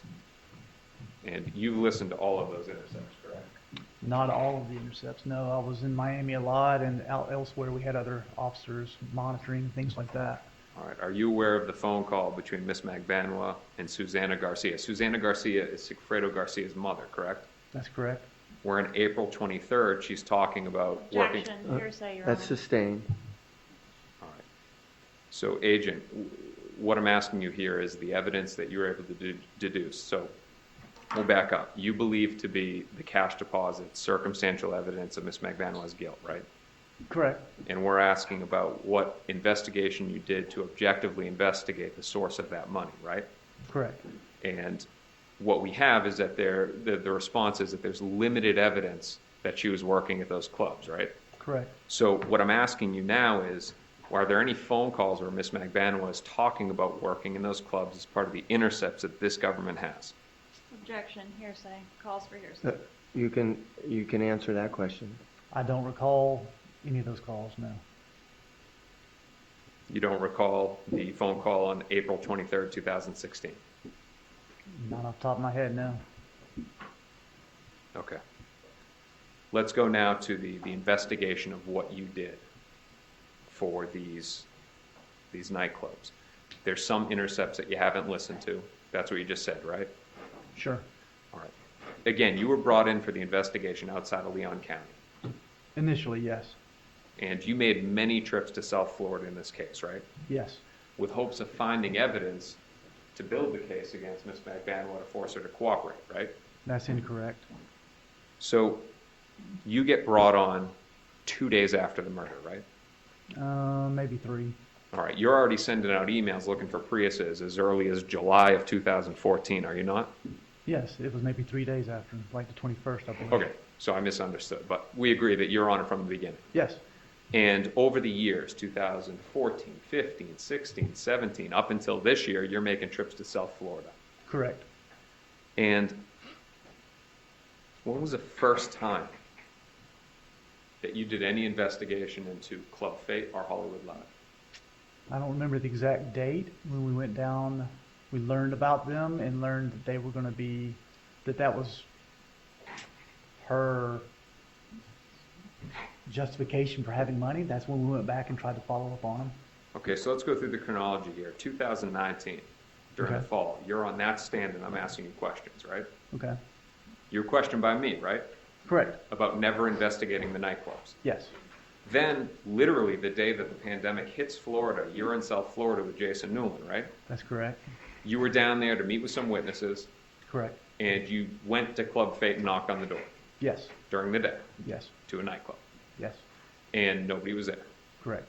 And you were able to get on the phone with Ramsey Neighbor and have a conversation with him, Correct. get some details.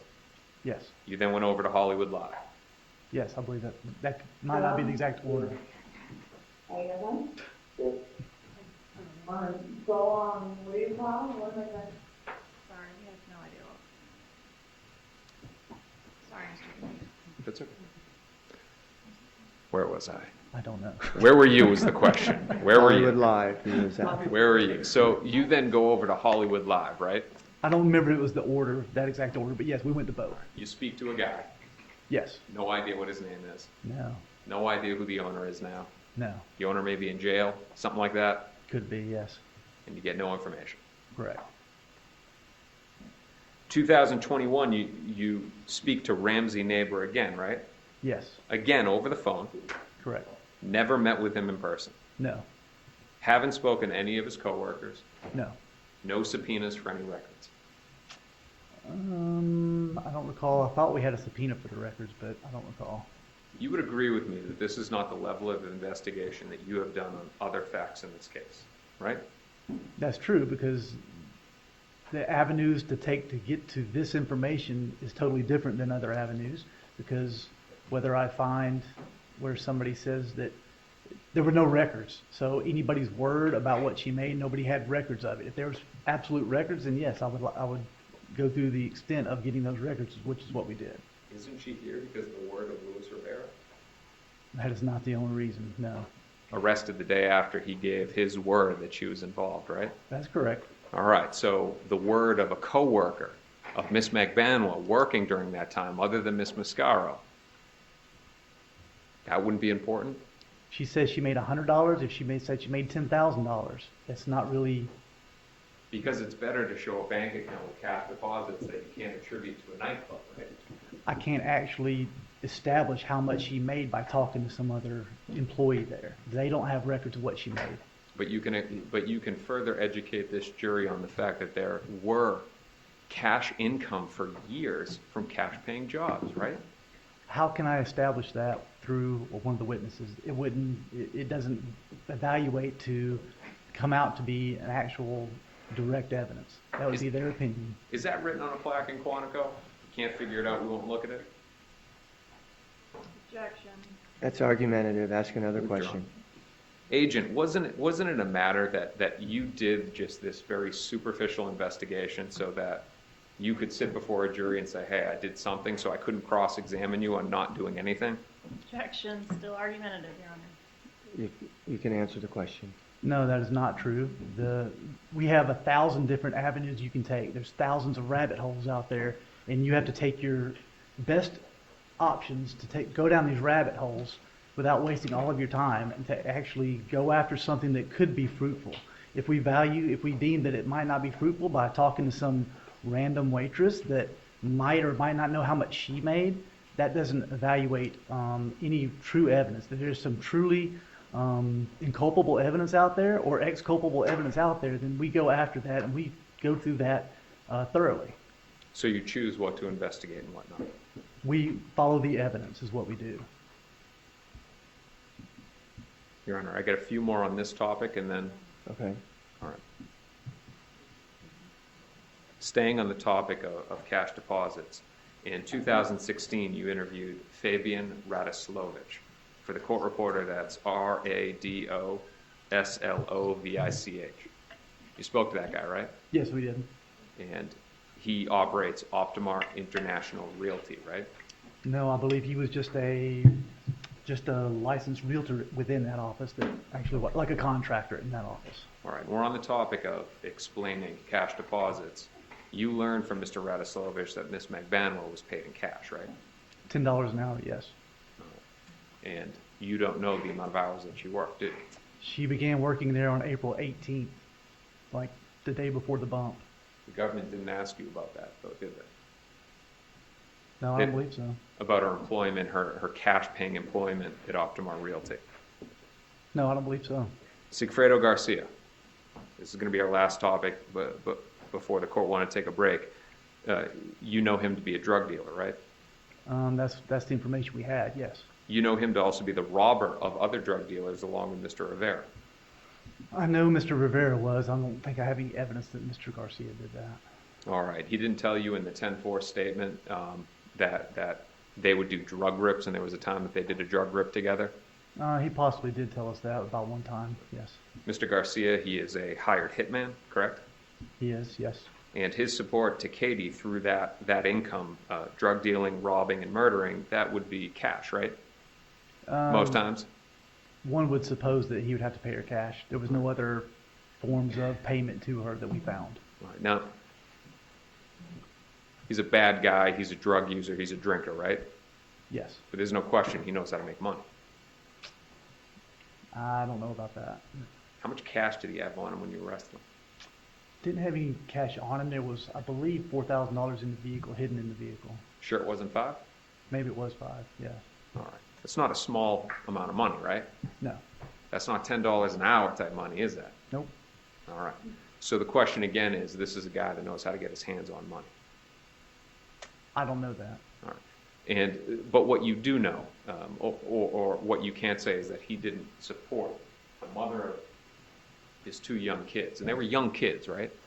They were, yes. All right. And you can't say that he wasn't supporting the mother of his 2 young kids, right?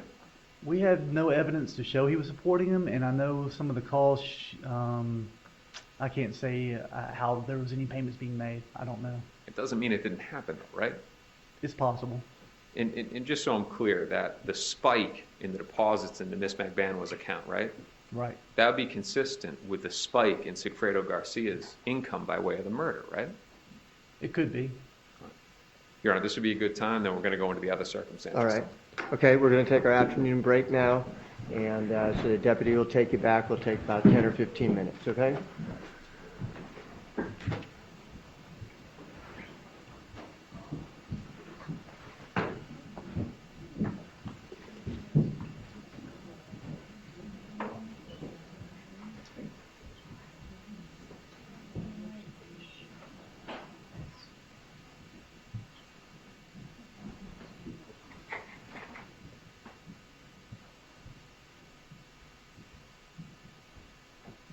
All right, jury's out of the courtroom. The door is closed. Please be seated. Mr. DeCoste, can you give me a good estimate at this point? I was about to give you a page number. Out of 1 pages. I would say right now, I'm saying 4:15. So another hour, you're saying? I think so, yeah. All right. Okay. And then we'll have redirect, and then we'll see what happens after that. So let's go into recess for about 10 minutes. Okay. And then we'll be back to continue. To let Your Honor know, we've got a short witness, Investigator Sherry Bennett, in the event that we start our case today to throw on a witness. I can tell you, I think that, and it may be a good time to tell you, our expert witness, John Sawicki, is not available tomorrow. Wait, I got an email that maybe he let me know that he may be able to come tomorrow, so. Forget everything I just said. All right. So, well, let's talk about your witnesses then real quickly. Are you going to have a list for me, the number? Are you going to be able to finish your witnesses potentially tomorrow? No. You're certain of that? I think that we're going to be able to handle it. And then, so tonight we're going to put together our final witness list now that we know the government, assuming the government's resting. So we know the full landscape of the case. We have all of our witnesses lined up. The plan is to have them here tomorrow. We can knock all of them out, but it's a question of Ms. McBanoa, and I'll let Ms. Kwas, if the court's okay. All right, and I don't need to know that now, but what I would like to do, though, is that if we could, I know that we have to break at a certain time tomorrow for other reasons, but I want to do everything that we could potentially do to try to get all your witnesses done tomorrow. Okay, and not go over into Friday, and then that way Friday morning we can start with jury instructions and closings. If the jury can get the case by noon or soon thereafter, then I'll allow them to deliberate on Friday for a period of time. So just so that you know that is our goal moving forward. Okay. All right, we'll be in recess.